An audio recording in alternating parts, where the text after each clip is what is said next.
These days, I am the strongest and most popular guy in school, and all the girls want to go out with me, but it didn't start out that way. It was the exact opposite, and in a weird way. I was a weak guy. Everyone looked down on me and treated me like the classroom trash. They called me a gamer nerd, but they forced me to play on their phones to level up their characters. The girl I've always had a crush on sat right next to me, but I never had the guts to talk to her, until the day she actually came up to talk to me on her own. I almost had a heart attack, but she just wanted a gaming tip. When she walked away, she turned around and said my name. That was it. I just stood there looking like an idiot. At that exact second, my character died on the screen, and I lost the class bully's sword. Cholwoo Min, white hair, total psycho face. He slammed my head into the desk and gave me a week to get an even rarer sword, or he was going to humiliate me in front of everyone. In front of her. I kept playing non-stop. No sleep, no food, just energy drinks. 40 hours, 100 hours, 144 hours in the exact same chair. I finally got the sword on the last day. I stood up to get some rest and dropped dead on my bedroom floor. My body just gave out. I passed away thinking I was the most pathetic loser in history, dying as a gaming slave because of a bully, leaving absolutely nothing behind.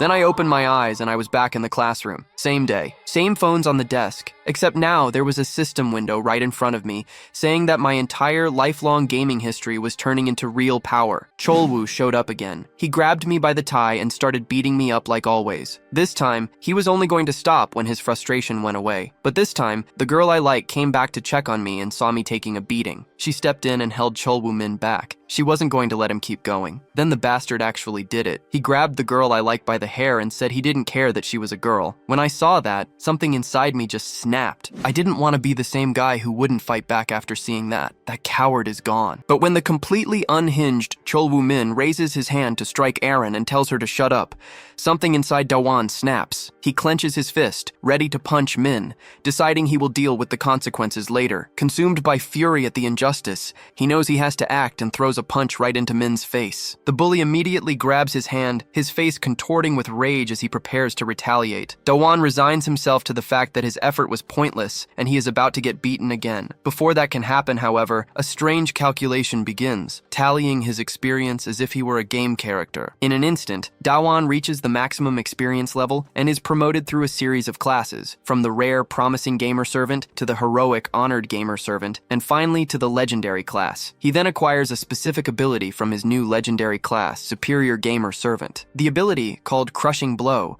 allows him to unleash a flurry of hundreds of punches on Cholwoo Min. The bully is left completely beaten, his face swollen as he spits out what looks like tomato sauce. Nearby, Aranju watches in shock, her hand covering her mouth, completely stunned by Dawan's sudden display of power. Our protagonist immediately notices that the ability is identical to one his characters used in a virtual game. A message from an administrator appears, explaining that this is a reward for a favor Dawan once did for him. He quickly connects the dots and realizes the message must be from Chun the patient, and the favor in question was when Dawan handed over a god-tier item in the game. Following this realization, another notification appears, declaring that he has defeated the monster Cholwoo. He receives 200 experience points, pushing his total to an indescribable number. Since our gamer servant hero had already reached the maximum experience level, he is promoted to the final class, Secret Gamer Servant. Back in the real world, Dawan Ha is shocked by his own absurd and terrifying strength. He had always wanted to live life like a game, and now that wish had suddenly become a reality. As his stats begin to max out, he can only wonder what is happening to him. He recalls that ever since returning from death, he has been able to use abilities just like in the virtual games he played. Ahrinju is still stunned by the sudden attack that took down Cholwoo Min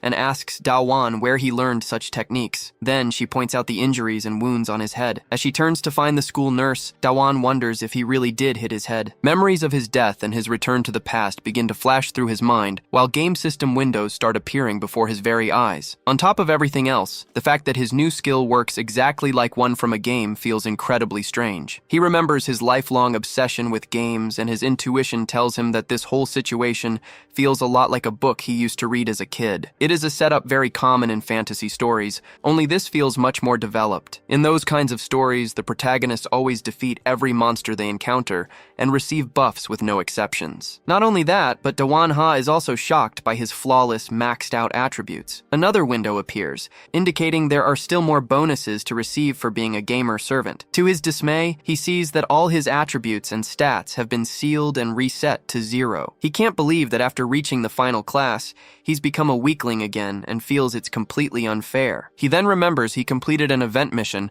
after unleashing his rage and defeating the monster, which means he will now get a reward. He realizes this was the same event mission he accepted the moment he died that day. Suddenly, the golden key listed as the reward in the mission window materializes before him. After he completes the mission, the system officially notifies him that he has received the golden key prize. Meanwhile, in the classroom, other students are commenting on Manhua's injured appearance. They whisper that it was Cho Woo Nen's doing, mentioning that they saw him looking very upset as he went home the previous day. They guess that Cho Woo couldn't vent his anger during the fight, and had even yelled at the nurse. However, they don't know who hurt Cho Woo Nen so badly, since everyone was on their lunch break at the time. Since no one saw the fight firsthand, they are just spreading rumors and wishing someone had filmed it to post online. Manhua ignores them and looks at the golden key several times, but it just seems like an ordinary object. According to its description, however, it's a legendary item that opens a specific place when used. Our hero is in disbelief that it functions just like a regular key. He puts the item in his pocket and decides to set it aside for now. After all, his curiosity has shifted to something else entirely. He now wants to uncover the administrator's identity. When he saw the way the administrator spoke, he immediately thought of the mysterious player from the game. The fact that the administrator called himself the one who brings the end and Your Highness makes Dawan wonder if he is the same person. He is eager to get home and contact the mysterious player to ask if it's really him. Suddenly, another mission appears, with a panel stating that he will receive an invitation and must accept it. Dawan doesn't understand what kind of invitation he'll receive that night or how he is supposed to get there. At that moment, someone rushes past him and knocks him to the ground. After the initial shock of the crash, he feels the pain and wonders what just happened. The boy who knocked him down quickly apologizes,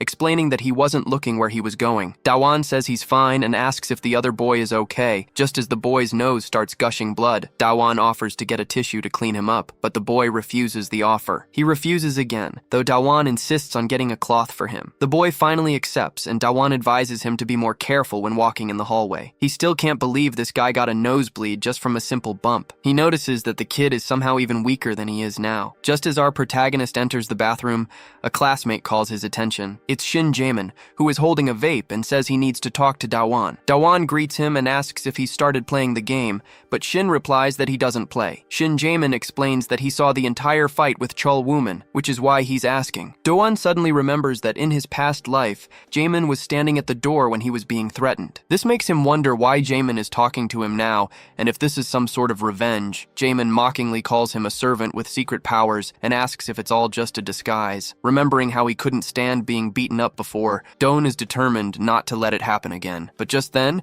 Jaemin grabs his tie and calls him funny. Jaemin then invites Doan to go drinking with some girls from a nearby school that night, leaving him completely shocked by the sudden offer. He immediately realizes this matches the mission he received, but the problem is that accepting would mean hanging out with Chul Wooman as well. Playing dumb, Doan asks if Jaemin is serious, and Jaemin rudely confirms the invitation. Doan can't figure out why he's being invited out of nowhere, and suspects there's a hidden motive. Still, he knows that completing missions in a game always leads to rewards. Since rewards make characters stronger, he initially decides to accept the offer as a good chance to gain experience. However, he quickly reconsiders, realizing it's a bad idea to willingly go somewhere the bullies will be. He makes up an excuse about a memorial for his late grandfather, deciding to give up the chance to stop being a loser, because it seems easier to just avoid that kind of life. He also notices a warning that the mission will be dangerous, which reinforces his decision and gives him a bad feeling. Jaemin accepts the excuse and tells Doan he'll save him a seat at the bar next time. Doan pretends to look forward to it, and their conversation ends. After Jaemin leaves the bathroom, Doan leans on his knees to catch his breath, concluding that nothing good could ever come from hanging out with bullies like them. Just then, a system window appears, notifying him that he will be punished for refusing the mission. A warning states that the pain is about to begin, and he starts to get scared. Suddenly, something strange happens to his body. He has a vision of several massive, fierce bulls in a green valley, snorting as they charge ferociously and strike him in a very sensitive area. Back in the school bathroom, a few students walk in and are shocked to find Doan collapsed on the floor, wetting himself from the pain. They immediately assume Cholwoo must have beaten him up. Lying on the cold tiles, Doan Don experiences the sharpest, most unbearable pain of his life as a notification informs him it will last for another 59 minutes. Overwhelmed by the excruciating agony, he can't stop crying. Another notification pops up,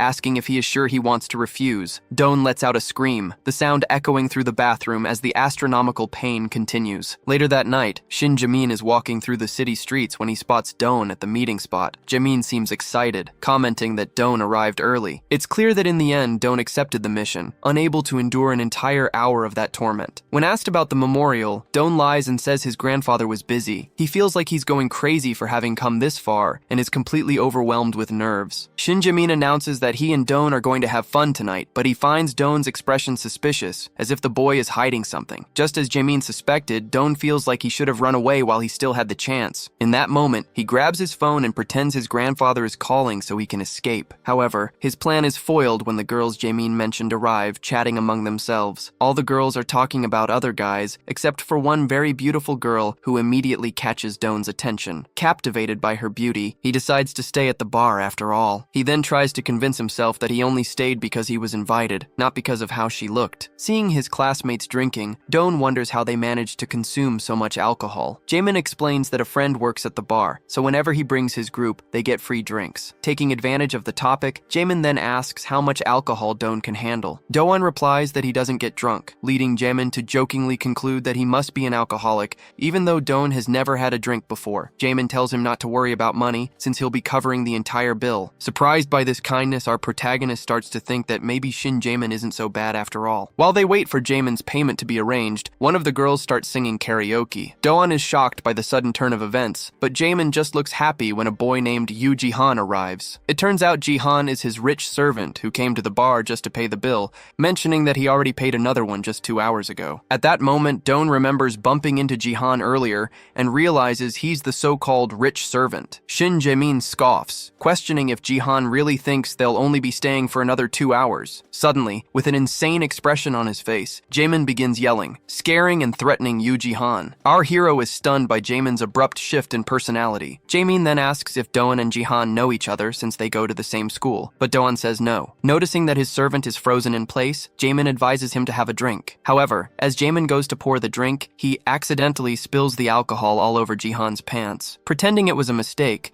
Jamin apologizes and says Jihan should have worn darker pants. As the clear target of bullying, Jihan can only agree that he should have worn something darker. Thinking back, our protagonist recalls seeing ketchup on Jihan's nose earlier. He also remembers that the bathroom Jihan came out of was the same one Shin Jamin had just been in. With dawning horror, Doan realizes Jamin must have beaten Jihan up, and he deeply regrets getting involved with such a delinquent. The pretty girl who had caught Doan's eye now wonders what's wrong with him, noticing his troubled expression. The other girls invite Jamin to sing, but he refuses, saying he'd rather get drunk. He then jokes about singing serenades, but they tell him it would ruin the atmosphere. Jamin then suggests it would be funny to watch Jihan dance while singing instead. Doan grows irritated by the sheer humiliation being forced upon Jihan. One of the girls even tries to stop Jamin from making his servant do it, but he completely ignores her. Shin Jamin pressures Jihan, threateningly asking if it's true that he loves to dance. Jihan can barely answer and looks sadly at Shin, who places a hand on his shoulder and tells the wealthy servant that he's embarrassing him in front of the girls. Immediately, Jihan stands up and says he'll dance, and everyone gets excited. Feeling sorry for him, Doan wonders if the servant has any pride at all, but then realizes he would probably do the same thing if it were necessary. Unable to watch this scene of humiliation,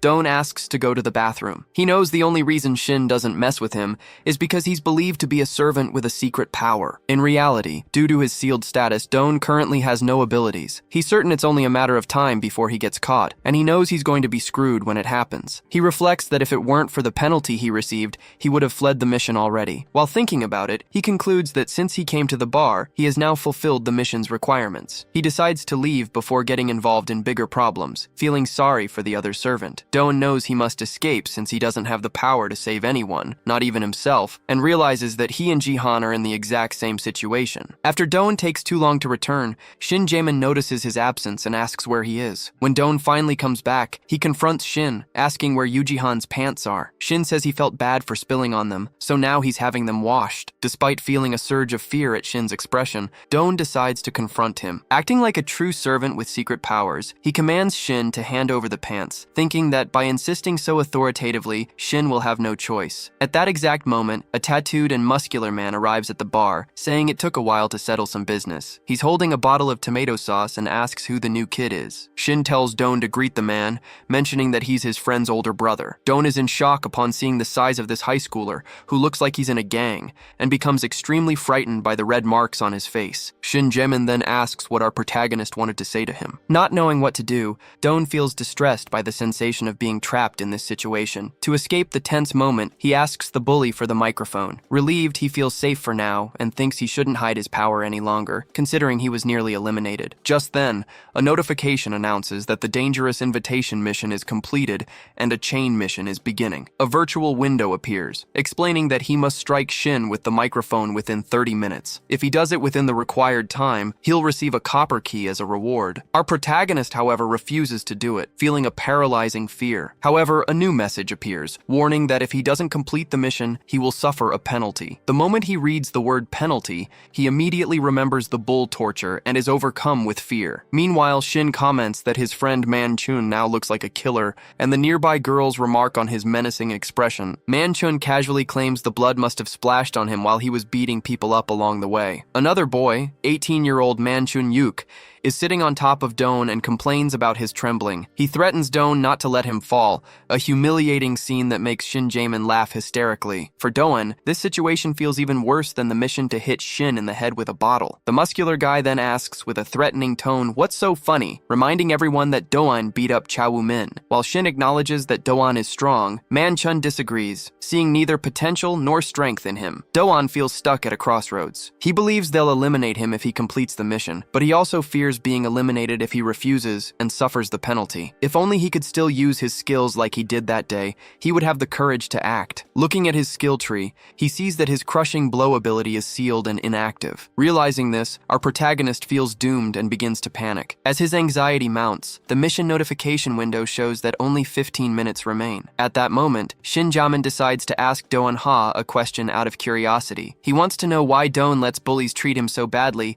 when he clearly has the strength to take them all down. Unsure how to explain, our hero simply answers that he gained his strength from a game. Shin tells him he doesn't need to answer, assuming he must have his reasons. He then reveals that he called Don there for a specific purpose. Don expects something big, like a threat to stop messing with Shin's friends, but instead, an excited Shin asks him to join his group, saying they should stick together. Our protagonist completely misinterprets the comment and wonders if Shin is interested in boys. Shin quickly clarifies that he needs Don's strength to help him take over the Gwanak district. Don is confused, unable to understand why a bully like Shin would want his help to dominate an entire area. To convince him, Shin explains the benefits, which include free drinks and cigarettes. He adds that Don will also earn money, property, and even get attention from women. Placing a hand on his shoulder, Jaemin promises that Don Ha can have anything he wants if he agrees to help. Don has no intention of accepting the offer in exchange for such shallow rewards and states that he doesn't want anything in particular. He simply doesn't want to team up with a group of delinquents. In response, Shin Jaemin asks if he really wants to remain a mere gamer vassal for the rest of his life. Shin then presses further, asking if Don wants revenge against the bullies who have always intimidated him, pointing out that he now has the power to do so. Doan ponders the idea of overpowering his tormentors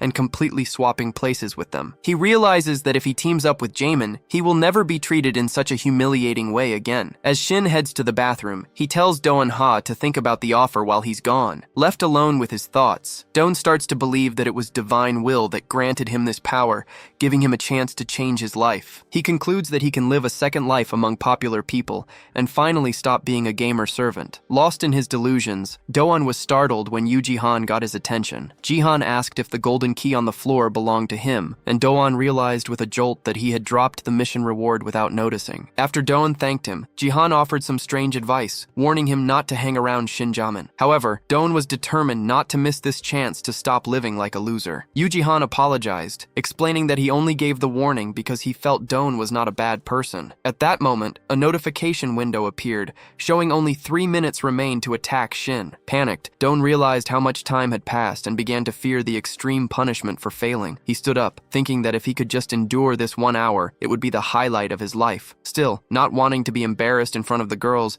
he decided to leave the room to wait it out. An image of a green hill with a herd of elephants came to mind. According to a story, when elephants sense their their own death, they leave the herd to face their fate alone. Doan felt just like one of those elephants as he isolated himself in a distant room. He covered his mouth with a cloth, bracing himself with fear and anguish for the coming punishment. The notification window updated, alerting him that only 30 seconds remained. Doan decided he would rather fail the mission than stay close to Shinjamin. With only 20 seconds left, he resolved that this was the best way to escape his life as a gamer servant. Knowing it was his only option, he prepared for the immense pain that was about to strike him. Back in the karaoke room, the drunken bully, Yuk, asked to sing a song. The girls made fun of his choices, calling them too old and dramatic, but then they suddenly noticed that the microphone had disappeared from the table. At the same time, Shin-mei returned from the bathroom with a stomachache, blaming it on a bad school snack. While he was distracted by the pain, Doan appeared silently behind him, holding a bottle. In a swift and sudden motion, Doan smashed the bottle over the bully's head. The surprise blow was too much for Shin-mei,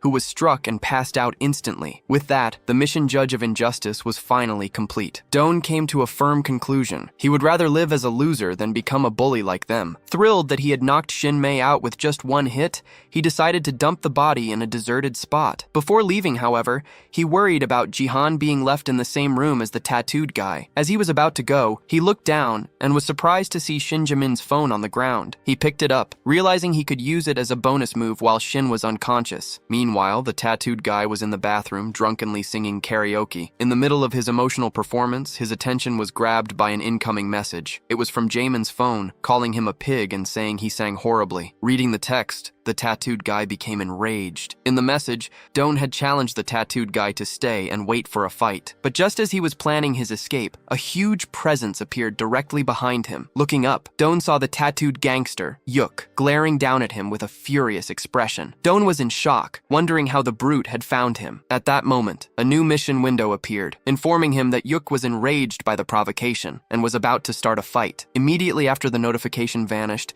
the brute kicked Doan hard in the back, sending him flying across the floor. The force of the impact sent the gamer sprawling, and he hit his head hard on the ground. Yuk then crouched in front of Doan, stating that the messages could not possibly be real. He explained that Jamin never texts him when he is drunk. After saying this, the massive figure grabbed Doan by the collar and punched him hard in the face. While continuing the assault, the gangster claimed that Jamin had actually liked him. He then grabbed Doan's head and slapped him viciously, calling it disgraceful to repay someone who had reached out to him in such a way. Before Doan could even finish a sentence, the gangster slapped him again, calling him a loser and questioning why Jamin ever wanted him in their group. The brute then demanded to know why Shin Jamin was passed out on the floor, but as he looked, he noticed something strange and said he already suspected what had happened. Reaching into Doan's pocket, Yuk pulled out the crumpled microphone and called him a coward. Doan retorted that the real cowards were people like Yuk, who intimidate and steal from the weak. However, before he could finish his speech, the giant threw him across the room. Doan crashed hard into a wall stacked with bags of flour. Yuk declared that it was not his fault Jihan was weak,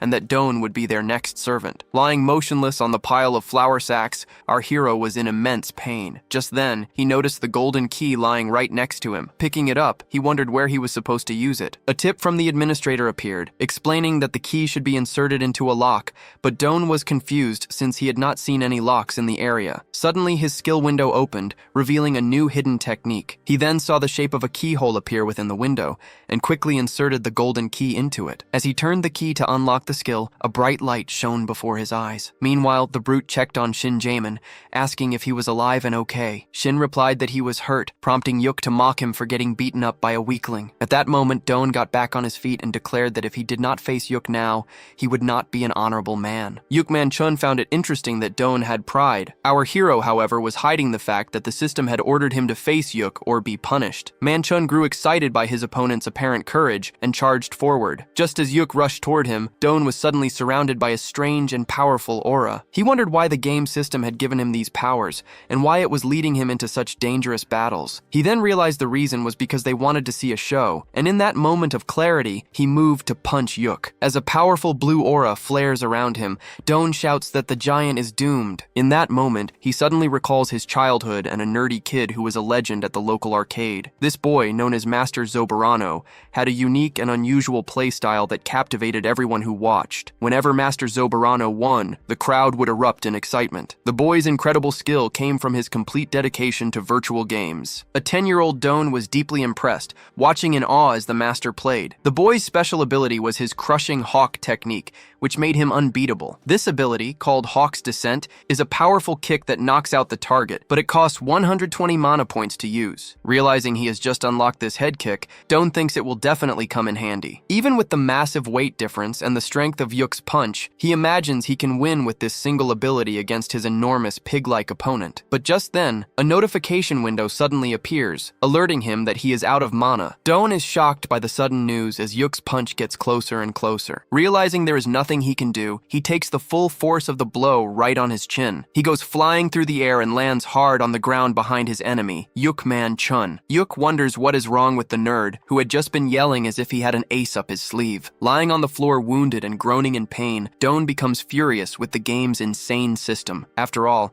he only has 100 mana, yet Hawk's Descent costs 120 points. He cannot understand the logic. He wonders if the golden key was some kind of reward for getting beaten up by Cho Min. As he thinks about the golden key, he reaches a conclusion. He remembers the reward for the mission where he hit Shin Jaemin with the microphone was a bronze key. Looking around the room, he wonders where that key is, since it is not visible anywhere. Doan recalls that the key from the Jaemin mission fell right beneath the window. Since he completed that mission in the bathroom, he figures the key might still be there. With no other choice, he decides to take the risk and go find it. But before he can reach the door, Yuk grabs him. The brute punches our hero hard in the ribs and asks where he thinks he is going. Looking at Doan again, Yuk senses that maybe he is not such a weakling after all. Doan collapses to the floor as Yuk calls him a rat. Feeling his body at its limit, he can barely stand up after being knocked down again. He decides he has to retreat and escape the situation to go look for the key. Still unsure of what to do, he sees the enemy place a hand in front of him, blocking his path. Just as Doan starts to run, the giant puts a hand on his face, stopping him in his tracks. Yuk-man Chun knocked Doan down again, telling him he should stop getting back up. Instead of giving up, Doan started laughing, prompting the giant to place a foot on his head and ask if he had gone insane. Our protagonist then asked if Yuk really believed he had caused all this chaos alone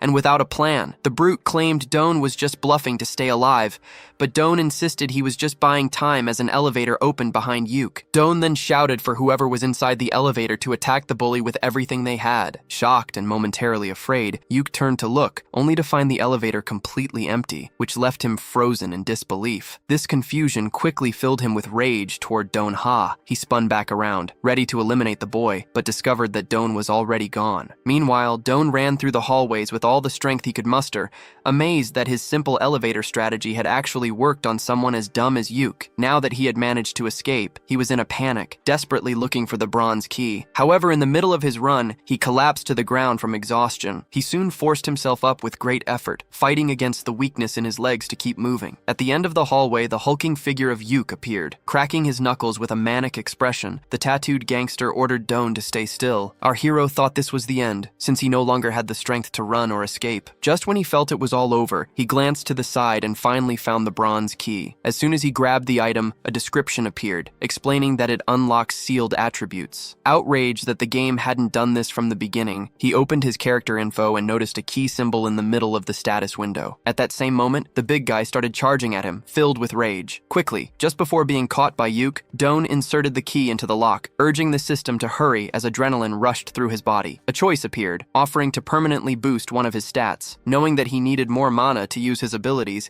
he made his decision and shouted for the system to increase his mana points. As the gangster got dangerously close to landing a powerful punch, Doan's mana points were unlocked and increased by 100. Just before being hit by Yuk-man Chun, he dodged to the side, avoiding the attack. Our protagonist then placed his foot on Yuk's thigh and prepared to unleash the falcon drop. He jumped over the man, soaring above him as lightning circled his leg, activating the secret class skill. An aerial kick charged with electricity struck the enemy directly on the head. The skill-powered attack landed perfectly, smashing the brute on top of his massive skull. Blood gushed from his nose and his eyes rolled back in pain. At that moment, a message appeared for Doan, confirming he had defeated the monster Yuk-man Chun. His enemy fell to his knees before collapsing unconscious on the ground. Feeling incredibly cool, our hero landed lightly on his feet. His reward for winning the battle was the missing silver key. Though completely exhausted, Doan Ha grabbed the key he had received. As reality set in, the gamer servant couldn't believe he had actually won the fight. Just as he thought he could finally go home, Shin Jaemin Han woke up and appeared in the hallway. Furious with Dao and Ha, the delinquent demanded to know what had happened. Our hero was in shock and stammered when he saw that Shin had recovered from the knockout. Then, someone else appeared. A giant man from the karaoke bar stepped forward, asking why his brother Yuki was lying on the ground. This was Yuk Manak, a 19-year-old who worked at the bar and was Yuk's older brother. He immediately became furious with Doin, who suddenly remembered Shin mentioning that Yuk Man-chun had an older brother. Face to face with the giant, muscular man, Doin felt like this was truly his end. Other delinquents began to show up, asking about the loud crash from a moment ago. The tattooed boys quickly noticed the brute,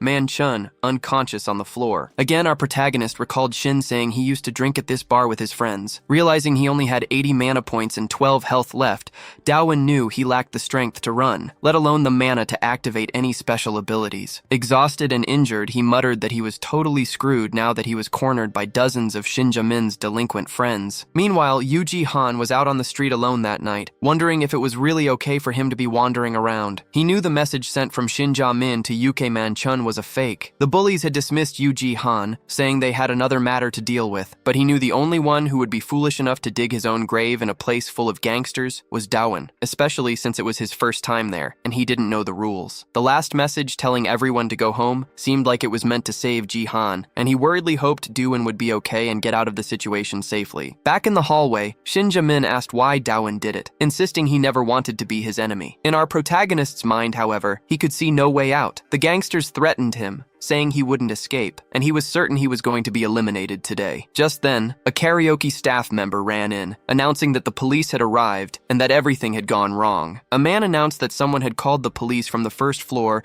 and told everyone to escape using the stairs. The gang delinquents were disappointed, as they had been eager to beat up the nerd. Carrying his brother over his shoulder, Yuk-man remarked that Daowin Ha was incredibly lucky. Before leaving, Shin Jamin threatened Daowin, warning him that they would not forget what happened there. Relieved to be alive, Daowin decided he should also run away through the stairs, but at that moment, he felt a strange shock course through his body. Only one day after experiencing death, he had been beaten by both Cho Woo-min and Yuki Man-chun. On top of that, he was suffering the side effects of using two abilities that his body could barely handle. The moment all the accumulated stress finally left him, Daowin Ha simply passed out. He slowly woke up to see a woman in front of him and wondered what had happened. He asked the girl where he was, and she replied by asking if he was finally awake. Daowin recognized her as one of the 3 toughest girls in school, and she commented that he should have woken up sooner. When he tried to ask why she was there, she quickly covered his mouth to keep him quiet. Realizing they were in a bathroom, the girl told him to keep his voice down. She explained that they were in the women's restroom, so he needed to speak softly. Whispering, Daowin asked why they were hiding there. She said the police were still at the bar,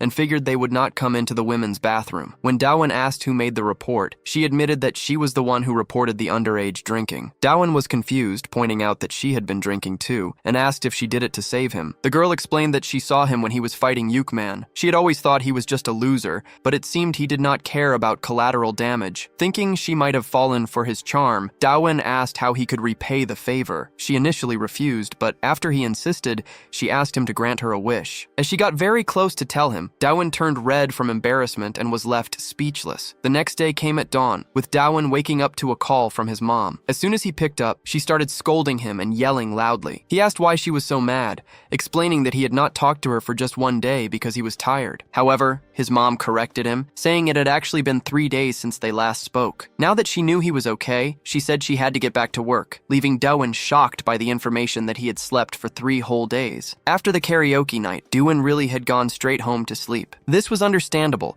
considering it was the first time he'd ever been in a fight in his life. Another reason for his exhaustion was that he had dealt with 3 delinquent bullies in one day, even if Shin did not fight him directly. Now that some time had passed, Daowin felt like the victory had been easy and was no big deal. He felt very strong and extremely hungry. With his body and mind finally recovered, the first thing he wanted to do was log into the game and contact the administrator. But when he searched for the mysterious player, the one who brings the end, there were no results. Daowin hadn't expected things to be easy, but he was still surprised to find that the administrator's account had been deleted. He figured the mysterious man didn't want to communicate with with him, especially since he had never responded directly. The admin only ever communicated through the system, so if that was how it was going to be, Dawan decided he would have to learn everything on his own. He already knew 3 key things about how it all worked. First, the system was similar to an RPG, complete with levels, stats, and classes, which meant he was essentially a game character. Second, the system treated delinquents like monsters, granting him rewards for defeating them. This was just like hunting monsters in a game and receiving items in return. The third and final point was that using keys made him stronger,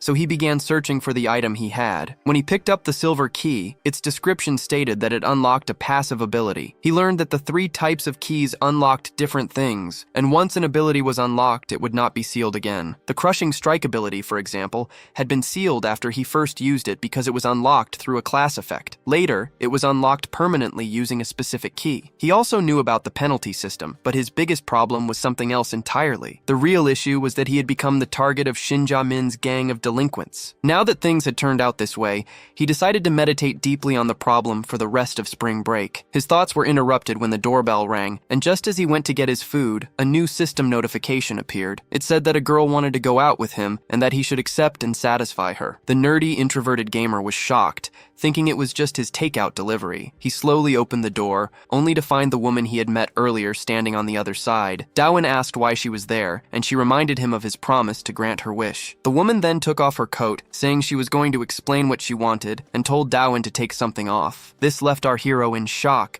especially since the mission title was Become a Man. As he stood there wondering if this was really what he thought it was, she told him to hurry up. The girl insisted again that he take his clothes off, leaving the embarrassed nerd flustered since he had never done anything like this before. A system notification then appeared in front of him, asking if he would accept or not. Completely stunned, he asked the tough girl to repeat herself, and she did. He couldn't believe people could just do this out of nowhere without even talking first. As he started taking off his clothes, Dawan got excited that his first time had finally arrived. But then, the girl quickly asked if his other clothes were in the room, and he didn't understand. He got embarrassed when he realized she didn't want to do anything intimate, and she then told him to turn off the heater. When Dawan asked why she didn't just turn it off herself and how she found his place, she simply explained that she didn't have his number. She explained that she had found his address while dragging him across the ground 3 days ago, having discovered it by looking at the apartment card in his phone case. She then asked if his nerdy clothes were the only ones he owned, to which Dawan replied that his mom had bought them for him. Dawan couldn't help but feel that the day to finally do something intimate had arrived. But when she announced they needed to go shopping, the mission title changed, and he understood the situation. Even so, he found himself getting excited about the prospect of going shopping with a girl for the very first time. Sometime later, inside a clothing store, Dawan felt completely confused. He didn't understand why people would wear clothes like this or use fake tattoos. The girl explained that he couldn't afford to look weak, especially since they would be spending the day together and going somewhere else afterward. Although he was uncomfortable with this fashion style,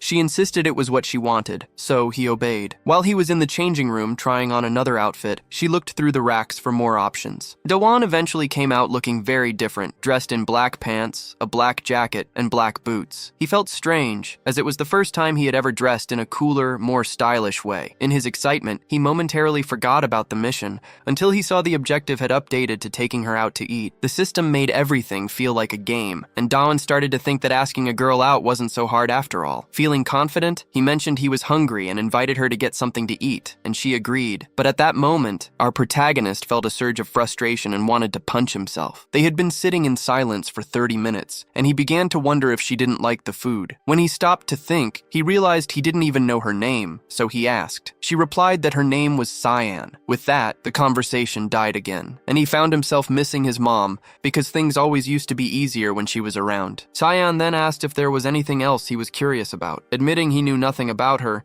Dawan asked what he should even ask first. She simply replied that he would learn more about her over time. After all, she explained, they would be seeing each other more often. Standing up from the table, she told him to hurry up because they still had things to do. The mission updated once more, and now, to become a man, he needed to take the girl to the movies. Dawan felt happy to be experiencing all of this for the first time, and then invited her for a coffee. He proceeded to sing a song for Cyan, which made him question the true purpose of the mission. He had always thought the system only made him fight bullies in exchange for rewards. The 6th step of the mission began, leading him to take the girl to an arcade. Thinking it through, he realized realized this was basically a date and tried his best to impress her. Breathing heavily and sweating, he felt his charm might finally be working on her. While Cayenne was looking at some plush toys, a few nerds approached and tried to invite Dawan to a club. As soon as our protagonist saw the plushie machine, he began to walk away, telling Cyan he needed to go to the bathroom before excusing himself. 10 minutes later, the nerd returns with a dozen fish plushies, ready to impress Cyan. He confidently thinks to himself that she's going to fall for him hard. Just as he sees her approaching, a smile spreading across his face, his happy day is ruined when a man suddenly appears and grabs him by the hair. The bully aggressively asks who Dawan thinks he is to say Cayon's name so lovingly, yanking his hair with enough force to make him cry out in pain. Dawan wonders who this guy is and how he knows Cyan, though he feels a strange sense of familiarity, as if he's seen him somewhere before. Just then, Cyan yells at the man, calling him Sehun Kang, and demands that he let go of Dawan. Everything had been going so well until this moment,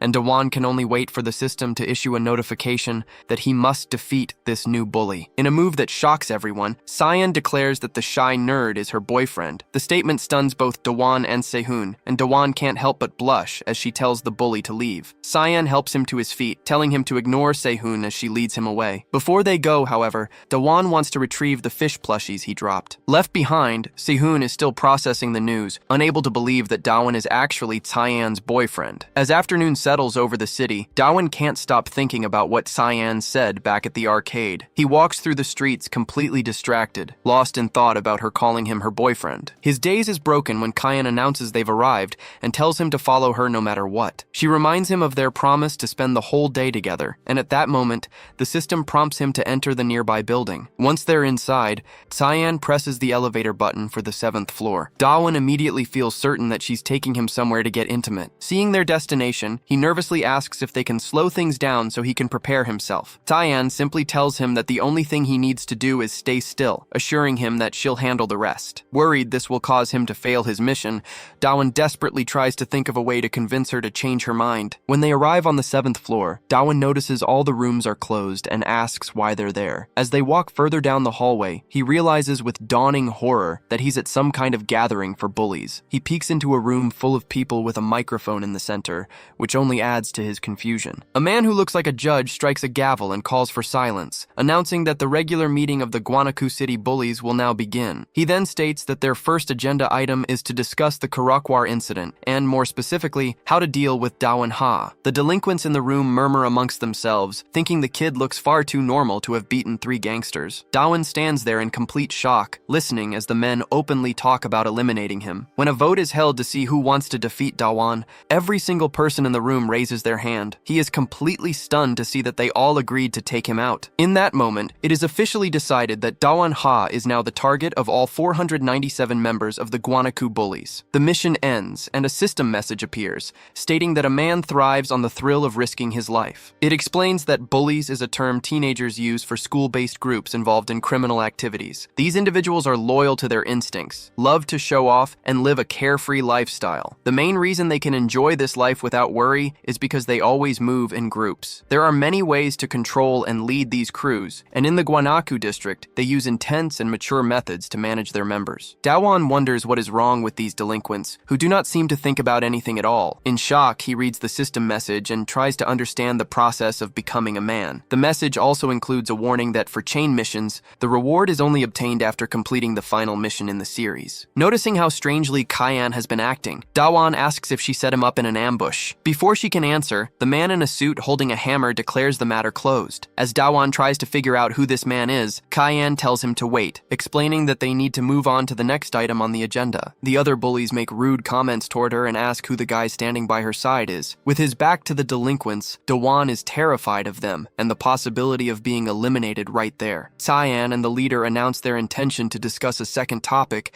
which is a vacant seat on the Council of Delinquents. When the man in the suit mentions a representative election, Dawan briefly thinks they are actual politicians. Cyan then declares that she has found the perfect person for the role, even as the nerd beside her is trying to run away. Speaking with the confidence of a congresswoman, she nominates Dawan for the position of representative of Boro Maidan. Without any hesitation, Cyan says Dawan's name out loud in front of all of them. Our hero is shocked by her risky move to throw him directly into this dangerous world. All the bullies think it is madness to nominate the very person they were just discussing how to eliminate. The judge of the group asks if it would not be risky to promote a guy who attacked their members. However, Cyan argues that if Dawan defeated 3 of their guys in a single day, he is more than qualified to be part of the group. One of the delinquents mocks Unsung after she agrees that defeating members of the group counts as a qualification. Unsung Ha, the 18-year-old representative of Silim Dong, simply confirms her agreement with Cyan. Terrified, Dawan insists that he has no intention of joining their gang of delinquents. Cyan tells him to consider how dangerous his situation is, being just an 18-year-old boy. She reminds him that he just saw all those criminals raise their hands to approve eliminating him on sight. She argues that if he joins the council,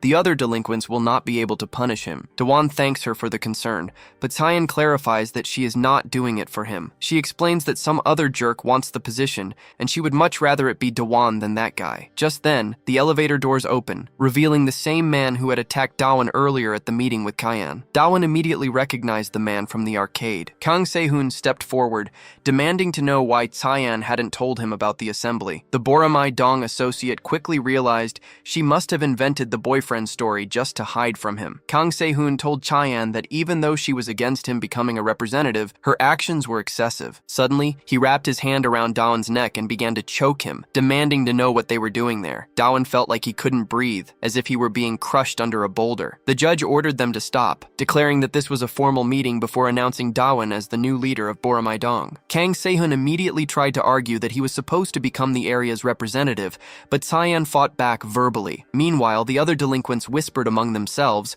with some thinking Dawan looked like a weakling and others checking out Cyan. Seeing that there were now 2 people nominated for the position, the judge noted that things had reached another level. Kang Se-hoon finally released Dawan, stating that they would be forced to settle the matter. As all the bullies started to stand up, Dawan tried to say that he didn't even care about the position. Taking advantage of the moment his enemy's back was turned, Dawan quickly used his Falcon Drop ability and delivered a powerful aerial kick. The other delinquents were impressed to see his special ability up close. However, Kang Se-hoon was known as the Granite of Boromai and possessed extremely high endurance, allowing him to block the attack easily. Dawan was shocked, wondering if his attack was too weak. Kang Se-hoon, however, complimented the special technique, admitting the move had startled him. Still, he found it strange, pointing out that even the brute Yukman Chun was knocked out with a single strike from that same move. Dawan then realized the truth. With his insufficient mana, he could only use his abilities once, meaning he couldn't win without them. He was in serious trouble. Just then, Kang Se-hoon caught him in a chokehold,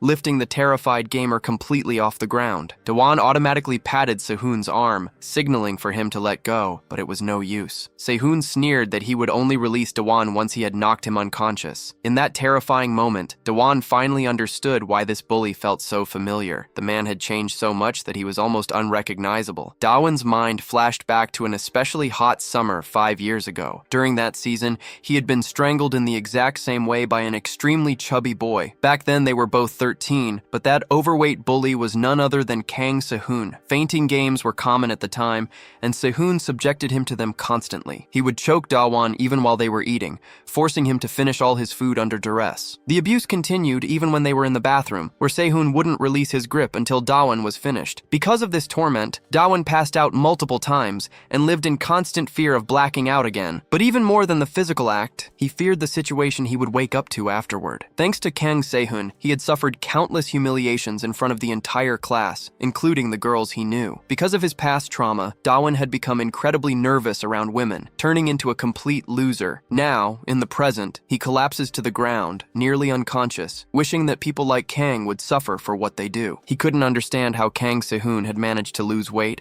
become good-looking, and effortlessly attract girls. The more Dawan thought about it, the angrier he became, unable to stand the idea of losing to his old bully. In the background, he could hear the other delinquents in the room calling him weak. As soon as Dawan managed to get back on his feet, the bullies taunted him, saying he didn't stand a chance. Hearing those words, he wondered what his chances of winning actually were. After all, the one skill that could have helped him was immediately blocked by Kang. Trapped in Se-hoon's chokehold, Dawan realized there was nothing he could do but tap out. Once Kang declared himself the representative of Boram Hwadong, Dawan felt completely lost. Just as he was about to give up, however, he suddenly stood back up and faced his opponent once more. Kang Se-hoon warned him that if he insisted on continuing, he would only end up getting hurt much worse. In response, Dawan took off his jacket and declared that he was going to beat the gangster up. The moment he threw his jacket to the ground, revealing his plan plan, everyone in the room stopped to watch. No one could believe their eyes as the skinny nerd began throwing a flurry of punches. However, the blows were incredibly weak, and Kang Se-hoon blocked them all without any effort. Straining himself, Da-won felt he just had to keep going a little longer for his plan to work, remembering something from 7 hours ago when he was searching his pants for an object. The item was a silver key, a heroic reward he had received after defeating Ryukman Chun. He recalled that this key unlocked passive abilities, which he had activated earlier. At that moment, the passive skills unique to his class became available. One of them was the critical hit, a skill with a 1% chance to break through an opponent's defense. This passive ability didn't consume any mana and could ignore all defenses to land a devastating attack. Da-won knew the odds were cruel, as a 1% chance meant that it would hardly ever happen. Statistically, only 1 out of 100 strikes would register as a critical hit. In his current situation,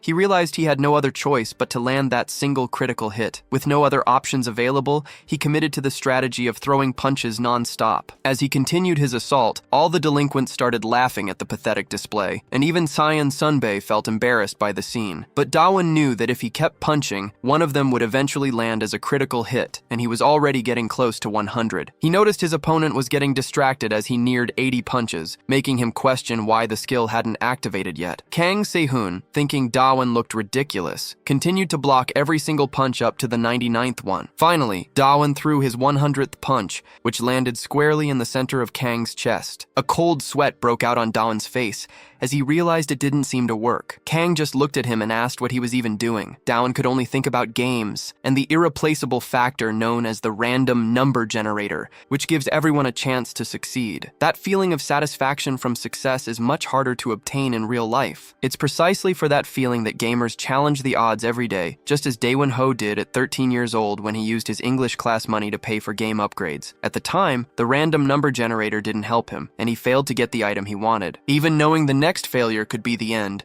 the younger Daewon Ho decided to take the risk, because RNG brings an equal chance of despair. Back in the present, that same despair hits him as his final punch lands on the bully's chest. He wonders why it didn't work, since he was sure he had landed all 100 punches. In theory, one of them should have been a critical hit that knocked his opponent out, but the plan failed and he was caught. His rival, Kang Se-hoon, grabs him by the neck and throws his body upward, intending to slam him down. Kang explains that a truly destructive blow is needed to win, and then demonstrates it on Daewon. Daewon's head hits a pile of bricks with a massive impact, leaving him badly hurt. Kang scoffs, saying he knew the punch combo was just a bluff. He points out that even with a real strategy, it wouldn't have mattered, since Kang had cut 130 kilos and toned every part of his body. As he boasts that the nerd couldn't even scratch him, Daewon tries to say something from the floor. Lying injured, Daewon reveals that back in middle school, Kang Se-hoon was a fat, stupid jerk. When Kang doesn't remember him, Daewon says it's typical for bullies to forget their victims. He explains that victims carry that pain for life, while the bullies just forget it ever happened. His words make Kang stop and think for a moment, but Daewon immediately regrets talking so much. He asks what he's supposed to do now that Kang doesn't even remember him,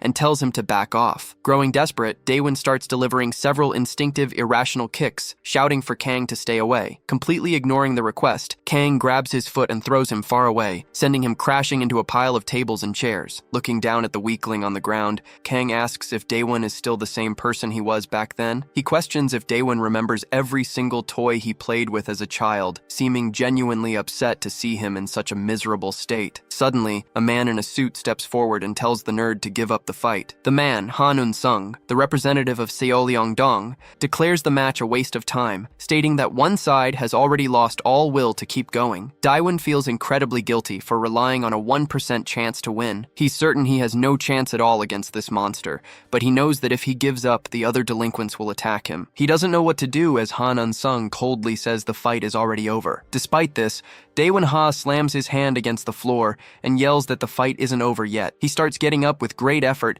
and declares that he hasn't given up. His opponent finds him annoyingly persistent and asks if he's not tired of getting beaten up. Se-hoon couldn't believe that even without a chance to win, Daewon still refused to give up. Broken and desperate, our protagonist began walking furiously toward the exit, hoping to distract Kang long enough to escape. He was so threatened by the bully that he was already fantasizing about moving to a deserted island far away. Daewon made a flimsy excuse, Knowing he needed to run for the exit as fast as he could, without a second thought, he decided the moment had come and began sprinting across the room. But in his haste, he accidentally dropped his jacket and tripped over it, completely losing his balance. As he stumbled forward, nearly falling on top of his enemy, he cursed himself for ever taking off his jacket. While falling, he instinctively used the palm of his hand to regain his balance, which unexpectedly activated a critical hit that sent the bully flying. After being launched by a simple tap, Kang crashed hard into the wall. Kang Se-hun slumped to the floor with his head bowed, leaving the elevator door dented behind him. The other delinquents couldn't believe they had just seen Kang get launched like that, and even Cyan Sunbae was left speechless after witnessing Daewon's powerful strike. The gangsters immediately tried to explain what happened, suggesting that Daewon had focused energy into his palm. They called it the Flame Dragon Emperor's Iron Palm, a technique that could destroy skeletons and organs. In reality, the system simply notified our hero that he had landed a critical hit. Daewon was proud of hitting him in the chest, especially since he hadn't expected much from a passive ability. Just as he thought he had finally won the fight, Kang Se-hun coughed and began to get up. Severely injured, Kang was in disbelief that Daewon had been hiding so much strength while pretending to be weak. Rising to his feet after such a powerful blow, Kang became furious and declared that he was going to eliminate Daewon. Everyone in the room noticed the nerdy boy begin to tremble from head to toe in fear. But then, Daewon gave a small, strange smile that confused all the delinquents. Our protagonist didn't think the feeling of despair was fair. He reasoned that most gamers experience it, but they never stopped trying. To him, it was better to try everything and get no results than to simply give up without a fight. He remembered a user who had succeeded by relying on a random number generator. Seeing another player's success had inspired Daewon to win in the game as well, and he recalled how he kept trying to get an item using the money his literature tutor had given him. Despair can turn into hope, which is why players around the world put their faith in RNG. Daewon decided to do the same, preparing to land a full-force punch on Kang Se-hun's face. He ran forward, yelling that he would hit his enemy again right in the middle of his chest. Kang declared that he wouldn't fall for the same trick twice in a row and protected his chest with his arms. However, the bully didn't notice that the punch was changing direction, now aimed straight for his face. The scene then shifts abruptly. Deep at the bottom of the sea, a species lives at a maximum depth of 6 meters and weighs nearly 2,000 kilograms. Approximately 85% of its body is made of muscle. This is the ocean's top predator, the feared and mighty great white shark. In the water, 2 boys are seen playing far from the safety of the beach. The text explains that if you ever encounter a great white shark, you should kick its nose, as it's the creature's weak spot no matter how strong it is. The same principle applies to humans, because even highly trained individuals don't train their noses, leaving it as a vulnerability. Therefore, even a grazing attack aimed at the nose can be incredibly effective. Dawn's punch lands squarely in the center of Kang Se-hun's face, and he knows it was a critical hit. After taking such a powerful blow, the bully stumbles back a few steps. Dawn realizes he needs to risk more decisive strikes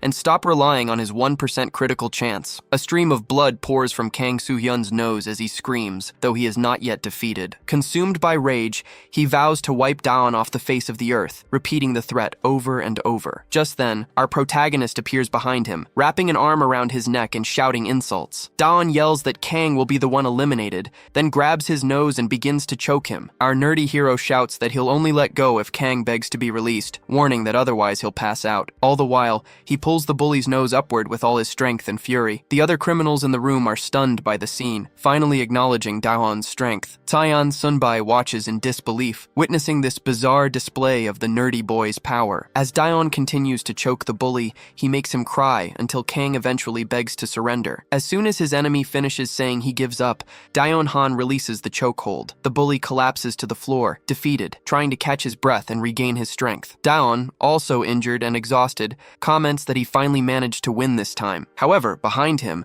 an electronic component is just about to touch a puddle of water. Before Daewon can finish his sentence, the exposed wire makes contact with the puddle, sending sparks flying. Just as he yells that he won, the short circuit causes a massive explosion right behind him. Hearing the blast and seeing the flash of flames, our protagonist is startled. The other bullies are shocked by the sudden and very real explosion. They immediately begin scrambling to escape, desperately trying to get into the elevator before the fire can spread. They remember that the police raided the karaoke bar last time, and now they face the very real risk of a fire. Outside, everyone who is in the room manages to escape the blaze. Dawn, who had thought he was going to die in the flames, feels an immense sense of relief to have made it out alive. But then, one of the gang members asks where Cyan Sunbae is. Realizing she is nowhere to be seen, the other bullies begin to wonder if she's still trapped trapped upstairs with Kang Se-hoon. Nearby, District Chief Han Yun-sun remains silent, staring at a fire hydrant on the ground. Feeling a surge of outrage, Dawn heads back toward the stairs, thinking that Cyan should have run as soon as she saw the fire. Even though he doesn't really know Cyan, he decides to rush up the stairs to find her. He reflects that while he only knows her name and she isn't particularly important to him,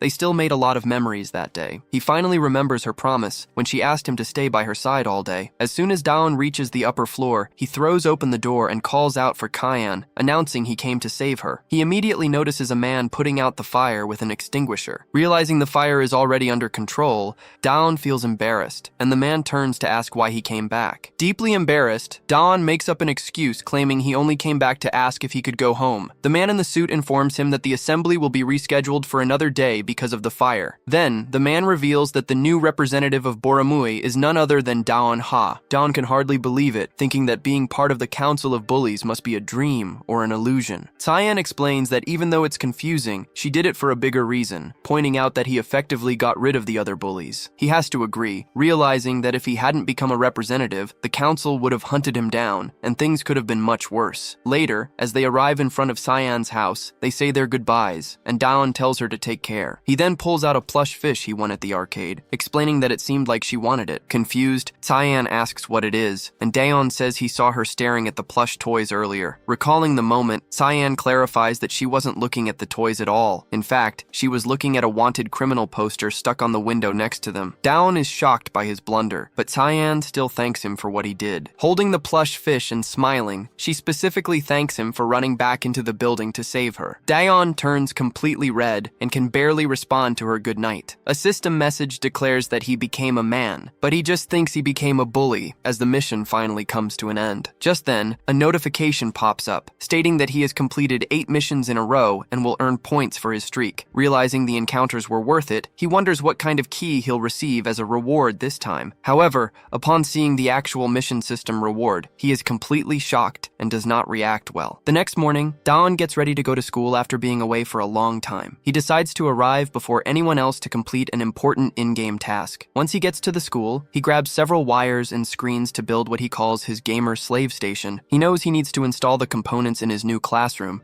so he starts looking for his assigned spot. When he enters the room, he sees someone already there sleeping at a desk and is surprised that another student arrived even earlier than him. With all the tech in hand, he resolves to build the best gaming setup in the entire school. As soon as he spreads the components across his desk, he worries that he made too much noise and woke up the other student. Glancing at the sleeping student's ID card, he sees the name Han Yun-sung. The name sounds vaguely familiar, triggering a memory from the day before. He suddenly remembers Cyan telling him that Han Yun-sung is the representative of the Seollyeongdong district. She had warned him that Han Yun-sung was the most dangerous bully of all the districts in Gwanak. Just then, Han Yun-sung speaks, telling Daon he doesn't need to be scared since he's part of the Council of Bullies now. But then, the dangerous bully suddenly sweeps all of Daon's tech components onto the floor. Han threatens him, saying it would be easy to take care of him right then and there. Daon immediately remembers Tyan's advice not to confront him, and he can't help but wonder why he's already facing a boss so soon. Daon tries to de-escalate the situation, pointing out that as members of the Council of Bullies,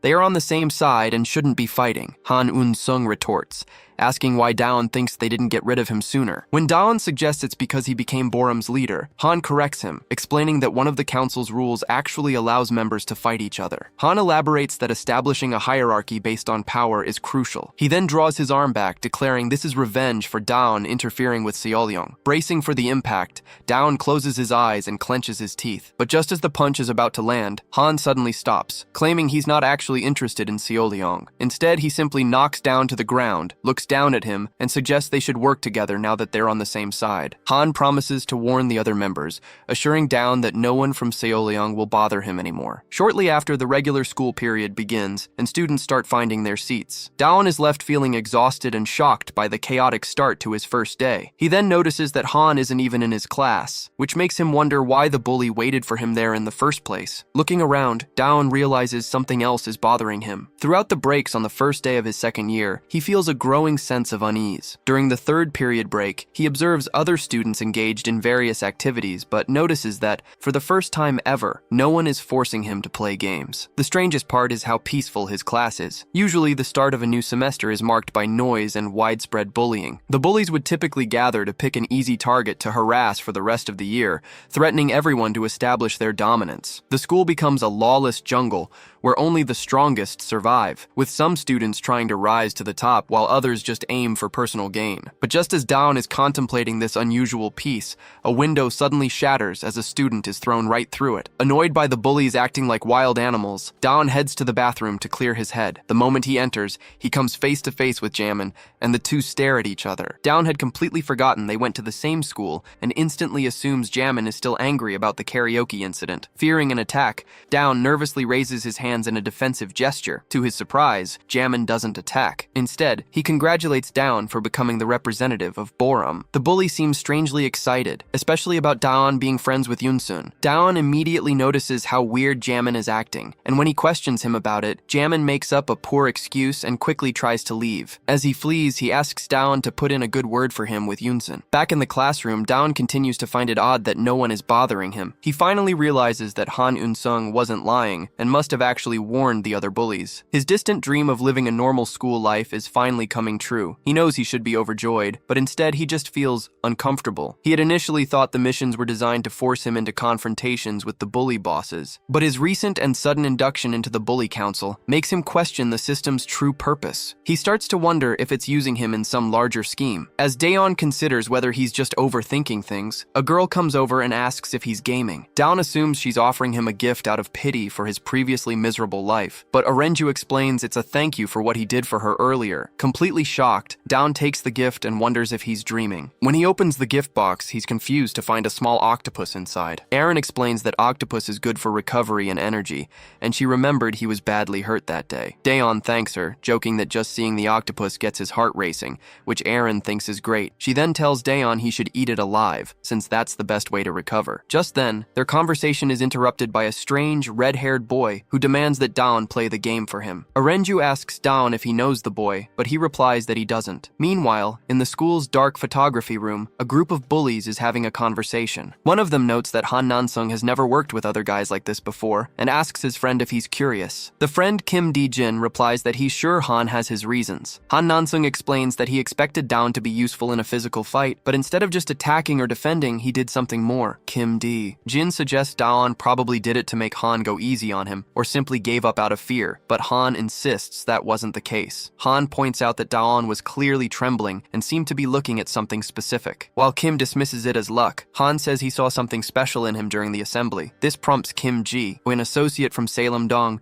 to ask if that's the reason Han is working with him. Han denies this and declares the questioning is over, adding that it's much more fun to get to know Daon Ha in person. Back in the classroom, an annoyed Daon walks toward the strange boy, and Arenju notices his odd behavior. He stands in front of the weirdo and tells him to get up for interrupting his time with her. Elsewhere, a strong tattooed man wonders aloud why Class 3 of the second year has been so quiet lately. His colleague shows him a card, explaining it's all because of one particular person. The tattooed man finds it amusing that So Sung Woo is in the same class as Daon. He agrees with Han's assessment, thinking they might get to witness something interesting since So Sung is a bloodthirsty guy. At that moment, Daon introduces himself to the red-haired boy and asks if he has spoken to Han Eun-sung. Trying to sound brave, Daon tells So Sung to play the game himself if he wants to survive. Daon knows that no one from Salem Dong can harm him, but he realizes So is from the Bongqian Dong district. Enraged by the threat, So Sung stands up and questions Daon's audacity. Daon keeps his composure and replies that if So has hands and eyes, he can play the game on his own. So Sung mockingly asks if he should talk to Eun-sung about this. However, Daon stops when he notices the boy's eyes filling with pure hatred. He's momentarily scared by So Sung's dark gaze,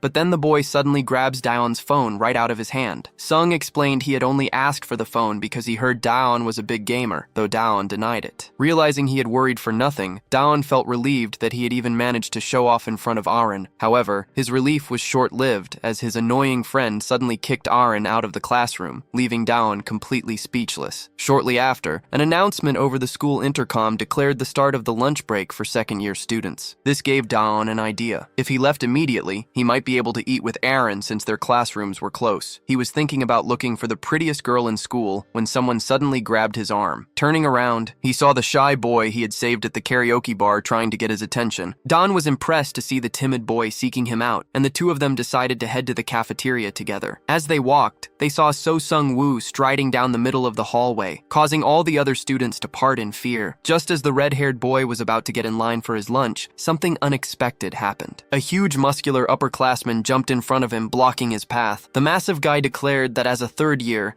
he had the right to eat before any of the second years. He used his large frame to block the way, claiming that the second years would not mind anyway. He then called over his own classmates, telling them they could all cut the line since no teachers were watching. Nearby, Dawn was surprised to see Jihan and asked what he was doing there. Jihan explained that he was also in class 3. Jihan immediately warned Dawn that what he had just done was incredibly risky and that he needed to be more careful. He explained that treating so that way was dangerous and asked if Dawn had any idea who he was dealing with. Dawn admitted that he had spent the entire past year just playing games and asked what the big deal was with So Sung-woo. Jihan began to explain that Sung was different from the other delinquents. He does not hurt people without a reason, nor does he care about the school's hierarchy. Jihan added that So generally has a calm personality and does not get angry over nothing. However, Jihan clarified that this did not mean So was completely harmless. Apparently, he can change in an instant. That moment of change is always triggered by one specific thing: someone cutting in front of him in line. The third-year bully mockingly asked if So was actually angry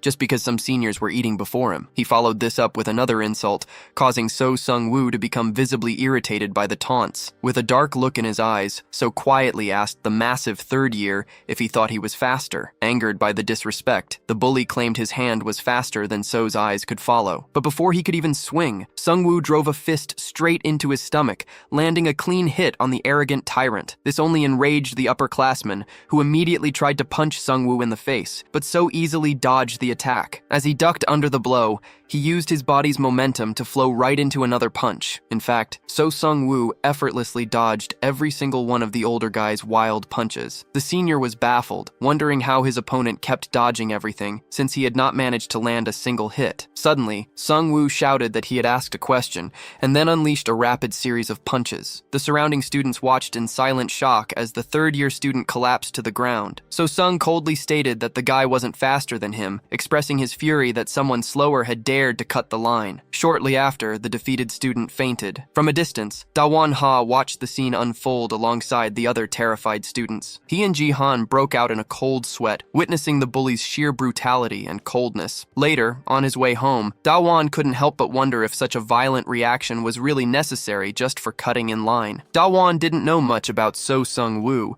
aside from some rumors that he was in an athletics club. He made a mental note to be careful, knowing that while So was usually calm, he flew into a rage whenever someone cut in front of him. Feeling happy as he carried his octopus home, Da-won resolved to simply never cut in line when So was nearby. He figured his school year would be easy now that he knew how to avoid angering the red-haired guy, but his relief was short-lived. The system suddenly notified him of a new mission. He had to run and overtake So. Standing in the middle of the courtyard, Da-won yelled to himself in frustration over the absurd task. He couldn't help but wonder what would happen after the race, assuming it would inevitably end in a fight. Pushing the thought aside, he focused on the fact that he only had 10 minutes to complete the mission and couldn't afford to fail. With newfound motivation, Da-won decided he had to find So Sung-woo as quickly as possible. Meanwhile, in a nearby alley, a nerdy boy with broken glasses was on the ground begging for help. He apologized profusely, explaining that he was running because he was late for his tutoring class. Lying on the pavement and begging for mercy, the boy insisted that he never meant to bump into the person standing over him. So Sung-woo stared down at him with a grim expression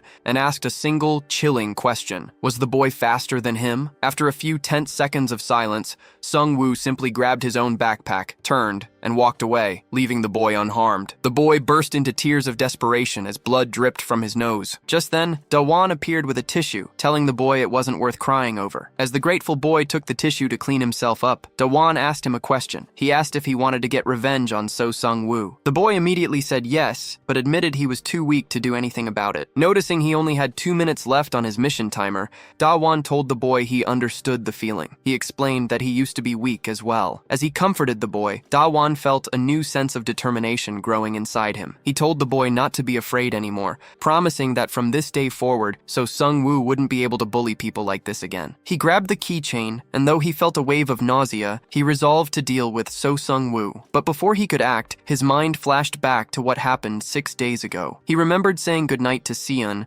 and thinking about the mission that had set him on this path, along with the secret reward he received for completing 8 missions in a row. As a reward for his efforts, a keychain had materialized in front of him. He thought it was a strange prize and wondered why he was receiving so many keys. He examined them, realizing he had been given 4 bronze keys and 1 gold key for completing all those missions. Da-won thought about using the gold key, but the system warned that all keys had to be used at the same time, and that once the first was activated, the others would disappear. Even if the system hadn't mentioned it, he would have used them all simultaneously anyway. Unlike the gold key that unlocks random skills, this item allowed him to choose one attribute to permanently increase based on the next boss he would face. Even though he was dying to use it, he decided to save it for later. He planned to wait for the next mission to appear, but the 2 minutes left on the clock spooked him. Da-won asked the other boy if he knew So's weakness, but was told there was none. Leaving the alley, our protagonist started running to finish the mission, but he had to stop at a nearby corner when he felt his heart was about to explode. Realizing he didn't have much time, he decided to use the keys where no one could see him. He started with the gold key, hoping it would be something useful, and acquired a low mana cost skill that hits the target's blind spot. He was happy because he could use it more than once, but he still didn't have much mana. To solve this, he used one of the bronze keys to unlock and increase his mana points. His mana increased by 100 points and was finally unlocked. Now confused about which key to use next, he considered what attribute to boost. He knew So was a former track team member with a speed-based fighting style, which made him decide to invest the remaining keys in the same attribute. Suddenly, a bus sped past as a girl ran after it. She accidentally bumped into someone, apologized, and kept chasing the vehicle. We see that she had bumped into So Sang-woo, and after boarding the bus, she thought she was finally safe. Before the doors could close, however, the bully appeared behind her with a sinister look. Just as he was about to pull the girl off the bus, Da-won Hai intervened and pulled him back. At that moment, the system notified him that his chase mission had been successfully completed. Our protagonist felt satisfied for finally having done it, but then he noticed So Sang-woo's twisted expression and asked if he accepted his apology. Suddenly, a new chain mission notification appeared in the system. The first part of the mission was to defeat the bully monster, which worried Da-won. Accepting that the fight was inevitable, he quickly activated one of his skills as blue lightning flashed around him. Charging forward with a punch from his blind spot skill,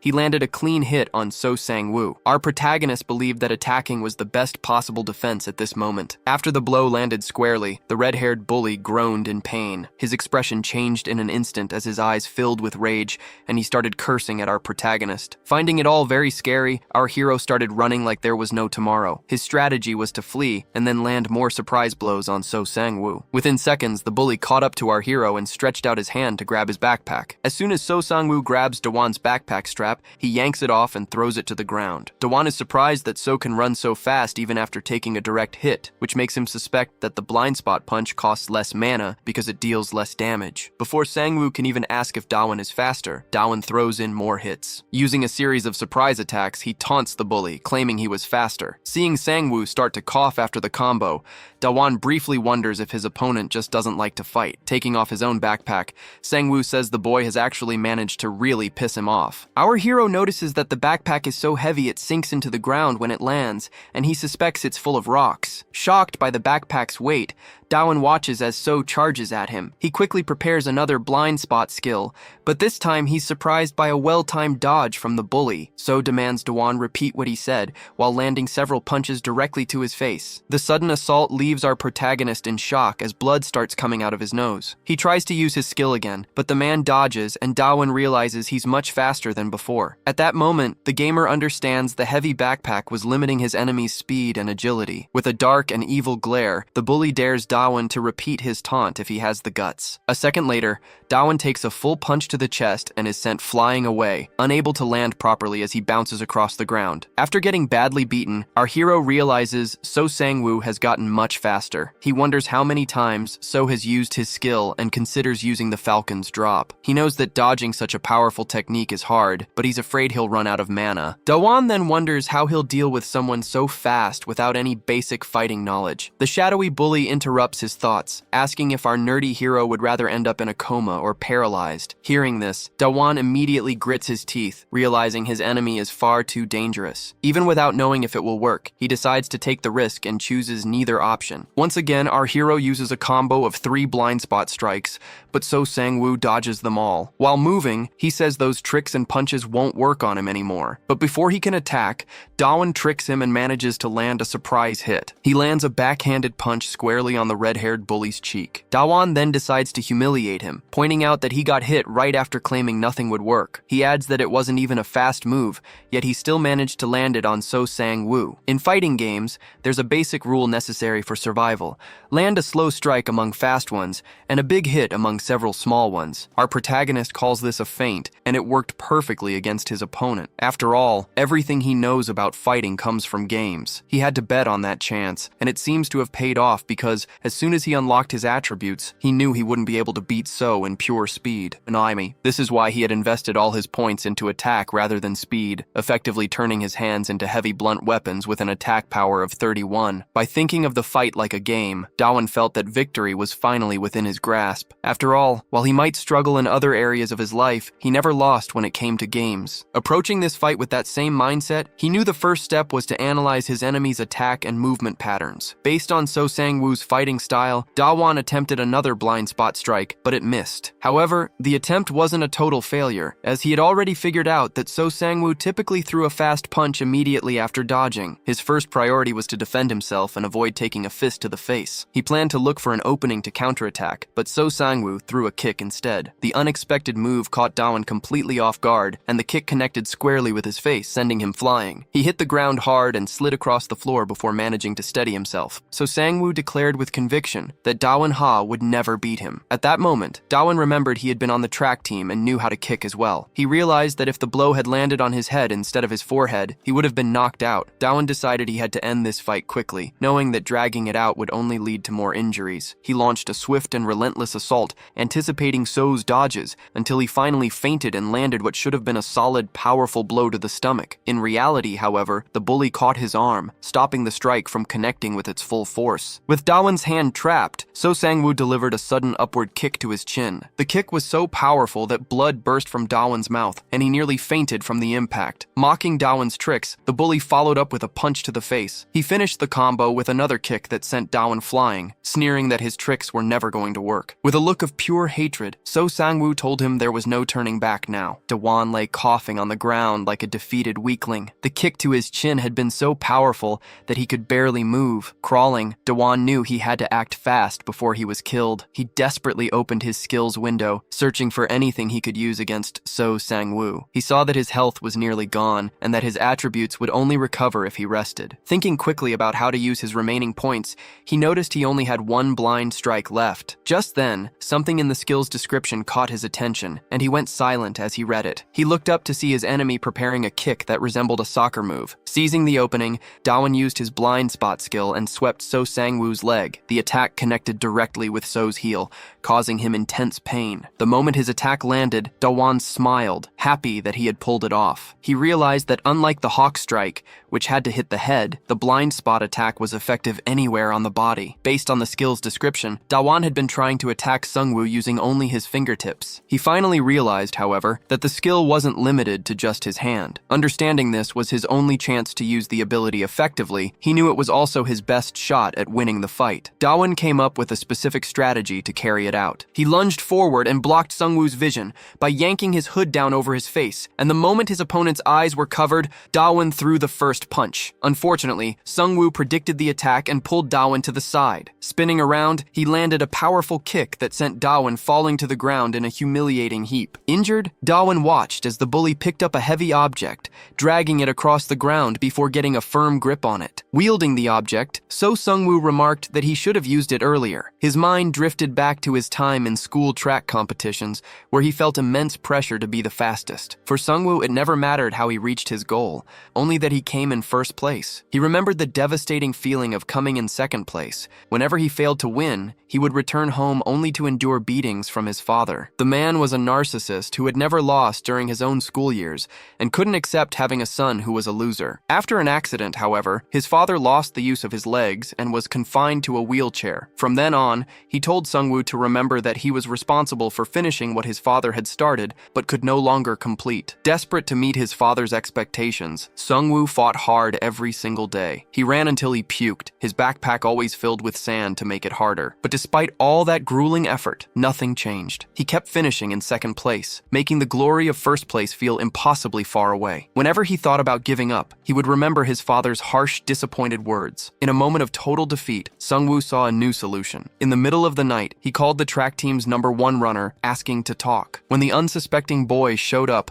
Sungwoo struck him in the face with a tournament trophy. He decided then and there that anyone better or faster than him would be destroyed. By eliminating his opponents through violence, he would finally become the fastest of all. Back in the present, Sungwoo held the heavy object and told Dawan that he had already put someone in a coma before. Because of that incident, he was expelled from the track team and abandoned by his father, claiming that all the bad things in his life were his father's fault. He explained that he got away without punishment thanks to the adolescent protection law. He then raised the brick, ready to strike Dawan down, but in that exact moment, the sound of a flask opening could be heard. Dawan calmly stated that the most essential thing for winning a fight is the use of items. And right then, Dawan throws the octopus at Sungwoo's head. He was surprised the octopus was still there, having hidden it in his hood when he grabbed it on the bus. He had thought it had fallen out somewhere, but he managed to pull the live animal out with his hands. Sungwoo, who had no idea Dawan would do something so crazy, threw the octopus far away. In that moment, however, the octopus's black ink started dripping down the bully's head. The ink sent Sungwoo into a panic,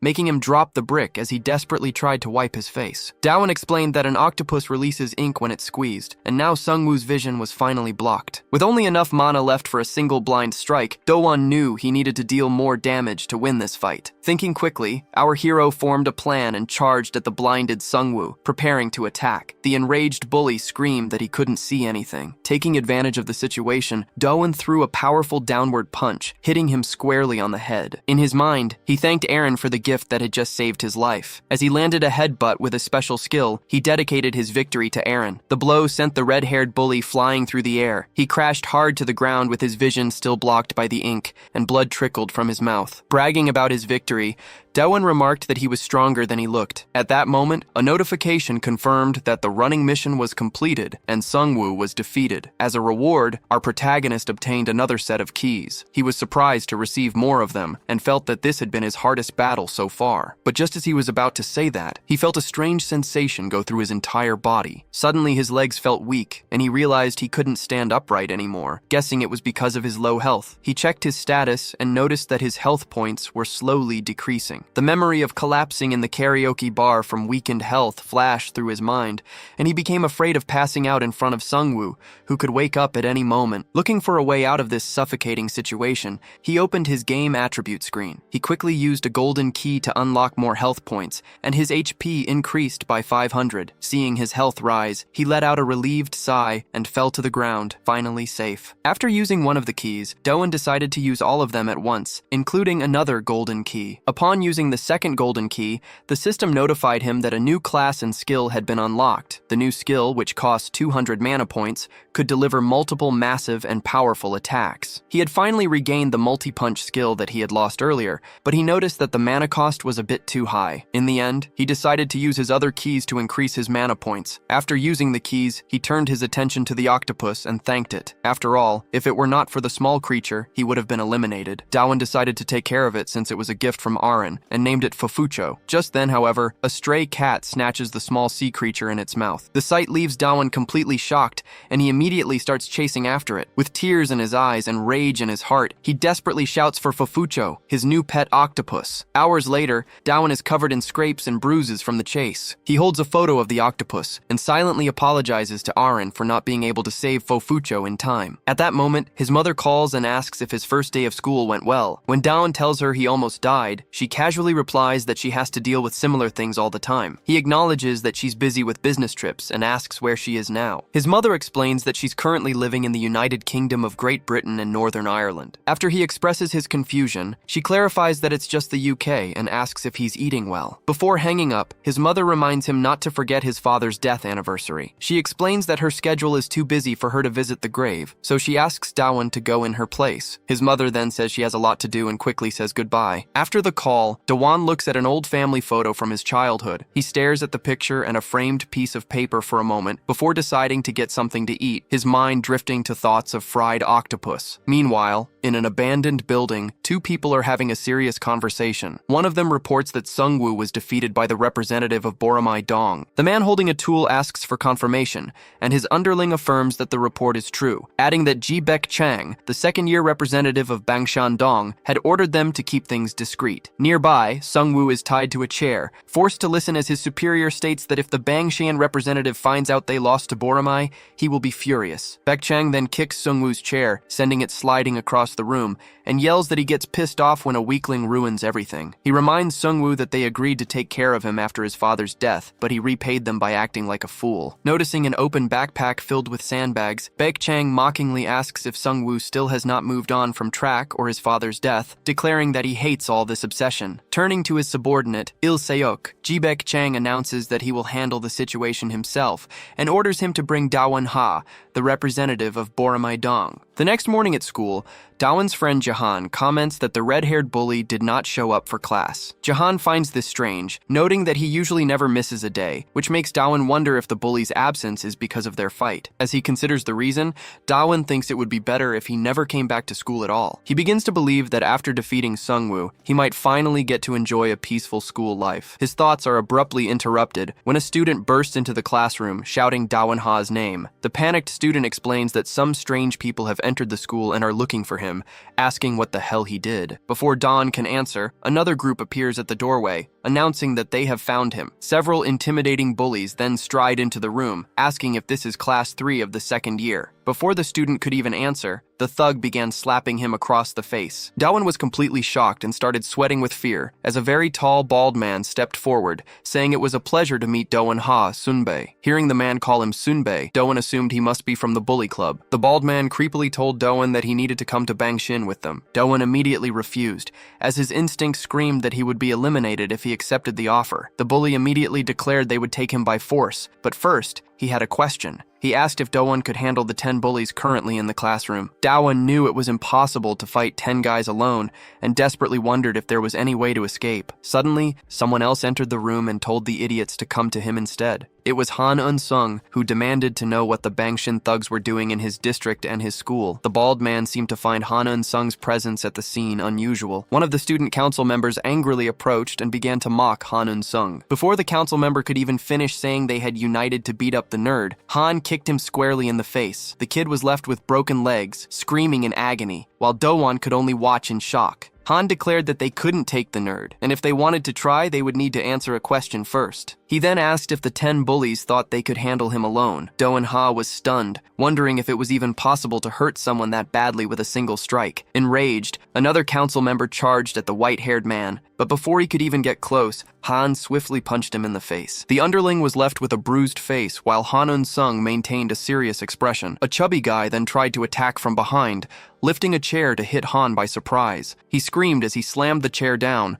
but Han easily dodged and prepared a strike to the guy's neck. The moment Han's elbow connected, the chubby guy went flying across the classroom. The chubby guy slammed into the wall with enough force to break right through it. Seeing this, another gang member became terrified of Eun-sung and begged him not to come any closer. Meanwhile, a different gangster warned Han not to take another step if he wanted to get out alive. Next, 2 underlings charged at Eun-sung together, shouting that they had him cornered. One of them, convinced they had already won, started laughing. In response, Han pulled off an unbelievable dodge, flipping upside down to stand on his hands on a table as he prepared a kick. With a single, powerful kick, Han struck both enemies in the head, knocking them down instantly. He looked at the 2 defeated thugs lying on the floor and commented that this was a problem. Meanwhile, the bald man was starting to get annoyed as he watched his subordinates being taken down one by one. Soon, the white-haired man ordered everyone to attack him at the same time, and they all obeyed. Using extremely fast movements, Sung easily defeated the entire group at once, throwing his enemies across the room and sending them crashing into the classroom furniture. Dong Ha and Ji Han were shocked by Han Sung's overwhelming strength, finally realizing he was the most dangerous of the council's bullies after all. He had just taken down 9 people at once. With only one person left standing, the last member of the Seollyeongdong Council, Ji Baek,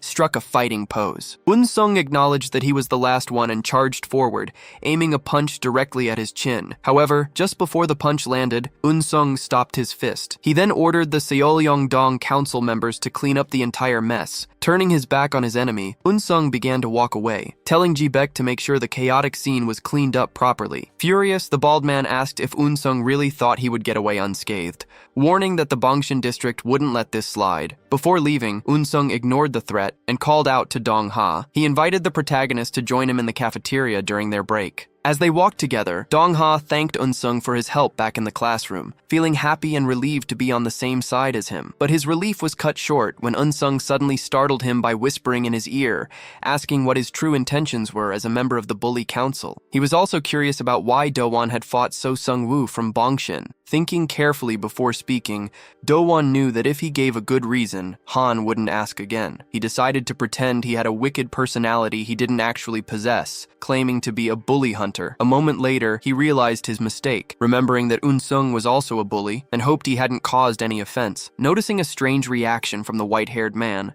Do-won briefly wondered if he should kneel. Instead, Sung let out an unexpected laugh and said his comment was funny. As the elite council member walked away, he simply wished Do-won good luck. From that day on, the protagonist was afraid that Bongshan-dong's goons would come after him, but luckily, that never happened. Since he didn't have any schoolwork, he spent his days at an internet cafe playing games. There, he overheard some gamers talking about taking games seriously and spending money on them, which made him think of himself. He used to spend money to improve his own gaming skills too. Feeling nostalgic and a bit emotional, he watched as the boys left the cafe. Suddenly, a beautiful girl arrived with a tray carrying the noodles he had ordered. He was surprised to see that the waitress was actually Rin-ju. Do-won asked if she worked there, and she explained that she just helped her father out sometimes. The realization that the girl he liked was the owner's daughter made our protagonist incredibly excited. Seeing his reaction, however, Rin misunderstood and thought he was just after free stuff. Meanwhile, a crowd of people gathers around the computer of a particularly skilled gamer. The other nerds are talking about punishing some kid in-game, which Do-won finds strange. Shortly after, a few younger kids arrive asking to use someone else's avatars, only to be laughed at by the older players. While working her shift at the cafe, Rin-ju thanks some customers and wishes them a good day. As she arrives with a tray, she notices a sad-looking boy who explains that someone stole all of his character's items. Rin asks what happened, and the kids tell her everything was taken while they were in the bathroom. Seeing the concerned look on the girl's face, our protagonist speaks up, saying he saw the older guys do it. Rin asks if Do-won witnessed the whole thing, and he admits that he did, but didn't understand what was happening at the time. Hearing this, the desperate young gamer turns and begs our hero for help. Crying and sobbing,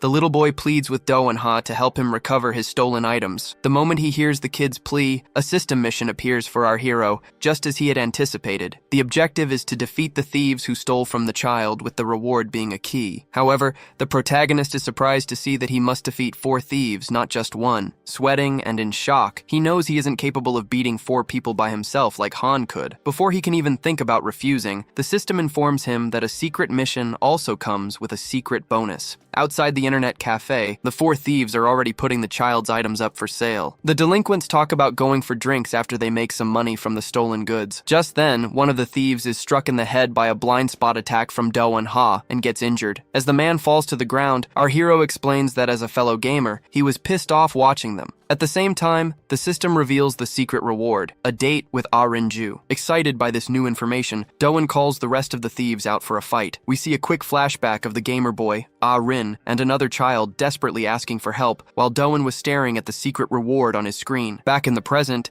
he places a hand on the kid's head to calm him down, telling him to keep playing and wait. In a heroic pose, our protagonist declares he will return from his mission before the kid's food even gets cold. Seeing that his surprise attack on the first thief was successful, he challenges the rest of them to a fight. He threatens them, saying that if they don't come at him, he'll go after them himself. Inwardly, however, Do-in-ha is completely confused about what to do next now that one of them is down. He is even more surprised when he sees the delinquent he hit getting back up. The angry thief asks what just happened, and Do-in wonders if the strike even made him dizzy. The thieves notice he's just a student and comment that they've never seen a kid get involved in their business like this before. Realizing that his sneak attack and his threats have failed, Do-in immediately starts running away. The delinquents chase after him, yelling that he isn't getting away that easily. They watch as the high school student runs into a dead-end alley and begin to laugh, thinking they have him trapped. When one of the criminals reaches the alley, however, he doesn't see our protagonist anywhere. The others arrive and find it strange as well. They are all certain it's a dead end, yet Do-in is nowhere in sight. The delinquents soon notice a trash can nearby and start laughing, certain he's hiding inside. They mock him, pretending not to know where he went and saying they can't see him anywhere. One of them threatens Dallin, announcing that dinner is going to be roast chicken and he'll be the one getting served, but he isn't in the trash can. Instead, he's perched on a ledge above them, ready to launch a surprise attack. Just as one of the delinquents looks up, Dallin drops down and delivers a falcon kick right to his face. The criminal who took the kick falls to the ground defeated, crushing the trash can beneath him. At that moment, a system notification informs Dallin that the first thief has been taken care of. He feels a wave of relief, glad to have finally taken one of the criminals down. The other thugs are in shock, scared, and wondering if he's really just a student. They demand to know who he is, but Dallin simply strikes a cocky pose, assuming they're afraid of his kick. Trying to intimidate them further, he warns that if they knew who he was, they'd regret ever crossing him. He then plays his trump card, declaring himself the bully representative of Boromondong. However, his tactic doesn't work, as they don't believe a bully council even exists. Before one of the delinquents can attack, Dallin uses his blind spot strike, hitting the guy squarely on the neck. The blow knocks the air out of him, and he starts coughing uncontrollably. Dallin thinks to himself that compared to Sungwoo, this criminal is as slow as a turtle. Noticing the fear in their eyes, he knows he just needs to approach them slowly to keep them on edge. The remaining thugs try to hype each other up, saying there's no reason to be afraid since the nerd is all alone. Two of them then start running to flank and trap Dallin from the sides. He scoffs, remarking that in games, numbers don't matter, and attacks both of them at once. Confident in his victory, our hero thinks that hitting both of them was extremely easy. He also notices that the four delinquents are terrible at fighting, which is making things much simpler for him. Despite his success, Dallin knows that he's very weak without his skills, so he remains cautious. He understands that he can't afford to mess up and has to keep scaring the delinquents a bit longer. One of the remaining thieves gets an idea, suggesting that all three of them should rush at the same time to surround their target. Just as their countdown ends, Dallin interrupts and asks if they know the best way to deal with weak enemies. The criminals don't understand the question. That's when our hero explains that it's simple. You gather them together and attack all at once. After baiting them into surrounding him, Dallin Haas uses his multi-strike destruction. With a sequence of strong, consecutive punches, he manages to defeat each target one by one. As his enemies fall to the ground at the same time, he remains standing, only slightly tired. The sensation in his body is similar to when he defeated Seo Sungwoo. After taking someone down, Dallin feels the same rush he gets in a game when defeating a target. He feels a dangerous shiver and begins to fear that he might be losing his humanity because of that feeling. One of the criminals on the ground, now toothless and injured, begs Dallin for mercy. He promises to return everything he stole and swears he'll stop committing crimes. Seeing him ask for forgiveness makes Dallin feel like a villain, so he tells the thief to return every single stolen item. Our protagonist decides not to throw away his humanity, reminding himself that he's not a bully like the others. Taking his jacket back, he says he can't spare the last thief because his mission isn't complete yet. Realizing one enemy still needed to be defeated, Dallin runs and attacks him with a flying kick to complete the mission and get his reward. After he hits the delinquent with a double-footed kick, something that looks like ketchup comes out of the thief's nose. As the final enemy hits the ground, the system notifies Dallin that all thieves have been taken down. The mission to eliminate all four thieves is finally complete, and when the black key reward appears, our hero gets really excited. However, he gets even more hyped about receiving his secret reward, Rinju. Sometime later, the four thieves return to the internet cafe and, on their knees, promise the kid they robbed that they will never steal again. The victim forgives them, and the delinquents promise to change their ways. Dallin warns them that if he ever catches them stealing again, he'll crush them, and they quickly agree. At that moment, a man named Mingyu Kyung starts calling one of the thieves, who doesn't answer. Arin thanks Dallin, explaining that they were having problems with thieves, and he commits to always helping her. She then asks him to wait while she goes to get more food for him, promising to be as fast as possible, which makes our hero overly excited. As he thinks about his moment with Arin, he remembers her making a comment about her tight clothes, which excites him. Suddenly, the scene shifts to a memory of a little girl falling on a classroom floor while two older girls bully her, calling her a loser and blaming everything on her. At that moment, another child stepped in to defend the girl. It was Dallin Haas in his first year of kindergarten, and that was the day he met Ahrin. In a surprising twist, it turns out that Ahrin Ju was the first girl to ever punch Dallin in the stomach. She was the leader of the girls in kindergarten and asked Dallin if he wanted to be their next target. Afraid of the popular and mean girl, our protagonist avoided making eye contact with her. After that dark period of bullying, they were separated and went to different schools. After 3 years passed, our hero didn't expect to ever see her again. That changed on a day she kindly picked up something Dallin had dropped on the floor. The Arin he met in high school was completely different from before and didn't seem to remember him at all. She kindly picked up his electronics and gave them back. Then, he once again got a punch in the stomach from Arin Ju, but this time it was different. This time, he got praise. In the present, Arin announced she would come back to talk after changing out of her tight outfit. As she left, Dallin grew excited about the secret reward, throwing himself into a chair to think about what he had earned. He looked at the silver key in his hand and decided to use it before she returned, hoping it would not grant him another weak, random skill like the last one. Upon using it, he unlocked the Weapon Master skill, which boosted his proficiency with all weapons. This new ability scared Dallin, as he was afraid of fighting with weapons and accidentally killing someone. However, after reading the skill description more closely, he realized he could only use it if his enemy was also harmed.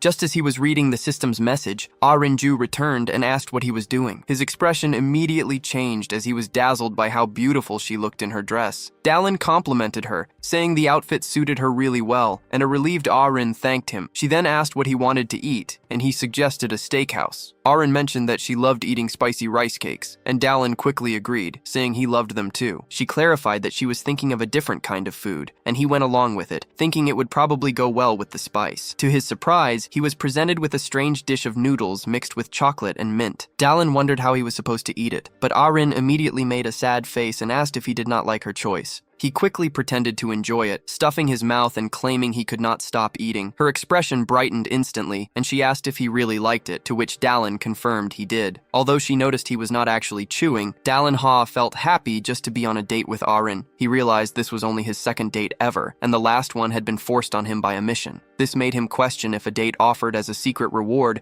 might have some hidden purpose. Suspicious, he asked if she was planning to take him to some strange place. Arin Ju simply answered that she would like to take him somewhere, and soon after they were at another location, having fun and making a lot of noise. Dallin Ha felt his body grow hot and nervous, as if he were on fire. It turned out they were just playing a game of stacking wooden blocks. When it was Arin's turn, he commented that she was way too good, as the tower had already grown to a huge height. Arin admitted she was not usually good at games, but was very confident in her Jenga skills, which was why she wanted to play with him. Just then, however, she accidentally knocked the whole tower down. Seeing this, Dallin suggested they try some other games. They moved on to a lie detector game, where Dallin Ha asked Arin if she considered herself pretty. Looking a little insecure, she said yes, and the machine buzzed, indicating she was telling the truth. After the tense moment passed, she confidently repeated that she really did think she was a beautiful person. She quickly placed her hand on the toy again, ready for the next round. Dallin thought of another question, feeling like he could not let this opportunity slip away. He decided that now was the time to ask the most important question of all. He asks if she has a boyfriend. While he waits for her answer, Dallin gets extremely nervous and tense. His hopes are completely shattered when the beautiful girl replies that she does in fact have a boyfriend. Though he pretends everything is fine, our protagonist is dying inside, figuring it was impossible for a gorgeous girl like her to be single. However, she suddenly says the toy doesn't work, admitting she had been lying the entire time. Dallin Ha is incredibly relieved to hear this, and they both laugh about the machine being broken. The two then begin deciding what game to play next and quickly pick one. Meanwhile, the thieves are still looking for him and the girl, having heard that the two were seen together. One of the delinquents starts mocking Dallin Dallin Ha for being on a date with Arinju. His friend, however, is trembling with rage and tells him to calm down while they continue their search. The injured thief vows that he'll destroy the guy who left him in this state. His friend tries to calm him down, awkwardly patting his head in a strange and irritating way. Back at the arcade, Arinju and Dallin Ha are still having fun and haven't noticed how much time has passed. Our hero feels much closer to the girl and is happy to see everything going so well with Ahrin. She points to a claw machine and asks if he wants to play it with her. Nearby, a vendor calls out to customers, advertising a hammer and nail game with teddy bears as prizes. Arinju tries to win the bear but fails, so Dallin says he'll give it a shot. Although the vendor claims he's weaker than her, Dallin is confident because he knows the trick to winning. He just needs to stretch his arm, align the hammer and nail perfectly, and then strike vertically. The gamer nerd is inspired to win the stuffed bear for Arin, thinking it would make their date perfect. But just before he can swing, Dallin Ha stops and begins to coldly observe something in front of him. Arin doesn't understand what's happening as he stares, stunned, at a message that has just popped up from the system. The task demands that he strike Arinju on the head with the hammer as hard as he can, all within 5 minutes. As the girl asks what's wrong, Dallin can't believe the impossible situation he's been put in. This mission requires him to slam the mallet into her head, and the reward is a dungeon map. After all the previous missions asked him to defeat bullies, he is in complete shock that the system is now asking him to hit Arinju. His body starts to tremble as he realizes that if he doesn't complete the mission, he'll be punished. But he can't bring himself to hit the girl with the mallet. Instead, he slams it on the table, pretending he failed the game. He would rather suffer the system's punishment than do something so horrible to her. While whining about his loss, he notices a booth behind him advertising a royal castle-style game where players use a toy mallet to win a random prize. Seeing that the booth has a toy hammer, he gets an idea and immediately takes Arin there. As the vendors try to attract a crowd, Dallin volunteers to play right away. The vendors explain the rules. Whoever wins rock, paper, scissors gets to use the hammer while the other defends. In a rush to complete the mission, Arin notices Dallin looks anxious. She realizes it is because the task has a time limit,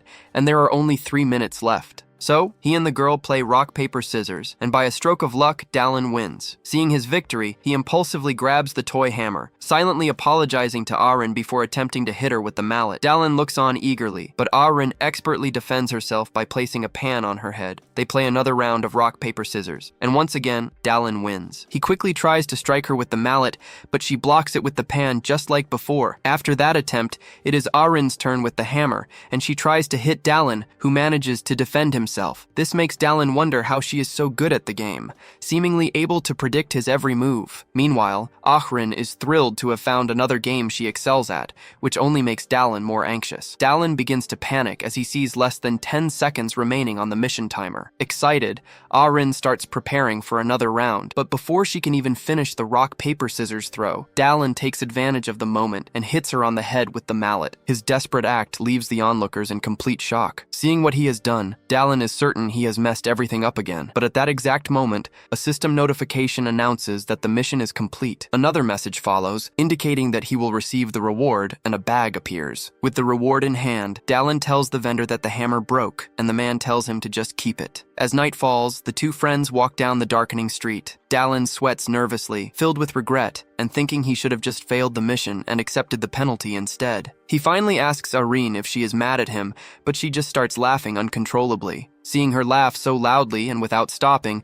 Dallin begins to wonder if he hit her too hard. Still laughing, she reassures him that it did not hurt and says she had never taken such a loud, strong hit before. The lighthearted mood is broken when Arin says her dad is calling, and she has to return to the internet cafe. As she says goodbye, she tells Dallin she had a lot of fun thanks to him, and he says the same. Getting close to him, Arin promises they will play more games together next time. After turning to leave, she says she will see him at school later. Not knowing what else to say, Dallin simply nods. But just as she leaves, a strange man approaches and asks what kind of game the two of them were playing. Startled, Dallin shoves the man away. The stranger then speaks into a phone, telling someone that he has found the target. When the person on the other end tells him to hang up, Dallin realizes they are after him. The man explains that he came looking for Dallin Ha because he beat up his younger friends. Hearing the man declare he is out for revenge, Dallin assumes he is here for a fight. This worries him because he used his skills recklessly against the delinquents earlier. earlier. As a result, his gamer slave class has no energy points left to use any abilities. This gives Daon the distinct feeling that if he fights now, he will definitely lose. However, when the man looks him in the eyes, he suddenly claims to have lost the will for revenge. He starts to walk away, saying he has more important things to do, which leaves Daon feeling immensely relieved. Just as he's leaving, the man turns back and asks if Arin went to the internet cafe. After Daon confirms this and asks why, the sinister delinquent says he's going after her to play a fun game of his own. He cruelly suggests that if she's willing to play with someone like Daon, then she must be willing to play with anyone. Before the jerk can say anything more obscene, Daon grabs his shirt. With pure hatred in his eyes, he silently tightens his grip on the man's jacket. Furious, Daonha threatens him, telling him to shut up and just follow him. Sun Mingyu taunts him, asking if he's scared, just as a new mission appears, indicating a fight is about to begin. A few seconds later, irritated by the insults, Sun Mingyu starts attacking Daonha. Our protagonist misses his first few strikes, and the delinquent lands a solid punch straight to his stomach. As he stands over him, Sun Mingyu mocks the story of how Daon took down 4 bullies earlier. Humiliated, Daon knows that his critical strikes might not trigger, but he sees no other option. Since he's completely out of mana points, he has no choice but to rely on a lucky critical hit. He is determined to do anything to land a hit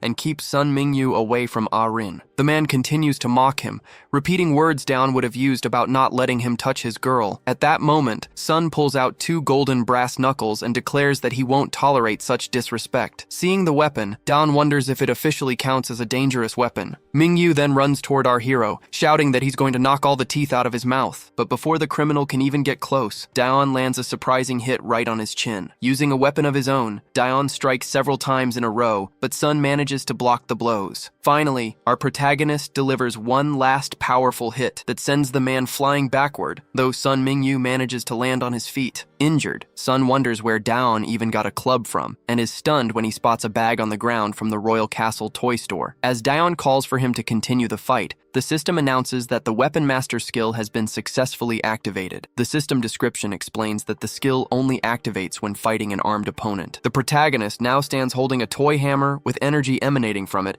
as he threatens Sun. This makes the delinquent question if his eyes are deceiving him. He can't believe that a toy hammer is what actually hit him with such incredible force. Sun Mingyu demands to know what kind of trick Daon is using. In response, Daon just starts tapping the hammer on his own head, casually saying it's just a plastic mallet. Feeling insulted and furious at being fooled, his enemy charges at him. But before he can strike, Daon hits him again with the plastic mallet. The blow connects with Sun Mingyu's hand, just as he was about to land a punch with the brass knuckles. Daon readied another punch, telling Sun Mingyu he could keep thinking it was a trick. He then activated his Weapon Master skill again, but this time, his enemy dodged the attack. After successfully evading the blow, Sun Mingyu lunged forward and wrapped his arms around Daon's torso. The delinquent gloated that if he stayed close, Daon wouldn't be able to hit him. However, Daon surprised him by striking him in the back with the handle of the toy hammer. The unexpected blow forced Sun Mingyu to let go, giving Daon the space he needed to strike again. Immediately after being freed, Daon raised his arms and declared that he was going to punish Sun Mingyu, cursing the man for the horrible things he had said about Arin. Daon delivered an angry blow. The strike failed, however, as the plastic head of the hammer flew right off the handle. Daon wondered if the weapon had broken so quickly simply because it was low quality. Trying to stay calm,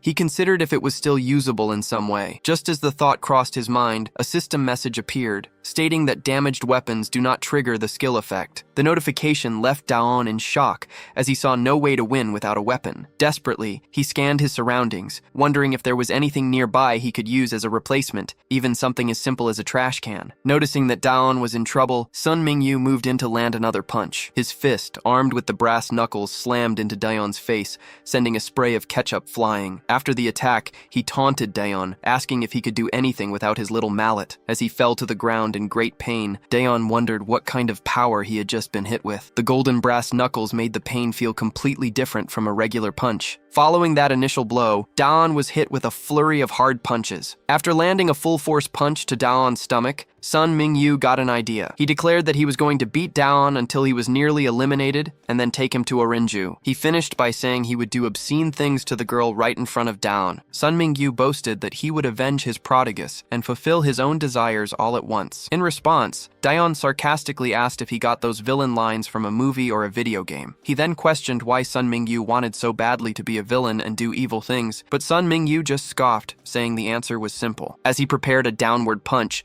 Sun Mingyu claimed that living this way was much better. But before he could land the blow on Dawn, something suddenly struck him. Confused, the delinquent tried to figure out what had just hit and hurt him. When he realized it was a belt, Sun Mingyu's eyes widened in shock. Dawn had activated his weapon master skill in an unusual way, using his own belt. Enraged by the use of another strange weapon, Sun prepared another punch and charged at Dawn. Dawn struck him repeatedly with the belt, hitting the thug with a series of sharp lashes. As he whipped him, Dawn demanded to know what went through Sun Mingyu's head to say something so horrible. In response, the villain dropped his brass knuckles and grabbed Dawn's belt, immobilizing his new weapon. While tightly holding the belt, Sun declares that a life without thrill is a waste. He claims that pretending otherwise is just being fake, and prepares to land a punch. In response, Dawn grits his teeth and quickly throws the belt around Sun's attacking arm, immobilizing it. After restraining his opponent's arm, Dawn uses his body weight to execute a judo technique, flipping Sun over his shoulder and slamming him hard onto the ground. The moment the thug hits the floor, he spits out some jelly and abruptly passes out. Immediately after, the system notifies Dawn that his mission is complete now that he has defeated Ningyu. Tired and injured, our protagonist breathes a sigh of relief after winning the fight. Elsewhere, Aren's father apologizes for making her work instead of study, but she just asks for food in return. Her father asks what she wants to eat, and Aren replies that she wants chicken with chocolate and mint. Dawn is happy to see that nothing happened to her, and that she is safe with her dad. Later, upon arriving home, our protagonist feels relieved and happy that he made it back safely. Lying hurt on the couch, he admits to himself that he thought he was going to die today. When he remembers the question the thug asked, he realizes he still can't answer it. He then wonders how his father, who dealt with people like that all his life, would have responded. Dawn decides to forget about the question for now, and opens the reward from the sudden mission. He sees that the reward is a set of 5 bronze keys. After everything that just happened, he realizes he will never know when another fight is about to break out. He decides to invest in other attributes, since his attack stat had already increased a lot last time.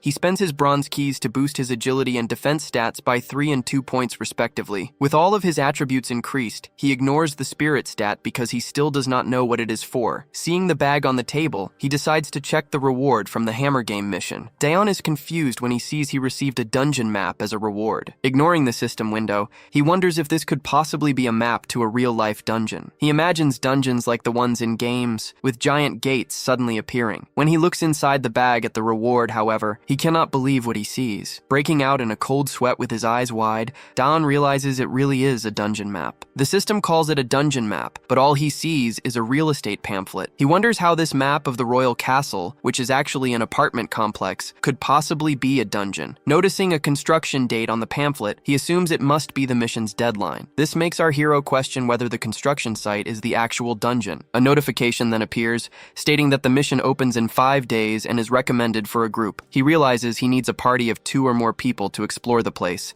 just like in a game. Imagining the dungeon to be difficult and scary, he immediately decides not to do it. But at that very moment, the system notifies him that if he does not complete the dungeon, he will be punished. Dawn Ha gets frustrated with the game-like system that takes so much and still demands more. Accepting the situation, Dawn immediately thinks of a friend to accompany him on the mission, but his plan fails when Unsung replies that he has other commitments. Unsung firmly states that he's not a pawn Dawn can move whenever he wants, leaving him back at square one. Sighing in frustration, Dawn wonders who else he could bring. Just then, his antisocial classmate Jihan asks what's bothering him, giving Dawn the sudden idea to invite Jihan on the dungeon mission. However, he quickly changes his mind, considering Jihan's history with bullies and the potential danger of the mission. As he starts thinking of someone else to invite, Kyan suddenly appears and asks where he is going. Dawn is shocked to see the beautiful girl show up at school so unexpectedly. When he asks why she came, she claims it is because she does not have his phone number. This makes him curious about her real reason for visiting, but Cyan dismisses it as nothing important. She explains that ever since he became a representative, she has not had a chance to introduce him to certain people. When Dawn asks who they are, Cyan reveals they are the men of Boromundan. He questions if she really needs to take him, arguing that he does not do much as a representative anyway. He then imagines a ridiculous scenario where he acts like a bossy representative, ordering his underlings to eat, who then obey and devour their food like animals. The thought makes Dawn feel like he would not be able to handle the role, and and just as he is lost in thought, they arrive at their destination. As soon as Daon walks in, someone calls him by his gang name and says it is an honor to meet him. Feeling smug but too shy to express it, Daon starts to ask if this is some kind of gang, but he is cut short by a surprise before he can ask the man to call him representative instead. He sees two eccentric men waiting at a table, who also call him by his gang name, Kyung Min. His attention is then drawn to Kang Soo-hoon, the man he punched earlier, who looks equally shocked to see him. Daon suddenly remembers that Kang Soo-hoon is a member of Boromundan and is stunned to find him here. Taeyeon immediately asks what Kang's problem is, and Kang accuses Daon of being a fraud. Daon retorts, asking Soo-hoon if he is not ashamed of getting beaten up so easily, which leads Kang to accuse him of cheating. Striking a cocky pose, Daon then threatens him, asking if he wants to get beat up again. Annoyed, Taeyeon tells them both to cut it out, saying they are embarrassing themselves. With a threatening look, she orders them to shut up and sit down, prompting the eccentric man at the table to remark that her terrifying attitude was just as he had heard. The older man then says he really wanted to meet Daon Hyung-nim and thanks Taeyeon for finally bringing them together. When Daon asks if the rest of the members will be arriving soon, the old man seems confused. He explains that the four of them at the table are all that Boromundan has at the moment. Confused, Daon asks if this is really a meeting, thinking it should involve a discussion with tons of members. The old man begins to talk about an incident that happened after the last Borame representative left, but Kang seems to want to avoid the topic. Chaeyeon steps in, clarifying that they are just here for introductions today and should keep the conversation simple. Taeyeon introduces the man as Shin Se-hee, a first-year student. Shin then explains that Kang is Borama's deputy, angrily adding that he would be the leader if it were not for Daon. He insists that Daon just needs to hold on to his representative title for now. Taeyeon then asks Daon if he has caused any trouble, prompting him to ask what she means. She clarifies by mentioning his conversations with Han Yun-sung and his interference with the neighborhood bullies. According to her, all of his recent actions nearly caused much bigger problems for them. Daon realizes that even after everything he did, nothing bad happened, which means Taeyeon asked the question already knowing the answer. When she brings up the scars on his face, he quickly tries to change the subject. Seeing this, Kang Se-hoon notices that Daon looks worried and seems to be trembling. Trying to calm everyone down, Taeyeon reminds them that Borama is weak at the moment and no one wants to attack them. However, Kang immediately objects to her request, claiming he is strong enough to handle other gangs on his own. Daon has to hold back a laugh at Kang Se-hoon's expression, which only makes Kang more furious when he notices. As Taeyeon grows tired of their bickering, Shin Se-hee interrupts to ask if he can order some shrimp. 4 days later, a conversation about money is taking place inside a different building. Two men are discussing how time and effort could have been spared for their underlings. An old man explains that the building's construction is delayed because of problems with hiring workers. He then tells a gangster not to take advantage of the people in the building and to leave. The gangster, a man in a green suit with tattoos, retorts that his actions were all for his client's benefit. Knowing the old man is wealthy, he suggests they should demand an allowance for working day and night. The old man complains that the brats have no respect for him, which only angers the gangster. He calls for his underling, Il-seok, and orders him to beat up the old man until he hands over the money. Il-seok rolls up his sleeves and confirms he understands the command. A short time later, the underling is seen wiping his hand, which is strangely covered in jelly. The gang leader laughs, confident that the old man will pay one way or another. He asks his underling if everyone is ready, and Il-seok confirms they are all gathered on the first floor. The leader then reveals he has a reason to attack Borami Dong, explaining that his men were previously beaten by Daewon. With a cold, evil gaze, he declares that they should start their attack with the weakest of Borama's members. In response, the men he summoned gather together, preparing to head to Borami Dong. Meanwhile, 2 other people arrive at the construction site. One of them asks the other for the position of leader, threatening him in case he changes his mind about handing over the role in exchange for help. The gangsters already there wonder who these newcomers are and how they found the location. Looking at a dungeon map, Daon wonders why this place is in Bongshandong. Daewon declares that after having their school invaded, this time will be different. He points out that now, they are the ones invading the enemy's base. Just then, a system announcement declares that they have entered the royal castle. The scene then flashes back to the past, showing Kang on the phone asking why Daewon accepted his help. During the phone call with our protagonist, Kang had asked if he was being serious. Stressed, he demanded the address and said he would head there immediately. immediately. Back in the present, Kang insists that Daewon should hand over the leader position to him. After Daewon tells him to shut up and help, Sehun warns him not to get in his way. Suddenly, a rival gang member attacks Kang from behind with a baseball bat, but as soon as the wooden weapon makes contact with his back, it breaks completely in half. Kang scoffs, asking the delinquent if he thought that would be enough to hurt him. With extreme speed, he locks his hands around the enemy's neck and begins to choke him. Lifting the man into the air, Kang asks if he really thinks he can beat the grenade of Baramai with such a pathetic attack. Another Bongshin underling then runs towards Sehun, telling him to let his friend go. Before the man can get close, however, Kang throws the first delinquent at him, causing them to crash into each other. Kang Sehun then yells at the members of Bongshin Dong, telling them all to come at him. Daewon hadn't expected much from Kang since he had beaten him before, but now he was noticing his extreme strength. He realized Kang had easily stopped the Falcon's drop, and if it were not for a critical hit, Daewon would have lost their previous fight. He silently thanked Kang for bringing him to the dungeon, realizing that even trash like him had a purpose. Just then, the system notified him of a special event mission to defeat 5 normal people. As the other Bongshin gang members decided to act irrationally and charge in, the protagonist appeared behind them with a saber in hand. Even though he did not want to fight, he also did not want to waste a golden key reward, so he decided to attack. Using his weapon master skill, he quickly defeated one of the men, completing the first part of his mission. In response,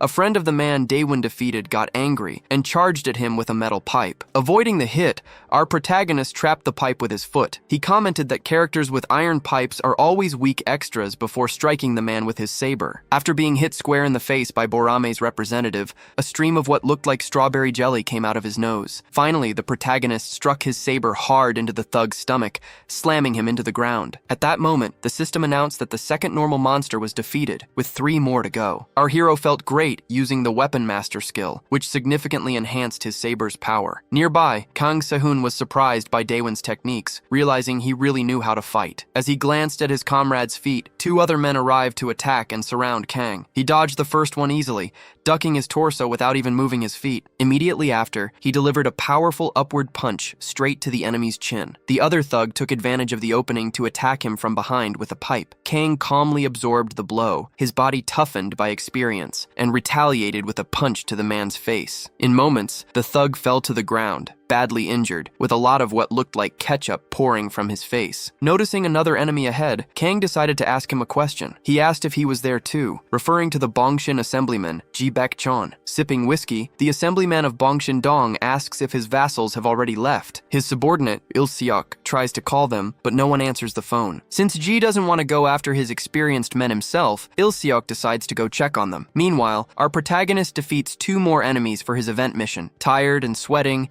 he celebrates that he is finally close to completing the task. Around the 2 members of Boramwon Dong, several enemies from the rival gang lie defeated on the ground. He notices that the man being held by Kang is the last one. While Kang is busy bragging that he took down 1 more enemy than Daomon, the man he is holding suddenly pulls out a knife. Realizing what is happening, Kang Soo-hoon's eyes widen in shock. Daomon Ha yells that he needs to defeat that man and throws his saber toward the target. His saber perfectly hits the enemy, who flies out of Kang's grip and drops the knife. As soon as the saber strikes the rival gang member, it knocks him out. That is when the system notifies our protagonist that the mission is complete and the reward is incoming. After defeating 5 regular enemies, Daomon obtains the golden key. Kang Soo-hoon stares at the blade on the ground and says he did not ask for Daomon's help. With his pride hurt, Soo-hoon turns his back and starts going up the stairs. Seeing that Daomon stayed behind, he asks if he is afraid to go up, but Daomon denies it. After climbing several flights of stairs, our protagonist says, "This is really exhausting." Suddenly,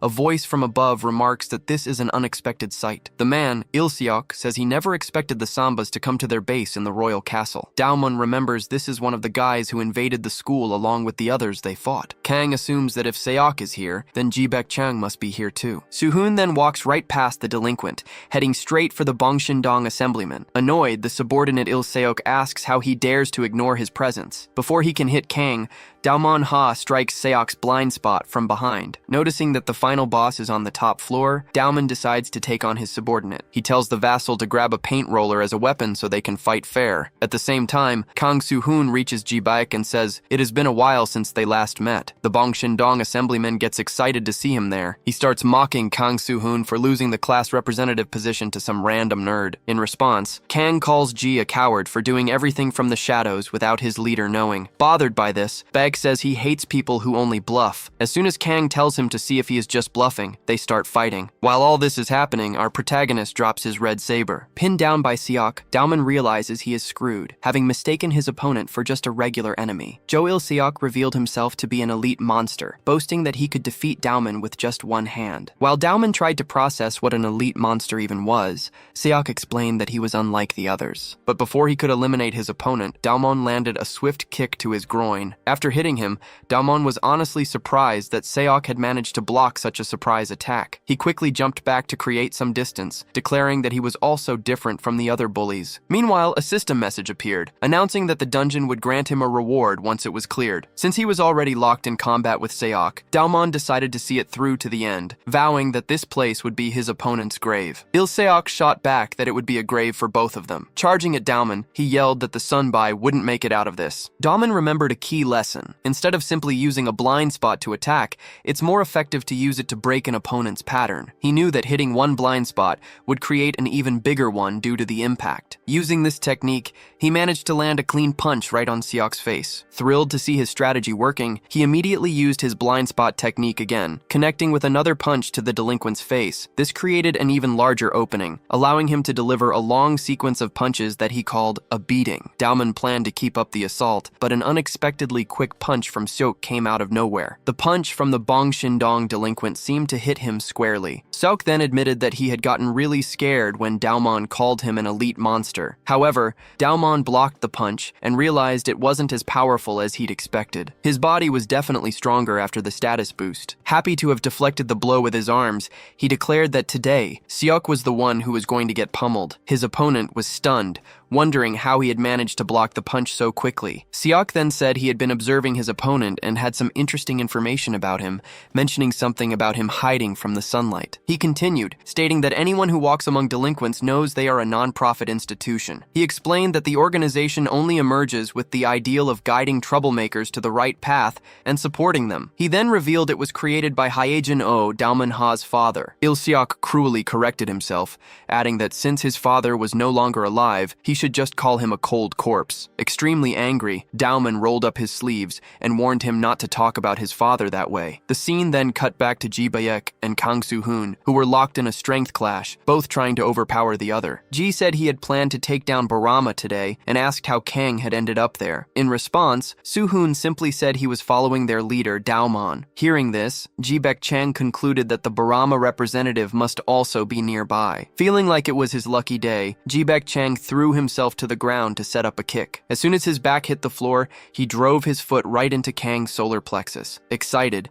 Ji exclaimed that the mountain had come to Muhammad in the desert. Just as Ji Baek Chang lands his kick, Kang Soo-hoon grabs his leg, leaving Ji Baek's body completely exposed. Declaring that he is the mountain, Kang prepares to counterattack. He then uses his grip on Ji Baek's leg to throw him across the room, sending him crashing hard into the nearby furniture. Kang Soo-hoon announces that he already took care of all the underlings on the first floor, and that Daomon is currently dealing with Seok. Suddenly, Ji Baek Chang emerges from the dust and smoke, punching Kang directly in the face. Kang immediately strikes back, and after they both land blows at the same time, Ji Baek attempts to drive his knee into Soo-hoon's face. Ji Baek lands the knee and immediately tries to climb on top of Kang for a takedown. However, before he can hit the floor, Kang firmly plants his feet to avoid falling. Having managed to dodge a direct hit to his nose, Kang grows irritated at Ji Baek for using such cheap tricks. Ji Baek tells Kang that he was wrong to leave his representative behind, claiming this mistake has already cost him the fight. He adds that Daomon is not weak like Kang thinks, and that if Kang truly knew Seok, he would never have said such a thing. Meanwhile, in another part of the building,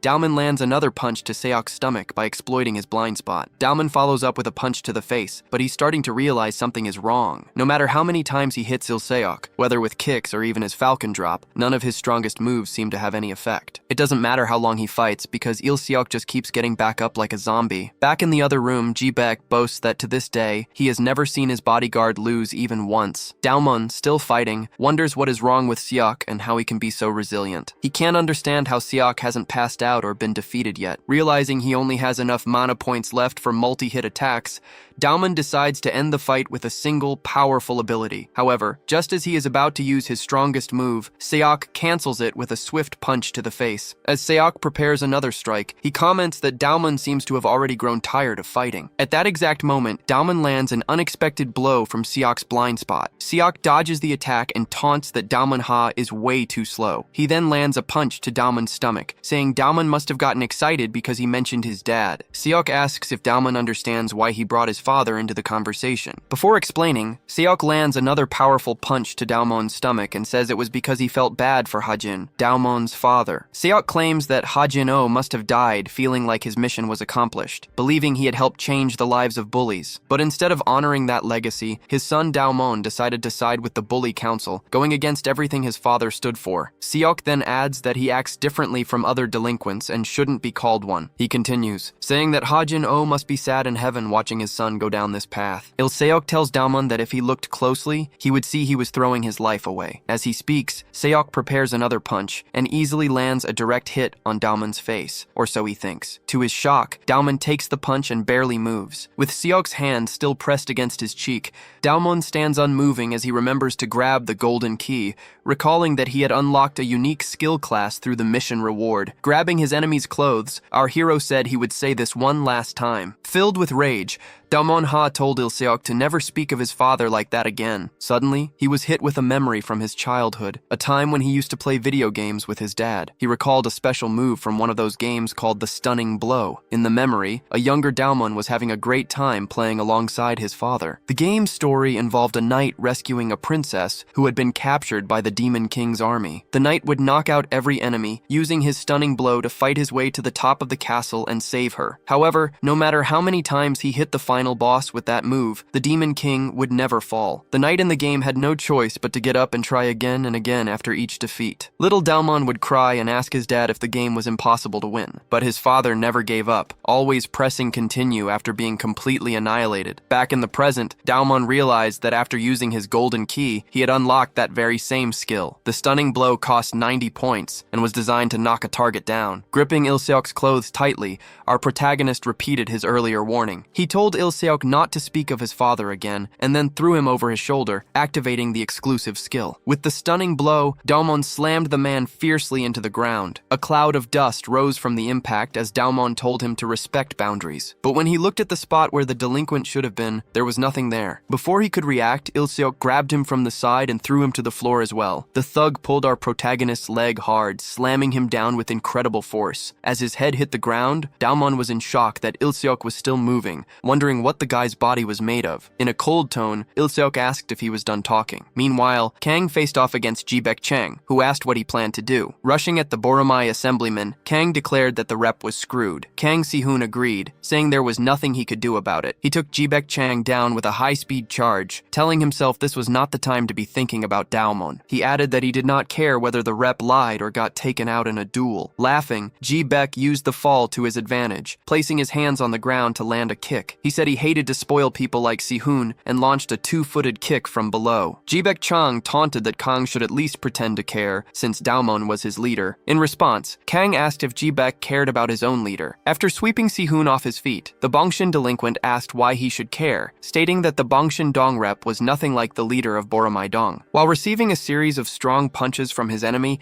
Kang felt intense pain. Jibek Chang boasted that not even the Silim Dong rep could fight the one from Bongshin Dong. In the other fight, Seok kept dodging Daomon's attacks, telling him to conserve his energy. Kicking the gamer nerd away, he said the kid seemed to be out of shape. Daomon shot back, asking Seok if he really thought he was the only one who could keep getting back up. He declared that he did not care what happened, because he could always stand up and try again. Du Wan starts running, trying to hit the resilient delinquent who never seems to go down. However, he lands an extremely weak punch to Seok's stomach that has no effect at all. Looking down on Do Wan with contempt, Seok remarks that he resembles his father a lot. lot. He claims that just like Ojinha, our hero's effort is pointless, and then lands another powerful punch. With a cold expression, Il-seok lands a strong blow to Do-won's face, knocking off his nose bandage. The sheer pain from the series of punches leaves Do-won coughing and stumbling. Even with his face badly injured and covered in blood, he refuses to give up. He suddenly remembers playing with his father during his childhood, never giving up on trying to beat the final boss. Thinking it's so hard to reach the end, he wonders if everything he did until now was for nothing. In the memory, his father disagreed, saying there had to be a way to defeat the Demon King at the end of the game. He asked young Do-won if he was really going to give up at that point,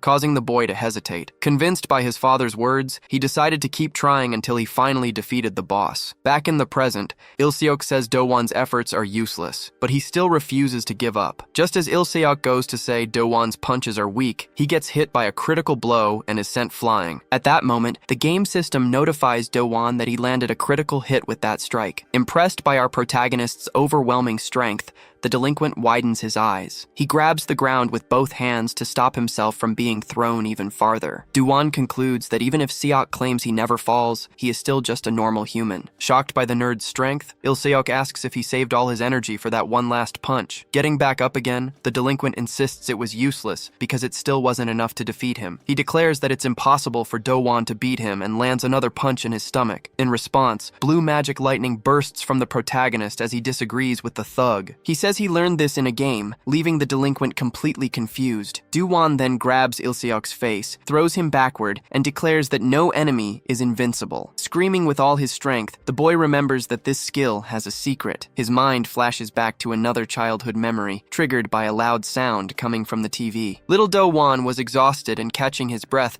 but he felt pure joy after defeating the final boss and rescuing the princess. His father had just returned from the bathroom to find that his son had beaten the game after so much effort. After defeating the demon, 10-year-old Do-won said it was easier than he expected. Just as he recalls how he brought down the demon in the game, he takes down the thug in the present. He had defeated the final boss with a stunning charge that slammed it headfirst into the ground. Now he activates his exclusive stunning charge ability and slams Seok's head into the floor. This move is an upgraded version of the stun attack that activates when the enemy is already on the ground. As Do-won's plan works, the ability is triggered by the thug's fall. The move is incredibly effective, and a genuine look of pain appears on Il-seok's face. In a memory from the past, Do-won Ha's father, Oh-jin, praised him for being truly impressive. He told his young son to always remember this day, the day he finally defeated the demon in the game after countless impossible-seeming tries. His father assured him that no matter what happened in the future, his efforts would always pay off because no effort in this world is ever in vain. Back in the present, Do-won exhales with relief, wondering if it's finally over. A system notification then confirms his victory, announcing that the elite monster, Jo Il-seok, has been defeated. Exhausted from his toughest fight yet, Do-won finds he can no longer move. Meanwhile, a masked worker stands just outside the royal castle. Jung-sik-yong, the representative of Bong-chin, arrives on the scene and asks if Do-won Ha invaded the base alone. As he appears, his subordinate boasts about how much stronger Jung is than Do-won, claiming that not even Han Un-sung could compete with him. Jung-sik-yong then climbs on top of Kang Soo-hoon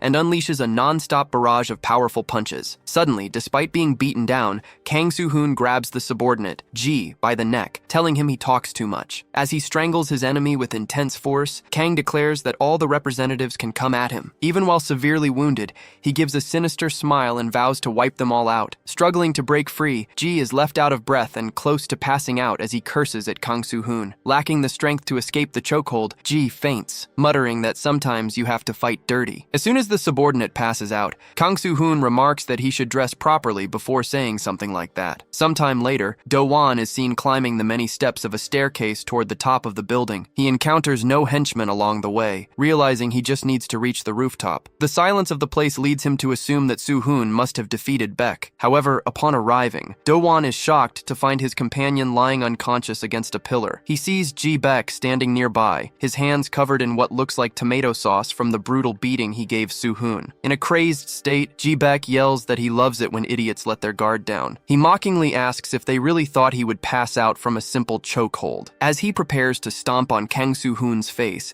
Ji-baek sneers that Soo-hoon should have finished him off when he had the chance. Just before Ji-baek can deliver the final blow, Do-won appears and shoves him away. He yells at his companion, calling him tough and urging him to get up. Recognizing that Do-won got him into this mess, the barely conscious Soo-hoon tells him to run while he buys some time. Ji-baek-chang scoffs, calling their sense of camaraderie embarrassing. Laughing at Do-won, he asks if he really thought he had defeated Il-seok before revealing that he himself is the true final boss. Do-won is stunned by this revelation, realizing that not only is Ji-baek the dungeon's final boss, but he's also in perfect condition. In stark contrast, Do-won is low on health and has no energy points left for the fight. Ji-baek taunts him to come at him, and Do-won understands that with Kang Soo-hoon unconscious, simply winning won't be enough. Knowing it's impossible to run from this duel, he braces himself as Baek suddenly charges forward, throwing a powerful punch. Just as Ji-baek declares he's going to crush Boromai, his boss suddenly appears and demands to know what he's doing. The newcomer,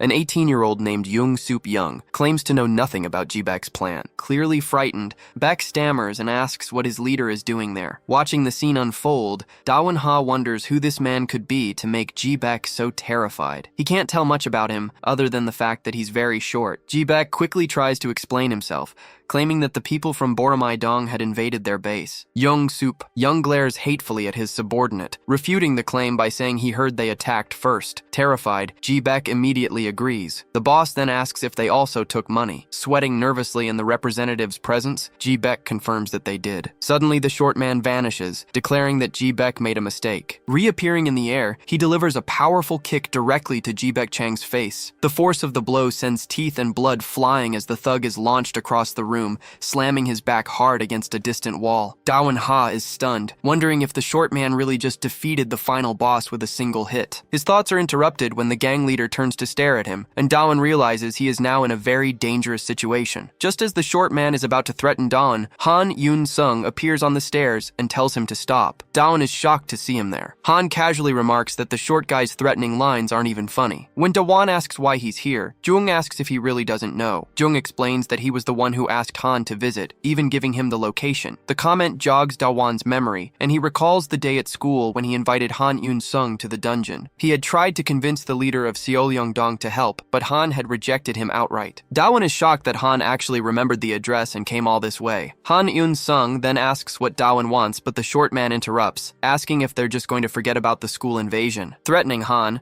Young says that if it weren't for the invasion, he would have handled everything himself. He warns them not to mess with his people again, and Da-won can't help but find him incredibly intimidating. In response, Han, the representative of Seollyeongdong, simply walks right past the short delinquent without saying a word. Young tells Yoon-sung to take care, and the buff delinquent leader thanks him for his kindness. Meanwhile, Do-won is still shocked by the brutal state Ji-baek was left in and wonders if this whole chaotic situation has finally come to an end. Later, while carrying Kang Soo-hoon on his back, Do-won complains that the buff guy is super heavy. Proud as ever, Kang insists he can walk by himself and then asks what happened with Han Yoon-sung. Da-won replies that Han seems to be more of an ally than a friend. Kang disagrees, arguing that Han wouldn't get close to Da-won for no reason and that something feels off about the situation. He suspects Han is taking advantage of his position as a representative, a concern that Da-won acknowledges. Changing the subject, Da-won concludes by stating that, as promised, Sehun is now the official representative of Boromai-dong. The news shocked the delinquent, and his eyes widened as he remembered everything that had happened during the mission. Kang told Da-won he shouldn't give up his position so easily, especially since they were part of the Bully Council and facing the guys from Boncheon-dong. Convinced, Sehun declared that he would take the representative position next time. He then said goodbye, telling Da-won-ha to stay alive, which made Da-won suspicious of his tone. Shortly after, the system notified our protagonist that the Royal Castle dungeon had been cleared. It began calculating his contribution to the mission in order to determine his reward. With a smile on his face, Da-won waited for the great reward he was promised. However, because he didn't contribute to the defeat of the final boss, his reward was reduced. Da-won understood that beating the boss was one of the most important parts, so it made sense to lose the bonus. His final reward for completing the dungeon was 12 bronze keys, which he considered quite a lot. He walked out happy and excited,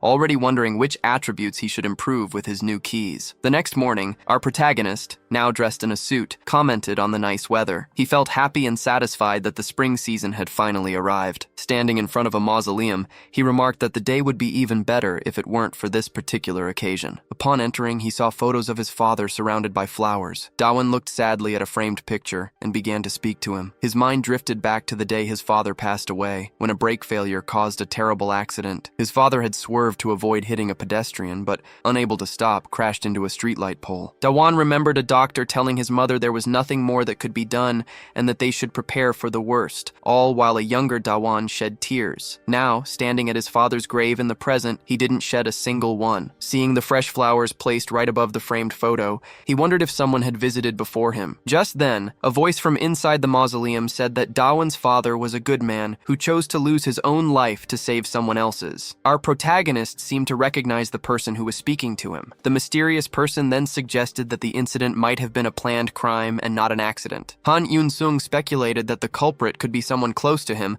and asked Dawan what he would do in that situation. In shock, Dawan demanded to know what he was talking about. Before Han could answer, Dawan also asked why he was there and if he had known his father. Instead of replying, Han Yun-sung fell silent as his mind drifted back to his childhood. In his memory, a man named Oh Jin-ha found him in a park and called out to him. He scolded the young boy, saying that drinking too much soda wouldn't help him grow up healthy. As a replacement, he offered a strawberry juice box to the young Han Yun-sung. Finding the gesture suspicious, Han questioned the man's intentions, so Jin-ha explained he was there to make sure no one was smoking. When the young boy asked why, Oh Jin-ha revealed that he was a bully hunter. The conversation brought back a memory of little Han calling his father unemployed, a claim the man had firmly denied. Back in the present, the representative of Seoleong-dong insisted that none of that mattered right now. Before the man could finish, Dawan-ha confessed his confusion, repeating Han Yun-sung's claim that his father was the victim of a planned crime. He tried to reason that Yun-sung wouldn't have come just to mess with him, but as he argued that the police had ruled it an accident, Han interrupted, stating he had proof. Han explained that he possessed evidence that had never come to light. This led to a flashback from the night before, where Yun-sung was asking someone if he should really tell Dawan in person. He was speaking with the dwarf, Jung-seok,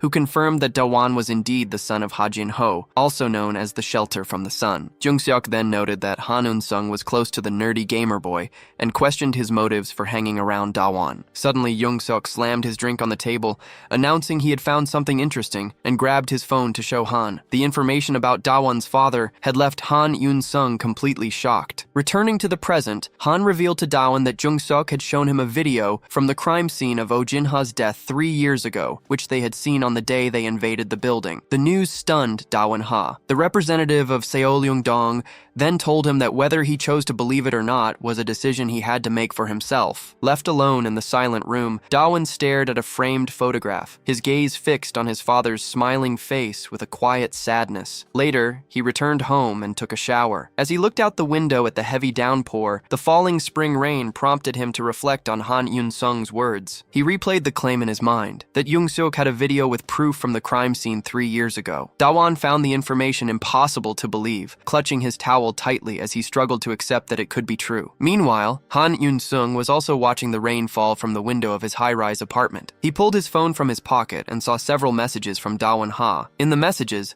Dawan mentioned the representative of Bongshin and asked for the current whereabouts of Jung-seok-young. Elsewhere on that same rainy day, a subordinate held an umbrella for Jung-seok, who asked if the rain was letting up. Just after his subordinate confirmed that it was, Jung-seok noticed something strange on the street that caught his attention. He was shocked to see Dawan-ha standing in the middle of the downpour with a serious expression on his face. Knowing this couldn't be a coincidence, Jung-seok asked why he was there, and Dawan immediately demanded to know about the evidence. In response, the gang leader quickly pulled a flash drive from his pocket and asked if this was what Dawan was looking for. However, Jung-seok-young frowned, stating that he had no intention of simply handing the evidence over. He challenged Dawan, telling him that if he could take the item from his hands, it would be his. Without hesitation, Dawan used his skills to abruptly snatch the flash drive from Jung-seok's grasp. But before he could land a solid hit, Jung-seok's subordinate intervened, throwing Dawan a great distance away. Dawan manages to plant his hands on the ground, slowing his momentum to a stop. With heavy steps, Jung-seok's subordinate stands before him like a wall, warning that acting this way in someone else's territory will be a problem. Immediately after speaking, he prepares to throw a powerful punch at Dawan-ha. Before the hit can land, Dawan remembers the 12 bronze keys he earned from the mission and decides to spend them all on his attributes. Wondering which would be most effective,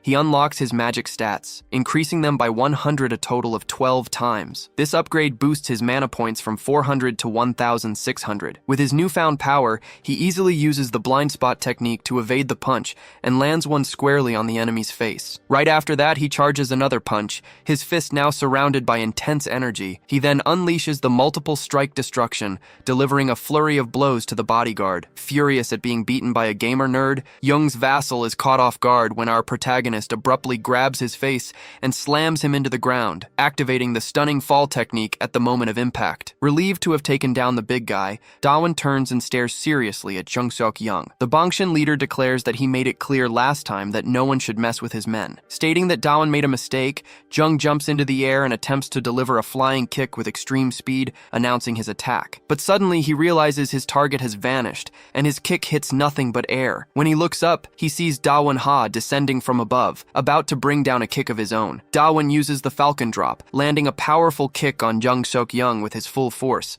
The impact so strong it sends ripples through a nearby puddle. However, Young manages to block the attack with his arm, and smoke begins to rise from the point of contact. Facing our hero directly, he says that one strike won't be enough to bring him down. Dawan realizes this fight is completely different from the others he's faced. He decides he must use his keys to release his mana, and then unleash all his abilities if he wants to win. Believing he can win if he can use his skills as many times as he wants, Dawan immediately tries another kick at Young. He executes a high jump, followed by another Falcon Drop. Jung-seok Young questions whether Dawan really thinks the same kick will work a second time. After dodging the attack with ease, he calls Dawan's pattern simple and prepares a punch. But he's caught off guard by a double-footed flying kick and doesn't have time to strike back. Despite the surprise, Jung-seok Young easily blocks the kick again using his forearm. Dawan understands the problem. This guy is different from his other enemies and won't go down easily. Seeing his opponent go for another strike, the protagonist knows that until he can figure out Young's techniques, he has to give it everything he has. He counters by throwing the enemy over his shoulder toward the ground. As soon as Young is about to hit the pavement,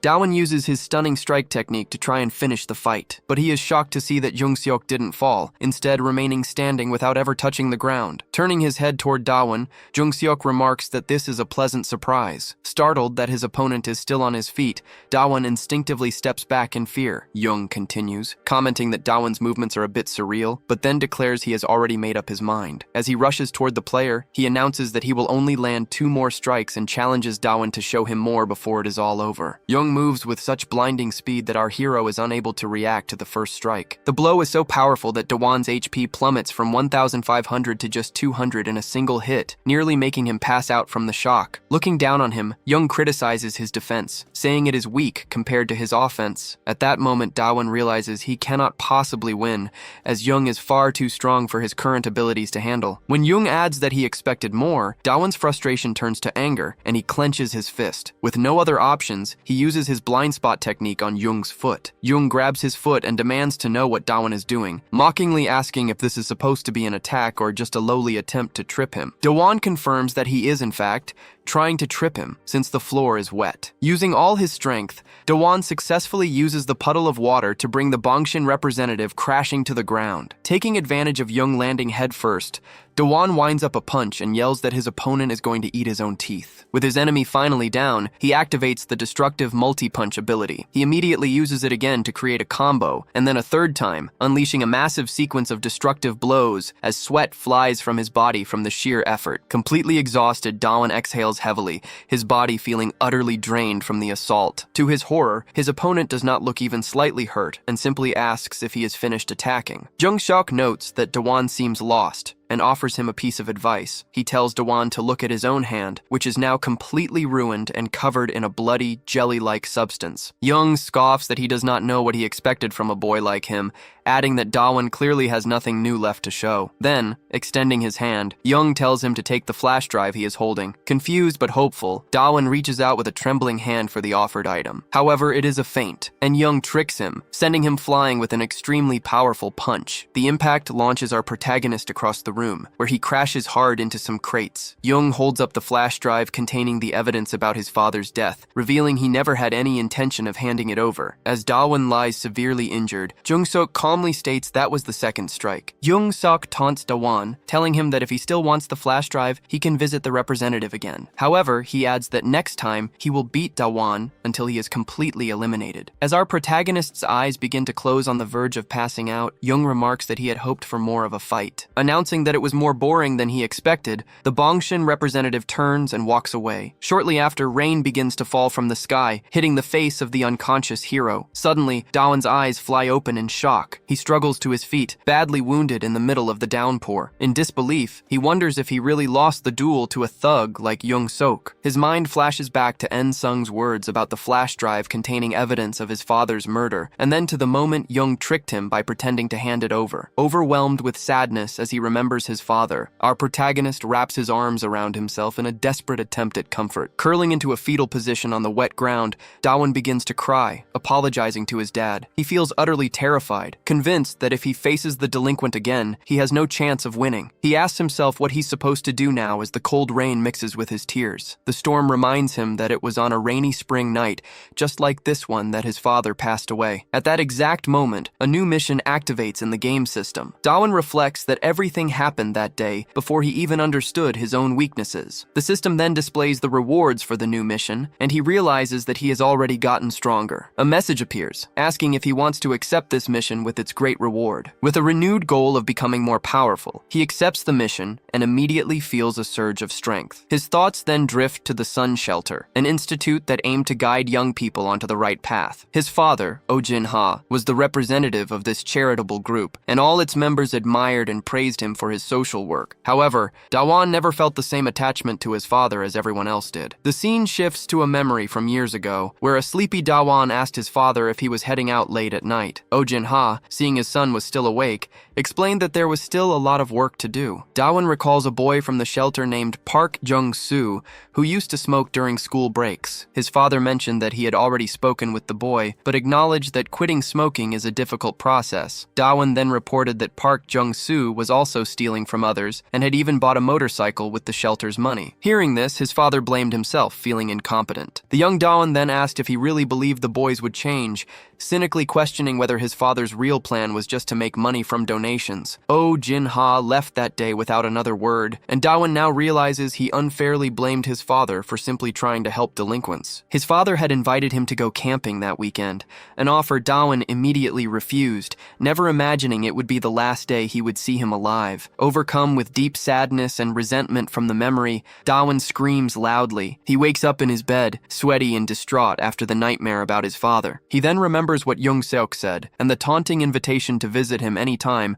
fills Dawon with a burning anger. Dawon was certain that Seok-young was very strong and had only fallen sick because of the rain. He began to consider the possibility that the car accident that took his father's life 3 years ago was actually a planned crime. This made him wonder why Jung from Bongcheon would have a flash drive containing that kind of information. He initially suspected Jung Seok-young was involved, especially since he refused to hand over the item with the evidence. However, Dawon started to rethink his theory. After all, Han had said Jung was someone close, yet Dawon had never seen him before that day. He also realized that if Jin were truly involved, he wouldn't have offered the evidence as a prize for winning their fight. Thinking about all these exceptions started to confuse and irritate him, so he resolved to see the evidence with his own eyes as soon as he defeated Jung Seok-young. To do that, he had to complete a mission that required him to improve his body in 5 steps. By completing this mission, he would gain many attribute points and become much stronger. Internally, he promised himself that he would get the evidence from Jung Seok-young soon enough, declaring that it didn't matter what the mission was, he would handle it. The first mission was to make his way to school by imitating the monster from the movie The Exorcist. As he walked to school with his body completely upside down, 2 girls started mocking him. Even though he was dying of embarrassment, he was determined to do whatever it took for his improvement instead of just going to the gym. He didn't care what they thought and was willing to do anything for physical enhancement, so he ran with his body inverted, scaring the girls at school. The second task required him to sit in an invisible chair for a long time, which he did. For the third mission, he had to catch a pigeon with his hands, and despite great difficulty, he succeeded. In his fourth mission, Dawon had to cling to the underside of a playground slide. Upon reaching the final task,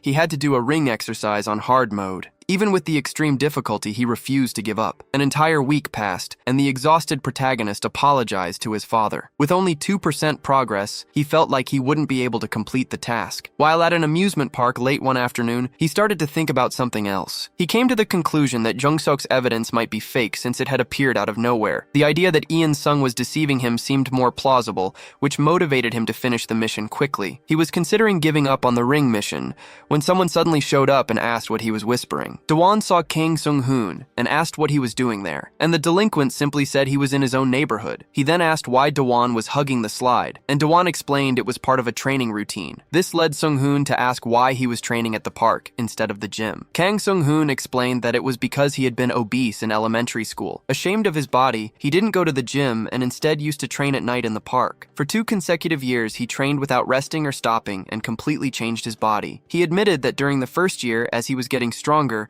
all he could think about was giving up, a feeling Dawon understood all too well. Kang Sung-hoon explains that he returns to this place to train and remember the past. This causes Dawon to compare himself to Kang, recalling how he would get beaten up at school when he was younger. He decided to learn sports and asked his mother to enroll him in taekwondo, but those decisions never lasted long because he would always quit to play video games instead. Whenever he got beaten up again, he would ask his mom to put him in another sport. However, the younger Dawon would give up too easily and go back to gaming because martial arts felt too hard. Back in the present, the delinquent asks if Dawon is going to quit again. Kang Sung-hoon points out that our protagonist was in the middle of training just a moment ago. Feeling reflective, our hero looks at his goals and finds inspiration in people like Kang who never give up, silently apologizing to his father for sounding so weak. Motivated to try one more time, Dawon grips the playground slide again. Clenching his teeth and putting in all his strength, he decides not to give up and to go all the way this time. As Dawon hangs from the slide, he shouts from the strain, and Kang simply tells him to be quiet. Time passes quickly, and 2 months go by. In his office, Jung Si-hyuk hears someone arriving and tells the person that he thought they had given up. Jung Si-hyuk looks directly at Dawon Ha as he enters through the front door. Holding the flash drive, Jung Si-hyuk says he understands why Dawon wants it. He then reminds Dawon of his earlier threat, saying he wasn't joking when he said Dawon would be beaten until he was annihilated. Closing the office door, our hero tells Jung Si-hyuk he can try. The prodigy declares that things will be different this time because his stats are way higher, and he has even reached level 100. Before the battle can begin, we see what happened 2 months earlier. Dripping in sweat, Dawon exclaims that he finally managed to do something. He had caught a pigeon with his bare hands, completing part of the mission, though it was exhausting. Even though pigeons weren't afraid of people, it was still incredibly hard to grab one by hand. Determined not to give up this time, he set out to complete his next objective by hanging from the bottom of a playground slide, where his progress improved greatly. At that point, the body enhancement mission was only 9% complete. He then had to sit in an invisible chair throughout all his classes, and at that pace, he soon reached 21% progress in the task. Next, by completing the ring mission on the hardest difficulty, his progress increased even further. He realized he could finish the mission as quickly as possible, and soon reached the halfway mark. Completely exhausted, he finally managed to complete the entire thing by finishing the slide task. Dawon celebrates for finally finishing the body enhancement training and meeting all the requirements. As a reward for completing the mission, he receives a general increase in his attributes. Right before his eyes, Dawon watches as all his stats increase one by one. Despite the stat increases, Dawon didn't feel any different and wondered if anything had truly changed. To understand the practical effects of his new attributes, he decided to test them, his focus still firmly on discovering the truth about his father's death. Jung So-kyung mocked Dawon, saying he had no idea what the gamer had been doing for the past 2 months, and questioning if he really thought he had a chance to win. When Dawon remained silent, Jung assumed it was because he was being reckless out of grief for his father. The delinquent from Bangjin then leaped over a desk, shouting that if Dawon wanted to die so badly, he would send him to where his father Ojinha was. He launched a kick at Dawon, but was shocked when the hero, before the fight even truly began, simply wanted to ask a question. Dawon easily blocked the strike and calmly asked where Jung had gotten the evidence. Stunned that the nerdy kid had deflected his attack, Jung Seok-kyung stepped back. He realized he had almost been countered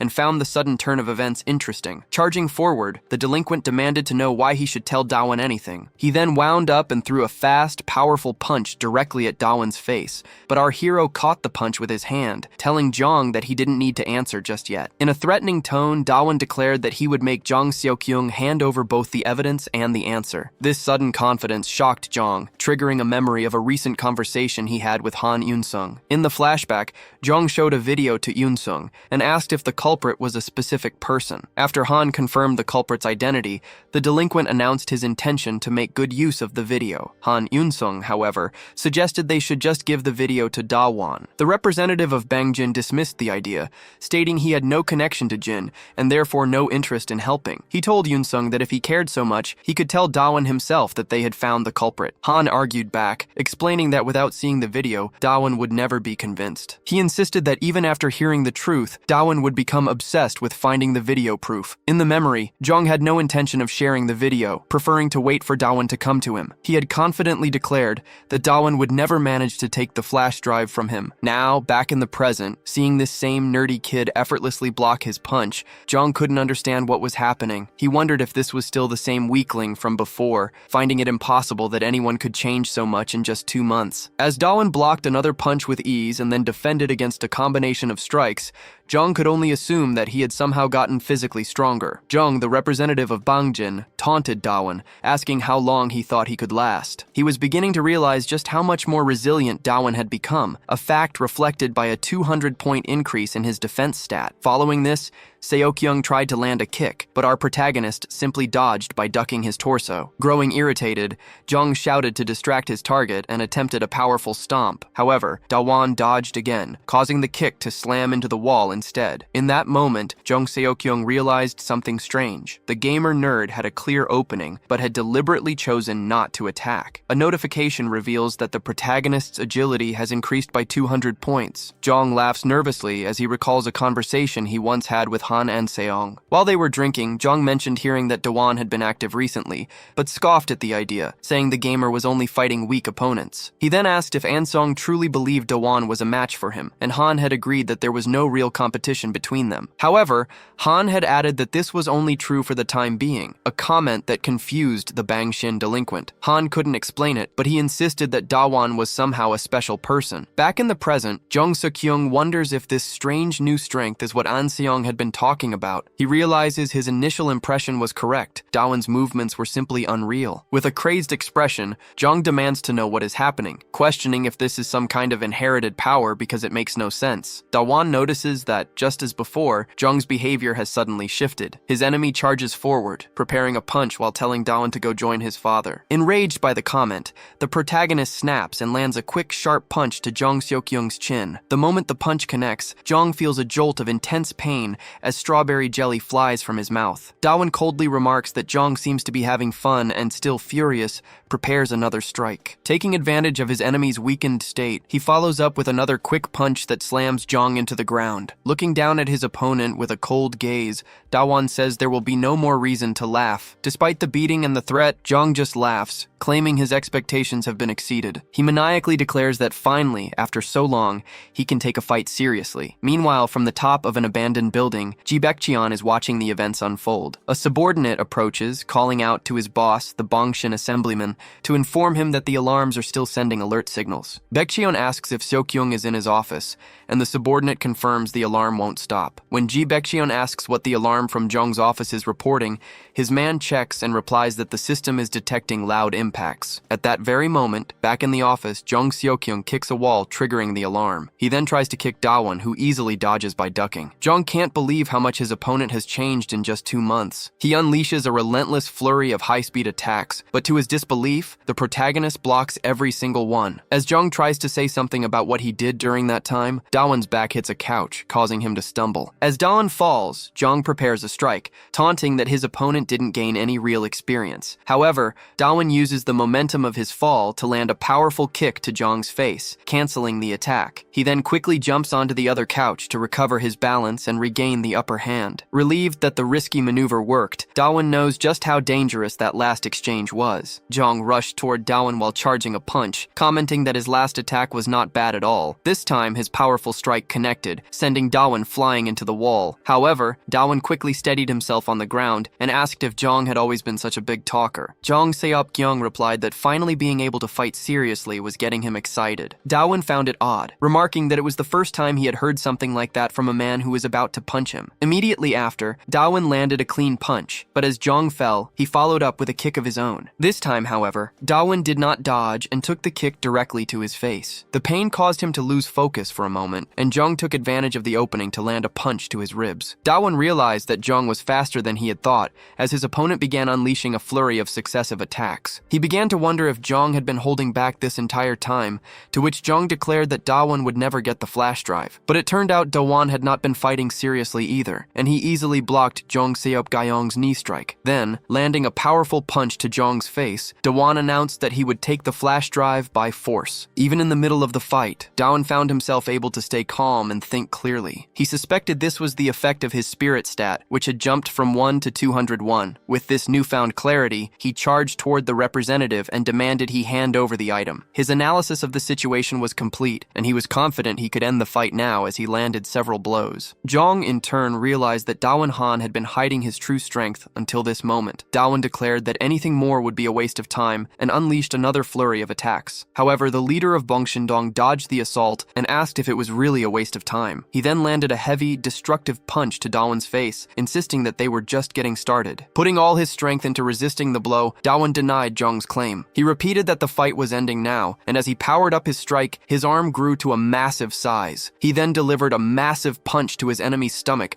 causing Jong Seok to scream out in pain. Blue lightning erupted from Dawan's fist, signaling that he had landed a critical hit. The force of the blow sent his enemy flying far away, with lightning trailing from the point of impact. Jong flew several meters before crashing into the ground, shattering the office furniture around him. Even Dawan himself was impressed that he had managed to land a critical hit. He had wanted to ask where the evidence came from, but he quickly realized he had just completely overwhelmed Jong Seok. Deciding that was not important right now, he simply grabbed the flash drive from Jong and left with it. Meanwhile, the Bongshin deputy grew worried when Jong would not answer his phone. Feeling anxious, he gathered some gang members and headed toward Jong's office. He ordered one of his subordinates to go check on the situation, and the man immediately obeyed. In the alleyway, the subordinate came across the familiar white-haired face of Han Eun-sung. Han Eun-sung was sitting on the stairs, apparently waiting for them, which prompted the underling to yell for his boss. Ji Baek-chang found the situation strange and asked what Han Eun-sung was doing there. Han simply replied that he was there to stop anyone who tried to go up the stairs. Ji Baek-chang immediately assumed something is happening in Jong's office, concluding that's why the alarm was turned off. He guesses that his boss must be out, which would explain why Han Eun-sung was just sitting there guarding the stairs. Ji Baek-chang then threatens Han, saying that no matter what happens, everyone from Boram Hwaidong is screwed. He warns that he brought the entire Bongshin-dong gang with him in case anything goes wrong. Staring back with hatred, Han simply asks again why Ji Baek-chang is there. The white-haired man calmly repeats that he is there to stop anyone from climbing the stairs. In response,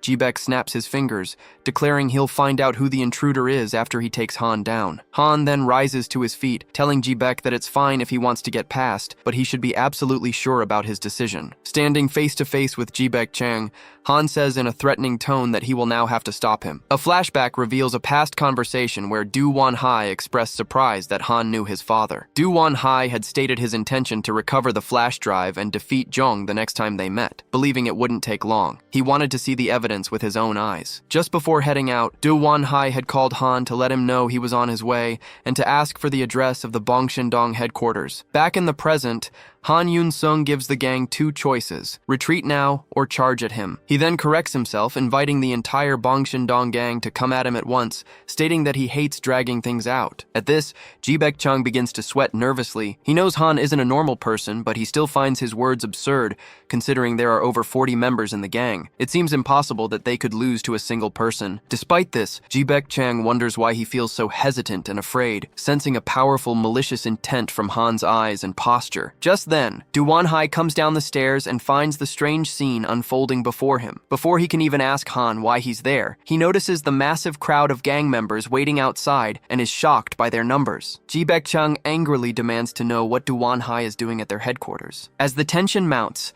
Han Eun-sung once again whispers to Ji Baek that he hates stalling. Hearing this, Ji Baek loses his composure and his fist begins to tremble with rage. Finally, he orders all his men to step back and clear a path for Do-won, Hai, and Han to pass. Furious, Ji-baek-chang storms toward his boss's office, vowing that the Boram Hwaedong members will pay once this situation is resolved. However, the moment he enters the office, he is shocked to find his boss, Jong, was there the whole time. Seeing Jong injured and the office completely destroyed, Ji-baek asks what happened. Jong reveals that Do-won Hai was responsible, then tells Ji-baek he's being too noisy and that it wasn't a big deal, though he privately suspects Do-won is hiding something. Jung tells the gang to clean up the office, promising himself that he will discover the nerd's secret next time. Wiping the strawberry jelly from his mouth with an insane expression, he vows to uncover everything. Meanwhile, Han Yoon-sung and Do-won sit together in a park, where Do-won asks why his classmate came to see him. In response, Yoon-sung tells the gamer servant to watch the video first so they can talk more afterward. Plugging the flash drive into his phone, Do-won feels satisfied that he can finally discover what happened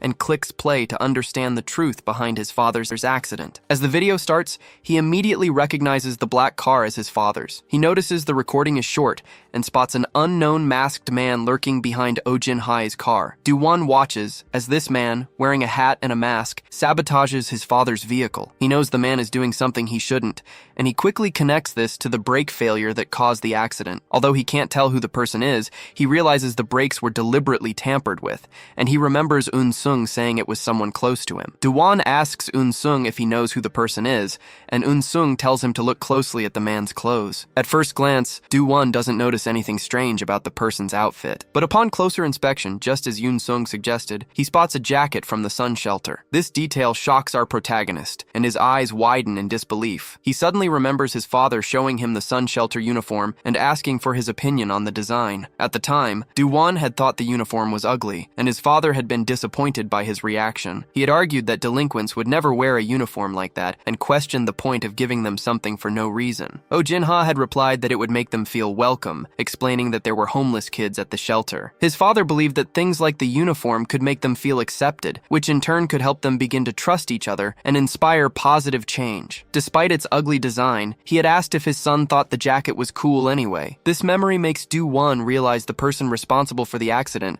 was a former member of the sun shelter. Han Eun-sung cautions that they can't be sure just based on the jacket, but he agrees that it's a plausible theory that makes a lot of sense. Angry, Do-won clenches his fist tightly as he remembers telling his father that delinquents would never change. In the end, it seemed his father's efforts to help them had led directly to his death. Thinking about all this, our protagonist lowers his head in sadness. Yoon-sung points out that even if they find out who the culprit is, there's no point in reporting it to the police. An investigation might happen, but they wouldn't be able to identify the person, and the source of the evidence is unclear since Yoon Seok-hyung received the video from an anonymous message. Han then asks if our hero has any guesses about who the culprit might be, but Do-won says he doesn't. He explains that after his father's death, the shelter collapsed, making it difficult to get any information from that time. Just then, something seems to come to Do-won's mind as he remembers that the building is still standing and might hold some evidence. Do-won thanked Han, explaining that the conversation had given him time to come up with an idea. When Han asked what he planned to do after finding the person responsible, Do-won first thought of his father. He silently promised him that while it might take some time, he would eventually take down the culprit. Then, speaking aloud, he declared that he would make them all pay for their crimes. The following day in class, a classmate mentioned that test week was starting, which came as a complete shock to Do-won. Their teacher then announced that he had included several difficult questions on the exam, warning everyone that they needed to study hard. Hearing this, Do-won began to panic, realizing he hadn't studied at all because he'd been so busy with missions. Noticing his distress, his classmate Ji-han asked if something was wrong. Do-won admitted that he hadn't studied at all, and Ji-han was very understanding. He offered to help and kindly invited Do-won to study at his house after school. After classes ended for the day, Do-won had a sudden realization. He had been so preoccupied with other things that he hadn't noticed how much time he spent with Ji-han. They were in the same class and always ate lunch together. It dawned on him that Ji-han was his friend, a thought that left him feeling strangely confused. Excited by the invitation, Do-won asked where Ji-han's house was. Just then, a system notification announced an active mission, causing Ji-han to ask what he had just said. The mission required him to protect protect Jihan Yu during test week. Do-won wondered why such a strange and sudden mission would appear, but he immediately understood it meant Jihan was probably in danger. Meanwhile, in a nearby alley, two delinquents were making disgusting comments about women. One of them put his arm around a girl who looked clearly uncomfortable, telling her she was the only one for him. A different girl asked someone named Gyu Min what he was looking at, and he replied that he had recognized someone on the street. Gyu Min was staring at Jihan Yu, remarking that it was strange to see him in a place like this. He mentioned that they used to be best friends, part of a group of 4 people standing in the alley. The system mission, which offered a secret item as a reward, had activated with just 4 days remaining before the tests. Sometime later, Do-won stood in shock in front of a massive mansion and asked if this was really Jihan's house. Jihan confirmed that it was and invited him inside. A woman greeted Jihan upon his arrival and asked if Do-won was his friend. Do-won introduced himself and assumed the woman was Jihan's mother, but she corrected him, explaining that she was his maid. She offered to bring them some fruit, leaving Do-won stunned that his friend had a maid. As they climbed a spiral staircase toward the bedroom, Do-won commented that he had only ever seen houses like this in movies. When they finally arrived at Jihan's room, Do-won was even more surprised by its size and appearance. He realized that just visiting his house made him feel much closer to his new friend, and he couldn't help but wonder when the last time was that he had been invited over to a friend's house. The maid commented that it had been a long time since Jihan brought a friend home, telling them not to worry about her and to just call if they needed anything. As she left, Do-won realized the only time he had ever seen Jihan with other people was that one day at karaoke. Jihan then asked if they could start studying, and Do-won instantly agreed. Later that afternoon, Do-won thanked him and suggested they should keep studying together during the week. As he said goodbye and told Jihan he would see him at school tomorrow, he realized how quickly the day had passed. Do-won figured that with Jihan safe at home, nothing dangerous was likely to happen. He continued reading the school mission that required him to protect his friend, but upon closer inspection, he noticed a detail he had missed before. He wondered what the secret item could be, since all the rewards up until now had just been keys. Do-won imagined that a secret item must be something really good, and the thought made him excited. A day passed, leaving only 3 days until the tests began. Jihan was surprised to see that Do-won had already solved all the practice questions. Suddenly, he was startled to see his friend collapse onto the floor with his eyes rolled back. Do-won explained that his brain was overloaded with information and would crash if he tried to learn anything else. Smiling kindly, Jihan suggested they take a break for a while. He then led Do-won into a strange and unfamiliar room, prompting Do-won to ask what it was. Jihan explained that it was just a normal game room, but it was incredibly fancy and filled with expensive equipment. Do-won felt a pang of jealousy, since having a setup like this with all these items had always been his dream. To his surprise, Jihan admitted that he did not even like to play games and that the room was just a gift from his parents. He mentioned that the entire second floor of the house belonged to him, which made Do-won feel a little down as he realized his friend was on a completely different level. His gaze then shifted to the side, where a white door caught his attention, and he asked what was inside. Jihan smiled and said it was just a storage room, and Do-won pretended to believe him. His attention was then drawn to a virtual reality headset nearby, making him suspect the door was hiding something important. Another day passed, leaving only 2 days before the exams were set to begin. Do-won asked if he was taking up too much of his friend's time, but Jihan assured him that he still needed to review anyway. Realizing that nothing had happened with the mission, Do-won thought he had worried for nothing and found himself enjoying his time with Jihan. He then asked if Jihan used to attend special classes or have a tutor, and his friend replied that he had tutors in the past. When Jihan revealed he had had 20 tutors, Do-won was shocked by the number. Jihan explained that it was not just for studying, as they covered all sorts of subjects, which helped him learn a little bit of everything. Their conversation was suddenly interrupted by a man who approached Jihan, saying it had been a long time since they last saw each other. The man added that it was the first time they had met since elementary school,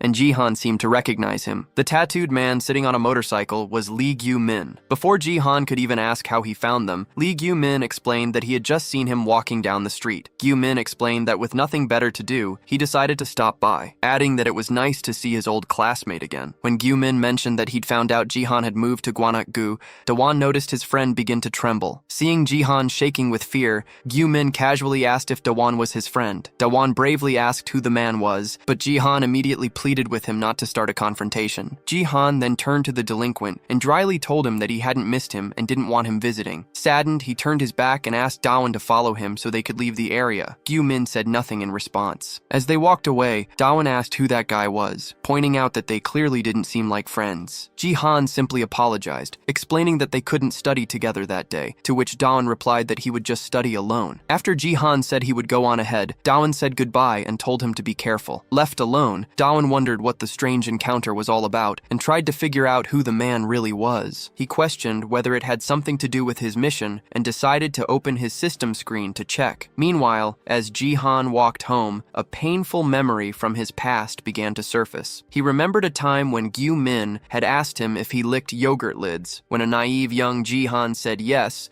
the bully took the lid off a spoiled yogurt and tried to make him eat the rotten contents. With a wicked expression, Gyu Min kept taunting him, asking if he wasn't going to lick it. As the poor kid was forced to lick the moldy yogurt, the entire class, including Gyu Min, had laughed at him. Lost in this sad memory, Jihan continued on his way home. Seeing his friend's distress from a distance, Dawan decided to let him go home alone. He chose not to follow, mostly because Jihan had asked him not to. Dawan watched until he saw his friend get home safely, figuring everything would be fine for now. As soon as a tired Jihan entered his house, his maid asked about his friend Dawan. She then mentioned that another friend had stopped by and left a while ago, adding that the rest of them were upstairs waiting for him. When the maid specified they were the elementary school friends who used to visit, Jihan's face paled and he immediately ran up the stairs. He threw open the door to his game room and found his old classmates inside. A girl remarked on how nice his room was and commented that he must be living well. Other boys were lounging around, lazily asking him to give them his video game. Shocked,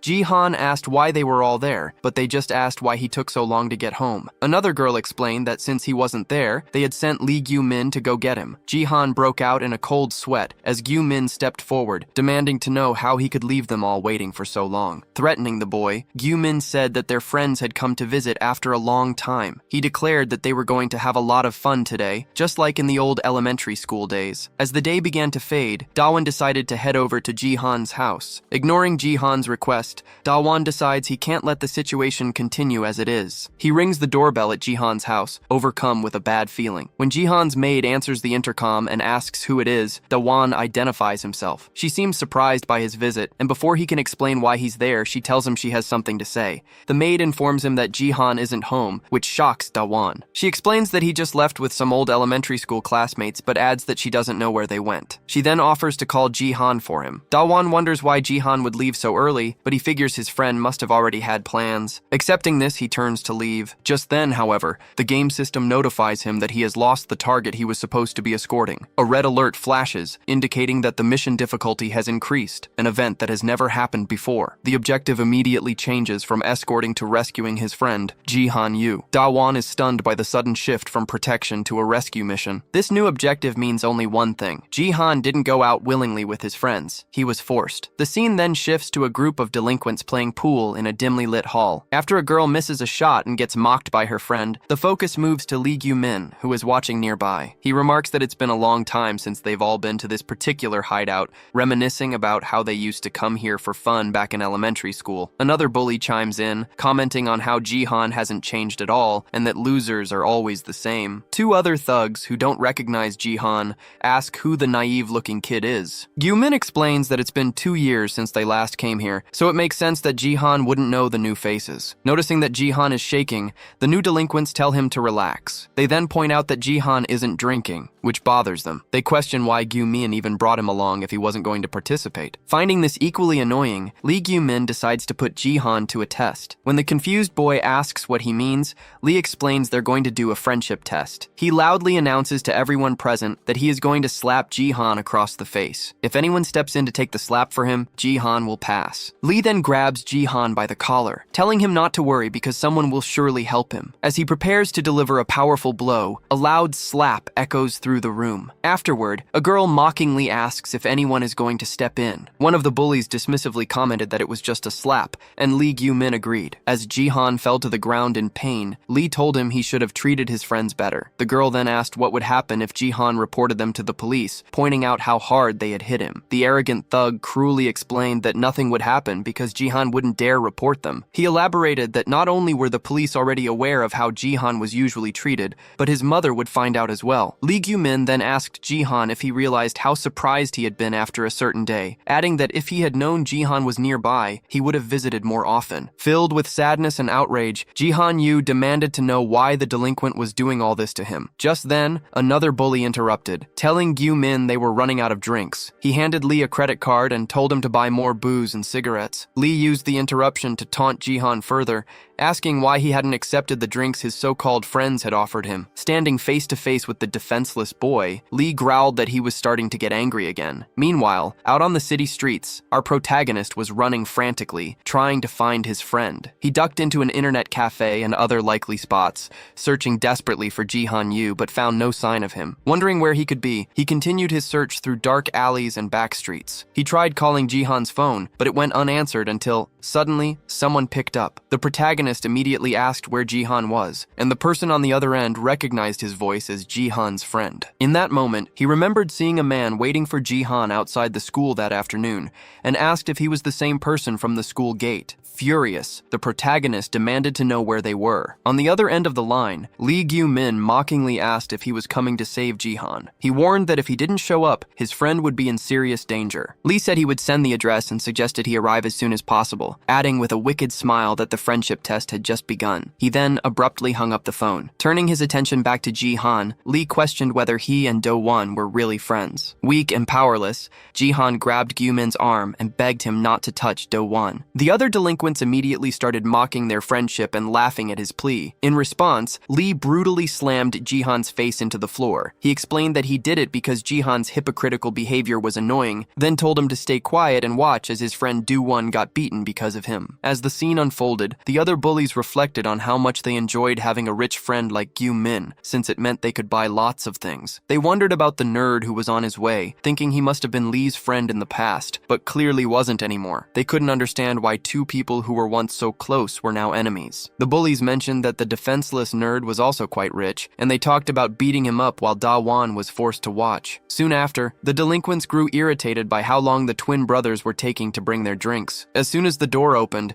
they started yelling at the two for taking so long, demanding to know what they were doing. Their questions were answered when the injured body of one of the twins was suddenly thrown into the room. The bullies stared in shock, their eyes fixed on the doorway as they tried to understand what had just happened. They watched as someone entered, holding the body of the other delinquent. Lee Gyu-min remarked that this dramatic entrance from Da-won, carrying the two bodies, was not what he had expected. As soon as Da-won arrived, he apologized to Jihan-yu for taking so long. He admitted he didn't know what was going on, but asked if all he needed to do was beat everyone up, and then prepared to fight. Suddenly, a memory flashed through Jihan's mind, transporting him to a VIP room in a hospital. His mother was complimenting his school uniform and asked if he had made any friends at school. He explained that it was only the first day after vacation. She then teased him, asking if he had gotten a girlfriend, which made him react with embarrassment. Jihan's mom smiled, telling him she just wanted to see her son surrounded by good friends. She added that he needed a strong friend to protect him, just as he took care of her in her fragile state. After he left his mother's room, a boy recognized his school uniform and asked if he was a first-year student. That was the day Jihan met Lee Gyu-min. The very next day,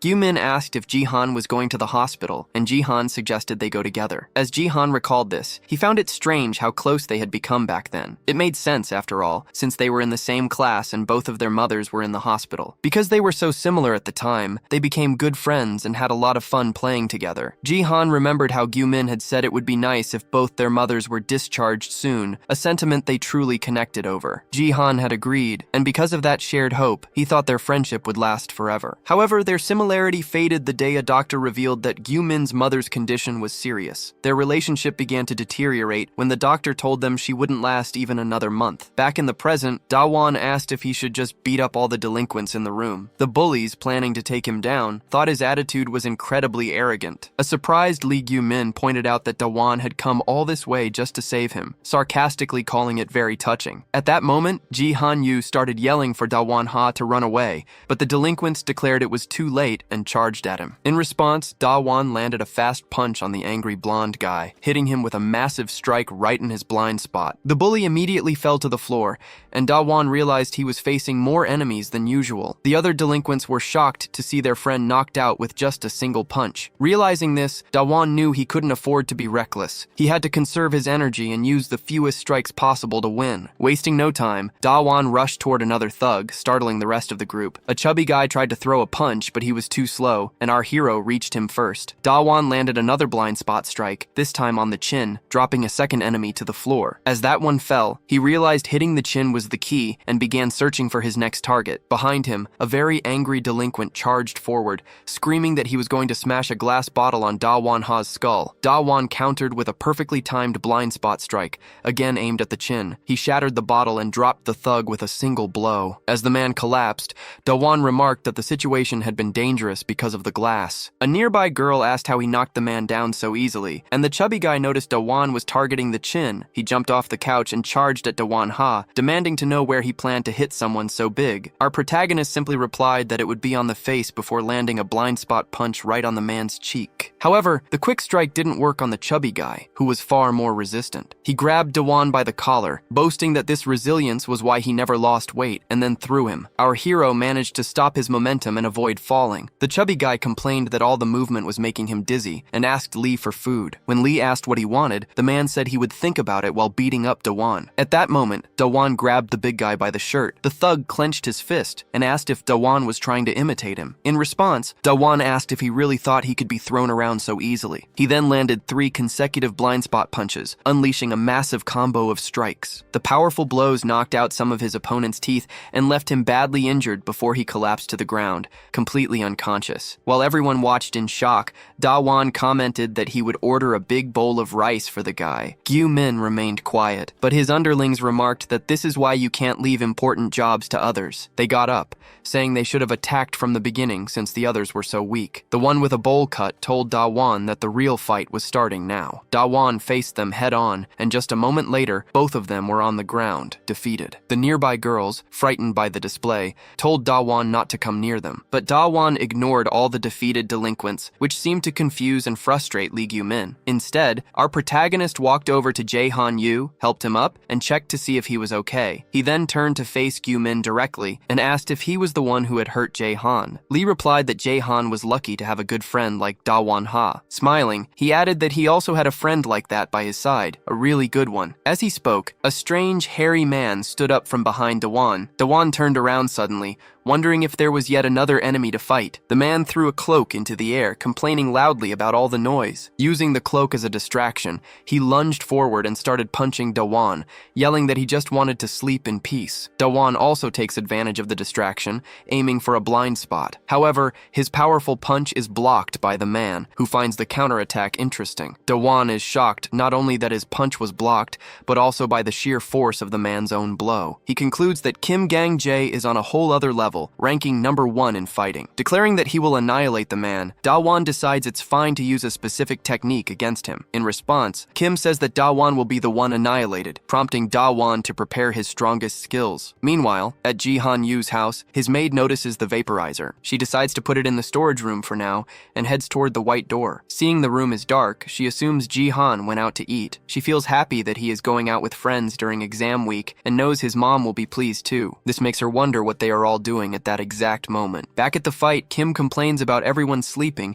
just as he woke up and unleashes a barrage of punches on Da-won. Da-won-ha blocks the blows but feels the damage stacking up as each punch is incredibly strong. He assumes the strength comes from Kim's muscles and realizes he's at a disadvantage in a direct punching exchange. Since Kim can block his attacks, Da-won knows he must use his strongest skills without hesitation. Kim doesn't understand how Da-won beat everyone with such weak attacks and asks if he has some kind of secret. He then grabs Da-won's hand to stop his attack, saying he'll take him out before he can do anything. However, even while immobilized, Da-won twists his entire body to land a powerful kick. Using a move called the Falcon's Fall, he strikes the big man in the head and breaks free from his grip. He then uses his energized body to strike the enemy again. The force of these blows tears through Kim Gang-jae's clothes, leaving him badly injured. Despite this, Da-won is disappointed because he had aimed for the head, intending to finish him off in one go. The girls watch in fear, worried that Da-won might actually defeat Kim, and tell each other to stay quiet. Announcing that he hasn't fully woken up yet, Kim starts to get irritated and charges at Da-won. Da-won quickly moves to Kim's side, saying he's going to wake him up with a crushing blow. He sees his enemy on the ground and wonders if it's not the other way around, since he's about to be knocked out. Nearby, a heavily injured Jae-han-yu watches on, impressed by his friend Da-won-ha's power. Very annoyed, Lee Gu-min wonders what the hell his idiot friend is doing in this fight. He looks to the side, and upon seeing some throwing darts, seems to get an idea. After taking a crushing slap that leaves him dizzy, Kim Gang-jae feels confused and hurt. Da-won says that being too strong is actually a problem, but his enemy doesn't understand what he means. Unleashing a series of destructive strikes, Da-won tells Kim it would be better if he just stayed on the ground. But before he can finish the fight with his final blow, someone tells him to stop. Lee Gu-min has taken Jae-han hostage with a sharp dart and warns Da-won not to attack anymore. He threatens to eliminate his friend with the lethal weapon if he makes a move. Da-won shouts his friend's name as Gu-min mutters in disappointment, feeling like he wasted his money on Kim. Gu-min threatened his subordinate, telling him to do his job properly and not get beaten up. This enraged our protagonist, but before he could react, Kim Gang easily landed a punch squarely on his face. Kim then asked if Da-won didn't see that this was all being done to completely crush him. In response, Da-won started blocking several of Kim's punches in a row. Kim taunted him to keep going if he didn't care what happened to his friend. As Jae-han yelled out in horror, he watched Da-won take a punch straight to the stomach. Jae-han got mad at Gu-min, who simply held up the dart and warned him not to try anything funny. Gu-min then revealed that he had video footage of the crime they had committed against Jae-han, and wondered aloud how his mother would react. He pointed out that she was already sick and would probably collapse if she saw it. On top of that, Gu-min told Jae-han that he should start worrying about himself. He then ordered Kim Gang-jae to stop playing around and finish the fight. Kim used both of his large hands to choke our protagonist, telling Gu-min he was going to do it anyway. Da-won was stunned by the sudden chokehold. From experience, Da-won knew he would lose consciousness soon. He also realized that if he attacked, Jae-han would be in danger, which meant he needed to handle Gu-min first. After all, Gu-min was holding a weapon, making him the most immediate threat. Da-won desperately wished he could use his weapon master skill. Just then, Kim Gang-jae tightened his grip, and Da-won began to lose consciousness. Seeing this, Jae-han let out a desperate and pained cry with all his willpower. The cry triggered a memory from one day at school, when Jae-han had seen Gu-min packing up and asked if he was going to the hospital. Looking sad and discouraged, Gu-min confirmed that he was, but admitted something was bothering him. He told Jae-han it must be nice to still have a mom, explaining that he had changed a lot since losing his own. That day, Lee Gu-min walked away and started to distance himself from his friend. Soon after, Gu-min started hanging out with delinquents and going down a dark path. Jae-han tried to stop him, telling his friend that he was better than that, but it only made things worse. Gu-min cruelly told Jae-han that he just felt sorry for him, and then threatened him. After that confrontation, Jae-han ran off, and Gu-min began to target him with harassment. Back in the present, Gu-min tightened his hold on his hostage and declared that Jae-han would be his next target after Da-won was finished. Laughing evilly, he asked if Jae-han thought he could run away again like he did last time. Jae-han admitted that he did run. He confessed that even though he saw Gu-min going down the wrong path, he had been too afraid to do anything. He now believed that Gu-min wouldn't be like this if he hadn't given up on him back then. At that moment, Jae-han began to squeeze Gu-min's arm, declaring that he wasn't running this time. Meanwhile, back at Da-won's house, the maid started coughing while in the storage room. Seeing how dusty it was, she made a mental note that she would have to clean it later. As the maid was leaving the room, she accidentally knocked something over, but managed to catch it just before it hit the ground. She recognized it as the first trophy Jae-han had ever received from his martial arts masters. She recalled how he used to attend every single class even when his mother was sick. Looking at all his trophies,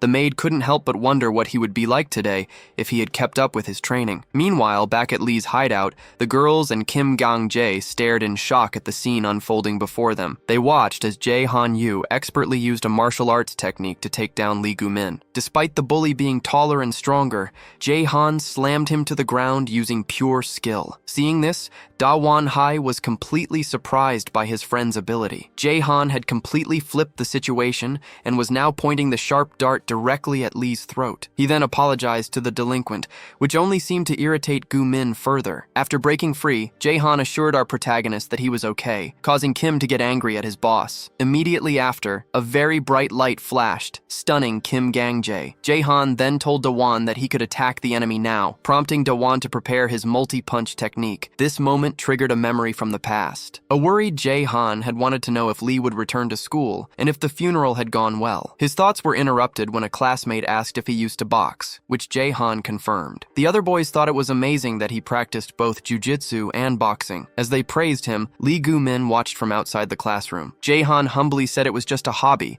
which seemed to inspire the other boys, but it only made Gu-min feel sad. Lee was suffering and felt deeply jealous of all the things Jae-han had that he didn't. He was envious watching Jae-han Yu smiling with his friends while he was crying alone. Their friendship had soured over small things, like Jae-han asking why Lee didn't organize his school supplies, or Lee asking if Jae-han was going to the hospital. Lee used to say it must be nice having a living mother, and consumed by jealousy, he walked down a path of hatred. Back in the present, a completely shocked Lee Gu-min demanded to know what his underlings were doing just lying on the ground. He watched the scene with intense hatred, his eyes wide and bloodshot. He screamed and cursed at the delinquents, including Kim Gang-jae, ordering them to get up. He was filled with a deep rage, yelling that he had spent a lot of money on them only for them to lose so easily. He called them useless for not being able to defeat a single man. Furious, he then turned his attention to the girls, asking what they were doing. He ran toward them and began pulling their hair, ordering them to fight while hurling insults. The girls screamed for him to let go, but this only enraged him more. Our protagonist then asked if Lee wasn't going to fight himself, saying it looked like he didn't even know how. In response, Lee Gu-min threw the girls to the ground and demanded to know how much Jae-han had paid him to interfere. He then offered to pay triple that amount for Dawon to join his side,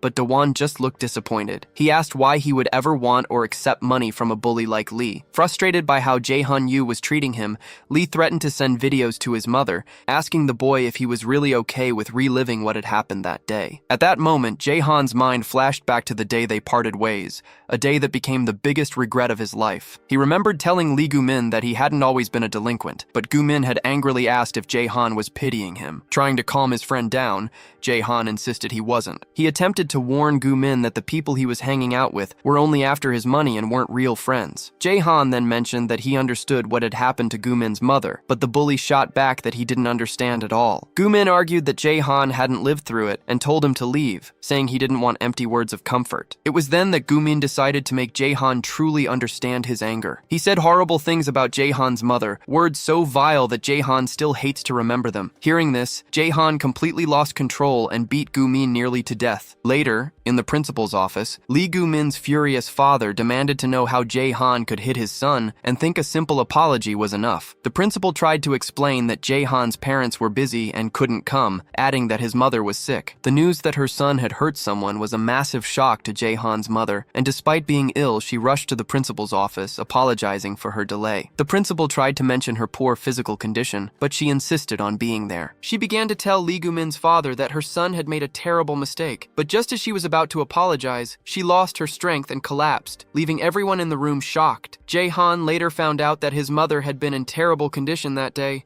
and to his dismay, this tragic event became a golden opportunity for Lee Gu-min. Days later, Gu-min forced Jae-han to eat spoiled yogurt in front of the entire class while they recorded the incident. He then used the people around him to systematically isolate Jae-han. Standing over a kneeling Jae-han, Gu-min mockingly asked if he had quit his extracurricular classes and if seeing his mother faint had scared him. Another delinquent taunted Jae-han, saying his mother would never be able to bear knowing how he was being treated. Terrified that something bad might happen to his mom, Jae-han decided not to resist the bullying anymore. Soon, he was left all alone. Back in the present, Gu-min showed the video to Jae-han, asking why he was so quiet and threatening to send it to his mother. Before Gu-min could continue his blackmail, Da-won snatched the phone from his hand, remarking that the video seemed pretty mild. Realizing he couldn't delete the files one by one, Da-won decided to wipe the entire phone and even erase its data from the cloud. Lee Gu-min sneered, saying that deleting it from the phone wouldn't matter because the video might be stored somewhere else. Da-won declared that while he didn't know what happened before, he was on Jae-han's side now. He then threatened Gu-min, warning that if he or anyone else ever bothered Jae-han again, he would take them all down. Grabbing Gu-min's shirt with intense anger, Da-won added that he was tempted to do it right now. Dropping the man to the floor, Da-won turned to his friend and asked what they should do with him, considering how many times he had hurt Jae-han. As Jae-han Yu looked Lee Gu-min up and down,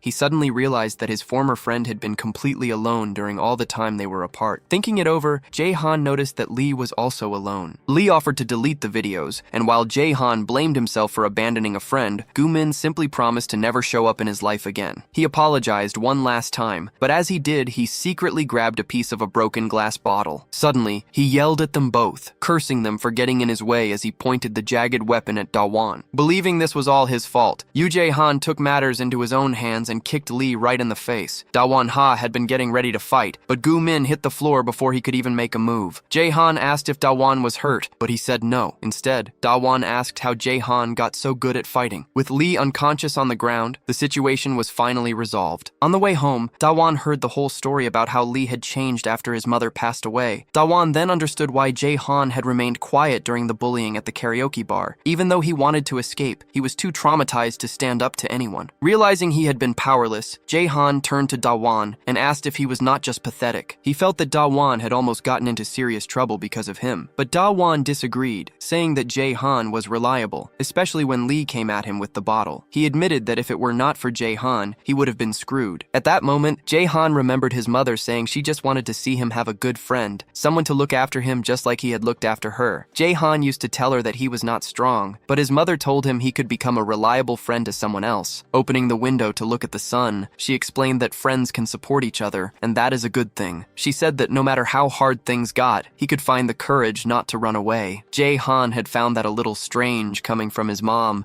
but she just said it was an old lady's way of thinking. Back in the present, Da-won asked what would happen if Lee sent the videos to Jae-han's mother out of revenge. Jae-han replied that he did not know how long it would take, but he was going to tell his mom the truth, little by little. He admitted that he could not keep running from the past forever, and said that he had courage now that Da-won was by his side. Hearing this, Da-won felt happy and smiled, though he then commented that it was kind of a cringe moment. Just then, the system notified Da-won that he had completed his mission to rescue Jae-han. He decided to claim the secret reward right away, wondering what it could be. His eyes widened when he received the item, as a black smoke immediately began to rise from it. Da-won held the secret, energy-radiating item in his hands, wondering what kind of ominous thing it was. As the smoke dissipated, he became even more confused, asking himself if it was some kind of black lock. He had first received keys, and now a lock, so he decided to check the item's information. The description confirmed the black lock was a secret item, and Da-won tried to understand its effect and function. He wondered if this was going to be a problem in real life, because if it was, it might be way too powerful. This realization made Da-won question whether the item might be a bit too dangerous. Exhausted, Da-won lay on the table, celebrating that the exams were finally over. He thanked Jae-han, admitting that everything his friend had taught him was on the test. Modestly, Jae-han replied that it was Da-won who put in the effort, which motivated Da-won to start studying earlier next time. When Da-won asked if Jae-han was going to the hospital, he confirmed that he was, explaining that he had a lot of appointments coming up. Jae-han mentioned he would be staying in the hospital over the weekend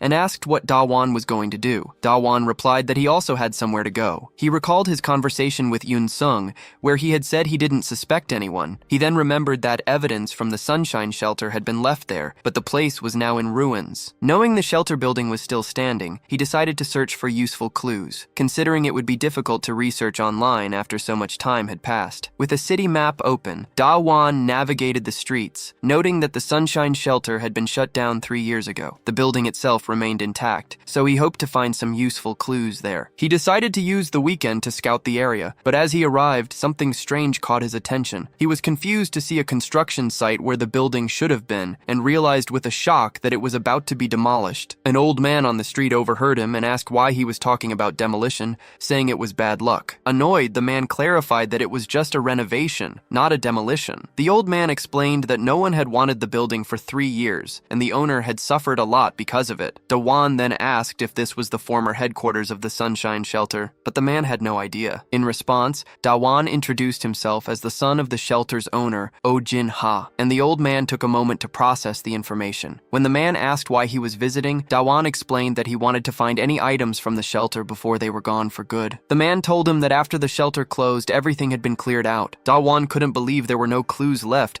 and asked if there was absolutely nothing remaining. Hearing this, the old man decided to go check and told Da-won to wait there. After a while, the old man returned with an item wrapped in cloth and handed it to Da-won. He explained that nothing from the shelter had remained and that no other residents had come back until now. However, While checking the inside of the building before the renovation started, he had found this particular item on the floor. The man said it was found exactly where Dawon's father's office used to be. He had initially thought about throwing it away, but it seemed so out of place that he decided to keep it. As Dawon began to unwrap the cloth, the old man commented on how randomly it had appeared there, noting that no one usually keeps broken glasses in a box without a reason. Seeing the item, Dawon became convinced that someone had left it there on purpose. He knew his father didn't wear glasses, but he decided to keep the item anyway, unsure if it had anything to do with the shelter. As Dawn turned to leave, the old man asked why he was looking for clues. Unwilling to explain his true motives just yet, Dawn kept it a secret and simply said that he missed his father. The old man found the answer overly sentimental, and just as Dawn left the building, he began to cry, saying the boy had made him feel incredibly sad. Meanwhile, at the office of the delinquent counsel in Gwanak, an assistant named Chae Jin-ho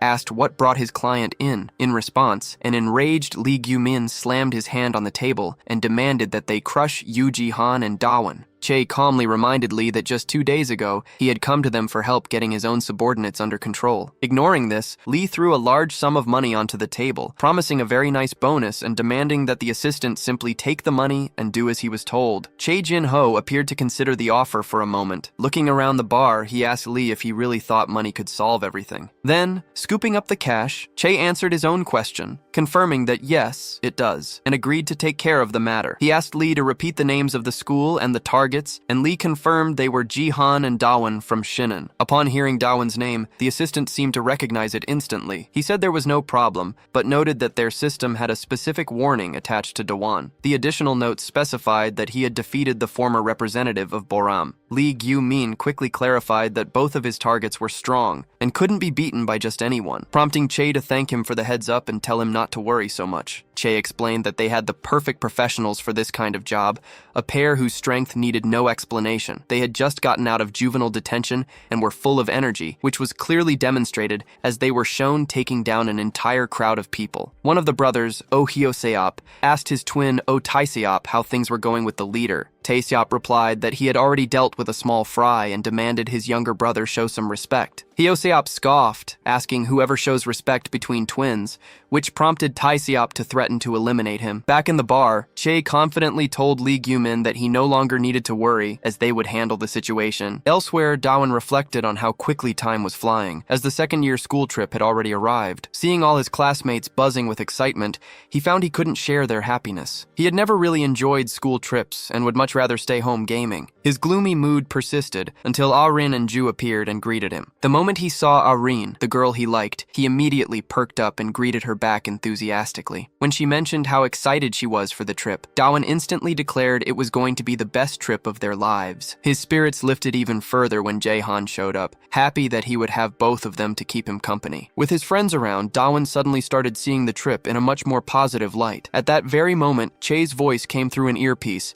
asking the brothers if they had received the client's information for their mission. Chae tells the brothers not to feel pressured just because they're far from home, ordering them to do what they always do and leave the target unable to use his leg. Meanwhile, the two maniacal brothers have already infiltrated the bus and greet each other. Our protagonist, unaware of their presence, says he's excited for the school trip while the brothers lie in wait for him. Shortly after, the bus driver shouts that they've arrived and tells everyone to get off the vehicle. Ah-rin stands up and wakes her sleepy friend, who is still unaware of where she is, telling her to get up. Ah-ran reminds her that this will be their last trip as students as they arrive in Jeonju. Later, during their pottery class, Da-yoon wonders if it's really okay to have such an activity on the first day of their final trip. Jae-han, however, gets excited at the idea of taking a sculpture home, though Da-yoon initially finds it too childish. After a moment, Da-eun starts to like the idea, realizing he'll remember the trip whenever he sees the sculpture at home. His newfound appreciation is cut short when someone suddenly appears and smashes his sculpture, destroying it instantly. The man, a pottery master named Choi Taek-shin, declares that the garbage Jae-han made doesn't belong on sacred soil. Someone tries to tell Choi that he can't interfere during class time, but the master insists he is there to find his disciple. However, his tone changes when he sees another one of Jae-han's works. Master Taek-shin asks if Jae-han made the piece himself, recognizing it as a perfect replica of National Treasure No. 91, the horse-shaped vase. He praises Jae-han for recreating it perfectly and asks who the boy is. Jae-han replies that he just took a few classes as a child, which prompts the master to immediately ask him to become his successor, leaving our protagonist in complete shock. Later, it's lunchtime on the first day of the trip, and the starving students expect the food to be terrible. When the teacher asks where they're going, they hungrily reply that it's time to eat. Their guide then announces they'll be eating at the pottery workshop, which confuses the students. The guide explains that the basil pizza is baked in the hottest kiln in Killin by Master Choi himself. The teacher praises the master's pizza,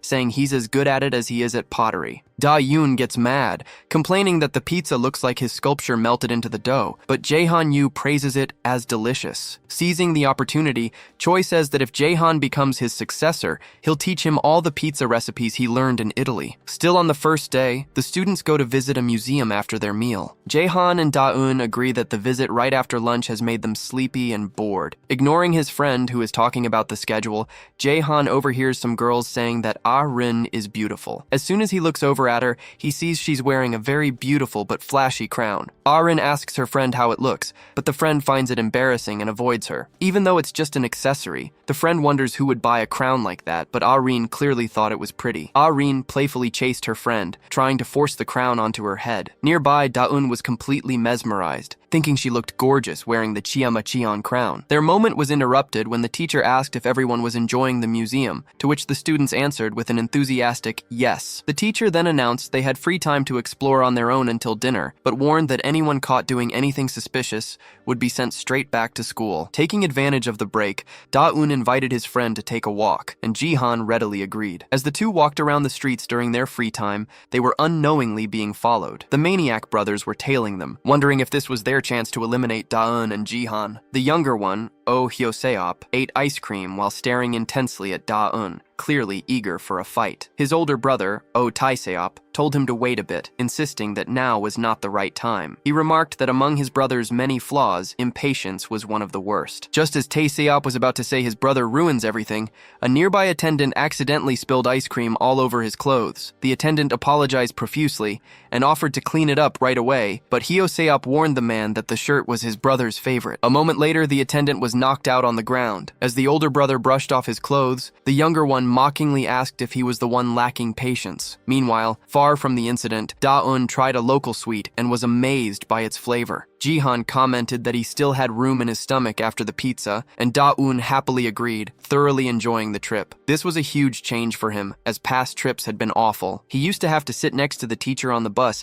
and would just mess with his phone the entire ride. At the lodging, he was even forced to switch rooms because of bullies. He had suffered terribly at their hands, recalling how they would draw obscene things on his face and rub toothpaste on him. It was a trip full of suffering that he simply had to endure. But now, he was finally saying goodbye to that painful past. Shaking off the memories, Ji-han asked Da-eun if he wanted to go to a place everyone tries to visit at least once in Jeonju. They soon arrived at an ATV course, where Da-eun wondered if they could even drive without a license, but Ji-han assured him it was fine. Suddenly, Da-eun's attention was stolen by a girl driving wildly and irritating the guide. The old guide muttered to himself, wondering if she had ever driven before and complaining that she was doing something dangerous. It was Ah-rin, driving so recklessly that even her friend in the passenger seat was scared of how fast she was going. As soon as her ATV came to a stop, Da-eun walked over and asked if she was okay. Seeing this, the old guide wondered if they knew each other and asked if Da-eun wanted to try driving too. Annoyed, the guide mentioned that having two separate groups of two would be a waste of money to turn away. However, Ah-rin's friend had had enough and gave up her spot. The old man quickly suggested that a boy and a girl could ride together instead. When the guide asked if Ji-han knew how to drive, Da-eun was shocked by the information. Embarrassed, he realized what this meant and started looking over at Ah-rin. He saw her leaning against the vehicle and heard her ask if he was okay with sharing the ride. Ah-rin then formally asked if he wanted to ride the ATV with her. Soon, Da-eun was driving with Ah-rin on his back, feeling her so close that her body heat warmed him up. With her right behind him, he felt his heart practically exploding with emotion. Ah-rin noticed and commented that Da-eun was burning hot, but he was so flustered by her closeness that he couldn't even think of a reply. While Ah-rin was enjoying the wind in her face,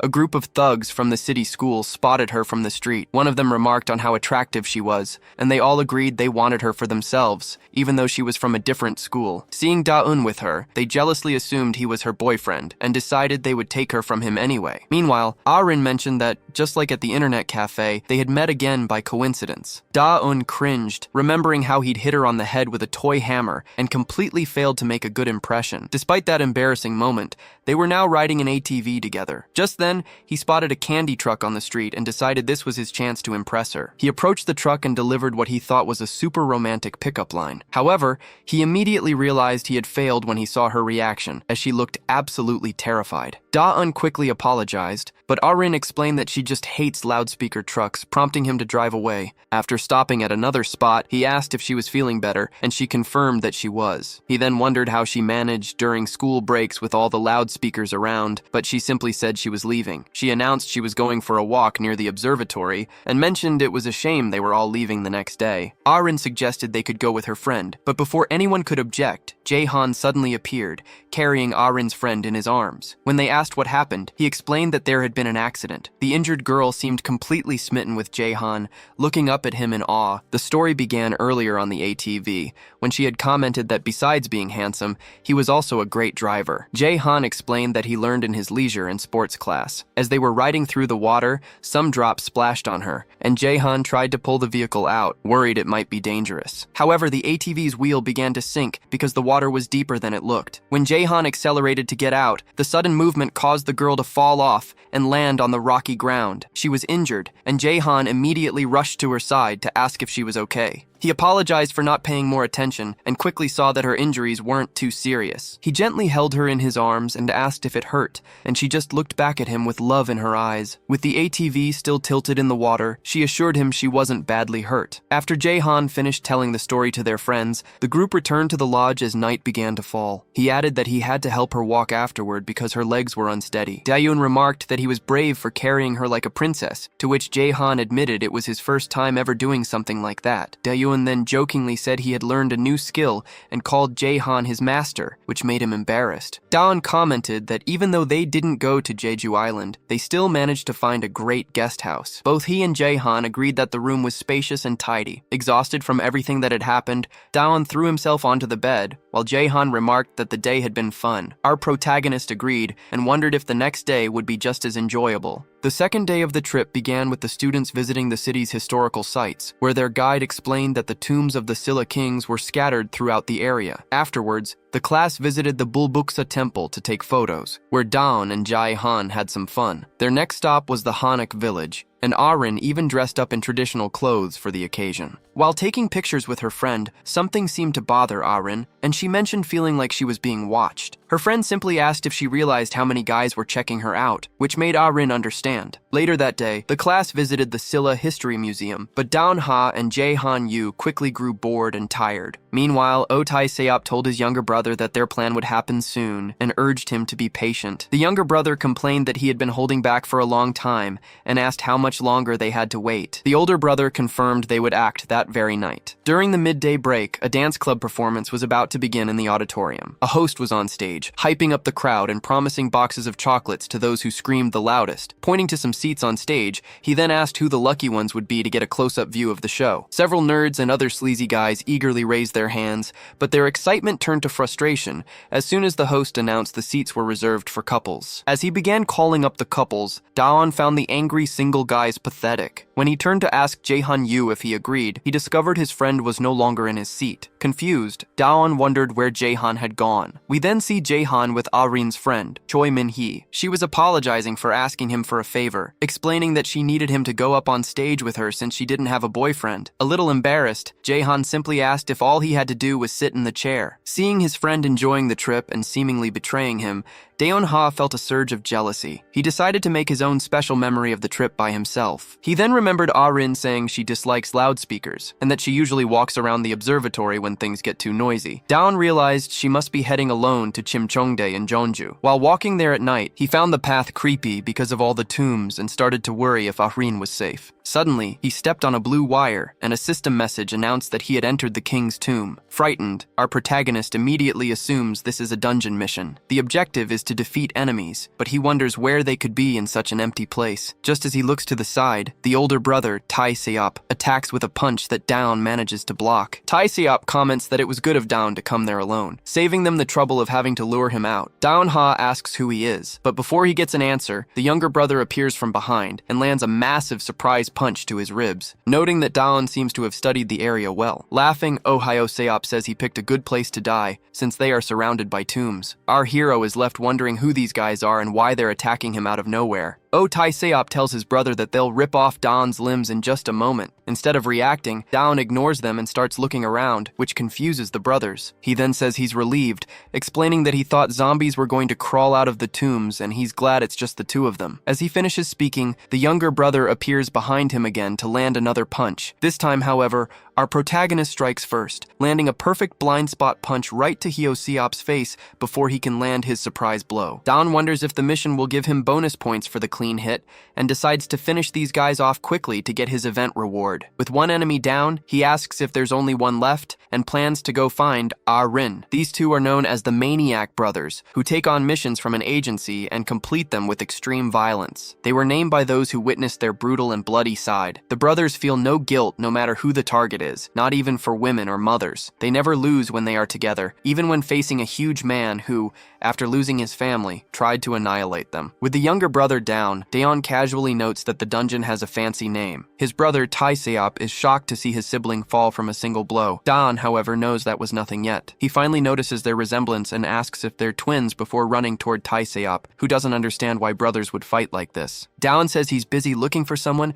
and throws a strong punch at the older brother's face, telling him to go lie down next to his little brother. However, Tai Seop easily blocks the punch and says it was a good hit. In response, our protagonist says he's got an even better one and prepares a destructive multi-hit attack. At that moment, Hyosop gets back on his feet and kicks Daon's hand, canceling the move. Outraged, Hyosop yells that Daon was wrong to think they looked alike, claiming he's clearly the better-looking one. Our protagonist is shocked by how fast he recovered and is already attacking again. In response, Daon once more uses his blind spot technique, landing a powerful kick on Hyoseop's chest. Tai Seop tells his brother not to be so arrogant, or he'll just get hit again. He admits the strike was strategic, but it still hurt enough to feel like it might break his teeth. He brushes it off, however, promising that Daon Ha is about to suffer far more than that. As the two brothers prepare to charge him again, our protagonist raises his guard. Hyseop rushes forward, declaring he'll be more direct this time, but he's immediately met with a lightning-fast blind spot punch to the face mid-charge. In response, the older brother punches Daon in the head and follows up with a combo. Feeling an annoying pain,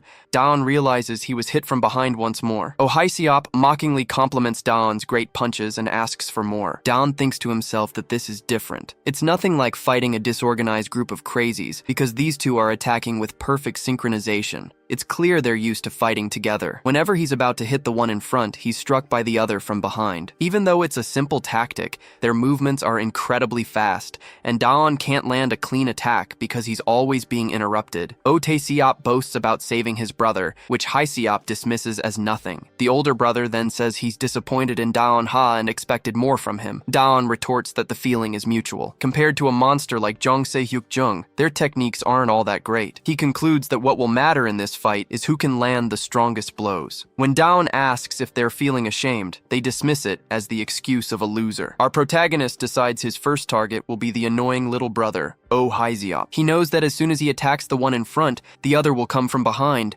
so he anticipates it with a blind spot move. Instead of hitting the younger one, he twists his torso to strike Tae-seop, who is now behind him. But just as he tries to hit the older brother, Tae-seop dodges and sweeps his leg. Knocking our protagonist down, he mocks him, saying he wasn't the first to notice their strategy. With Daon on the ground, the older brother tells Hyseop to finish him. Daon quickly jumps back up and prepares the Falcon's fall, knowing the fight will end if he can just land one strong hit. However, the younger brother leaps up and pulls his jacket, canceling the move. Hyseop lands a punch squarely on Daon's face, sending him crashing back to the ground. Tae-seop says they need to finish this fight quickly so they can move on to their next target. The brothers grab the protagonist and pull his arm back, threatening to break all his limbs. Ohaisiop asks our hero if he remembers the promise that he would suffer a worse pain. With a maniacal expression, he begins to count down from 3, announcing that the pain starts now. Straining with all his might, Daon tells them to go ahead and use their dirty tricks. He grabs both of their collars, declaring that whoever lands the strongest hit wins. As lightning crackles around his body, he shouts that their cheap tactics won't work on him. With a powerful roar, he uses his stunning blow technique to smash one brother directly into the other. The 2 maniacs go flying backward from the incredible impact, hitting the ground hard. Daon angrily asks how they dared to grab his arm like that. Clutching his arm, which they nearly broke, he furiously calls the brothers maniacs. As he glares at Otaesiop, he realizes he must be the older one. But before Daon can say anything else, the sound of an approaching motorcycle cuts through the air. He looks up toward the top of the king's tomb and spots a parked motorcycle, wondering who the hell this new maniac could be and if the bike had been there the whole time. Meanwhile, the younger brother groans in pain, muttering that if the hit had landed properly, his skull would have been fractured. As the brothers struggle to their feet, Daon threatens to really beat them up this time. However, his attention is suddenly drawn to the newly arrived person. Otaesiop, though injured, remarks that the person should have arrived earlier. Ohaisiop adds that they waited a long time for him, boasting that when the brothers are together, they never lose. The younger one had been eager to fight, but the older one had told him to be patient until he received a message saying their backup would arrive that night. The newcomer finally appears, explaining that he was almost mugged on his way over, but that he beat up the muggers. With his arrival, the trio of maniac brothers is finally complete. The third brother, Okwangsiop, grabs Daon's arm and declares that they're now going to fight as a trio. Meanwhile, in the auditorium, the crowd claps and cheers wildly for the dance club. Choi Min-hai is putting on an incredible performance, executing several impressive moves that leave all the men in the audience completely captivated. Jae-han Yu, watching from the side, wonders if all the excitement is really just about the dancing. He feels his face flush as Choi Min-hai dances very close to him, and his heart feels like it's about to explode when she suddenly hugs him from behind. Back at the tomb, the brothers immediately start arguing amongst themselves. The youngest complains that Kwangsiop was just wandering around, while Kwangsiop claims he's tired and needs a break. Otaesiop scolds him, telling him to act like an older brother and not show up late. Watching the scene, Daon can't help but wonder why all these idiots look so much alike. He briefly questions why they all suddenly appeared here during the school trip, but deciding it doesn't matter, he wastes no time and lunges forward, punching Okwangsiop squarely in the face. He was already prepared to fight 2 of them, and now he would just have to take on all 3. Kwang complained that if he hadn't blocked the last attack, he would have lost a tooth. Seeing that Daon Ha was impatient, he charged forward, declaring that the gamer servant wouldn't be living for much longer. The 3 brothers then began attacking in perfect sync,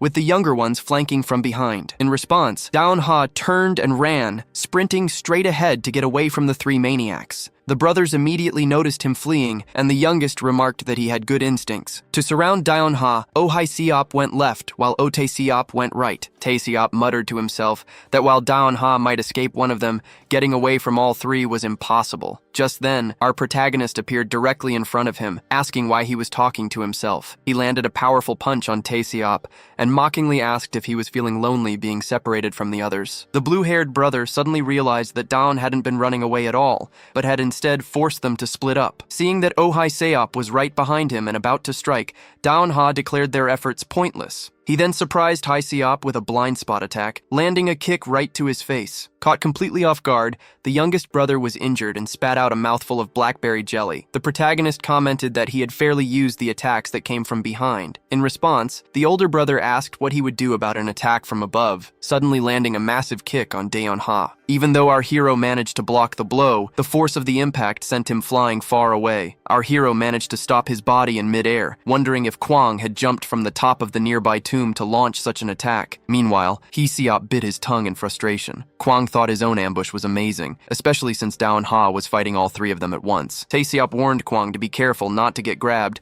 but Kwang confidently replied that he saw the whole thing. Thanks to his earlier observation, Kwang knew exactly how to handle Daon Ha and told his brothers to use their usual formation. As the protagonist defended against Kwangsiop's blows, he noticed that he was very similar to the others. The youngest brother then threw a kick, and although Daon knew they were both injured, he was surprised by their speed when he blocked it with his hand. A moment later, he took a punch from behind by Taisiop and questioned why they suddenly seemed even stronger. Taking multiple hits, our protagonist wondered what kind of trick this was. Kwang seemed to guess what he was thinking and explained that they weren't actually getting stronger. In reality, the nerdy boy was the one getting weaker as the fight dragged on. Downha considered the analogy of 3 hunting wolves being enough to take down a single tiger. He recalled an old saying about how wolves would surround a tiger and take turns attacking it. The brothers were doing just that, repeating their attacks several times as they circled him to strike with ease. By constantly biting and attacking, they would slowly drain the tiger of its strength. Eventually and naturally, the tiger would end up kneeling before the hunting wolves. Kwang confirmed this, stating that while Daon fought them alone,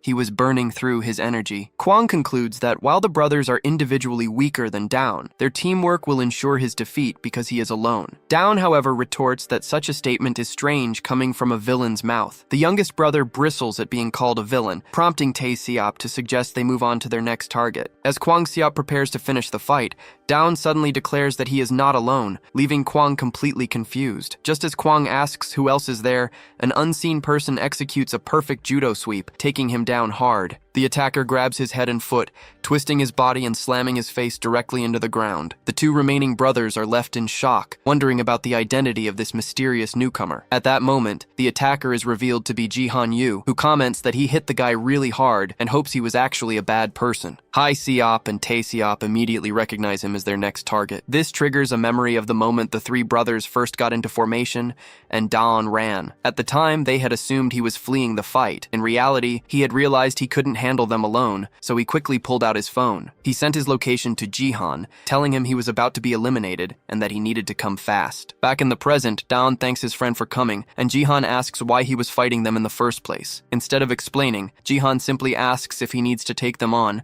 and Daon-ha confirms. Calling the brothers total jerks, the 2 friends charge into battle together. Tae-seop orders Hai-seop to handle Jihan. The younger brother, furious that Jihan attacked Kwang-seop, throws a punch. Jihan easily ducks under the attack, grabs his opponent's waist, and apologizes just before touching his fingers to the brother's chest to deliver a 1-inch punch. The Bruce Lee-style punch sends Hai-seop flying backward, completely knocked out. Jihan is surprised by the result and assumes his opponent must have already been injured from a previous fight. Meanwhile, Daon rushes toward Tae-seop, and the 2 clash with brute force. Jihan asks if Daon will be okay fighting alone, admitting that he himself is not in top form, but Daon tells him not to worry. In truth, Daon-ha was actually talking about Tae-seop, the older brother, who was now preparing his signature technique. Daon points out that Tae-seop will be left all alone once his brothers are knocked out, then unleashes a flurry of destructive blows. Tae-seop takes several massive, powerful punches and screams in pain. Finally,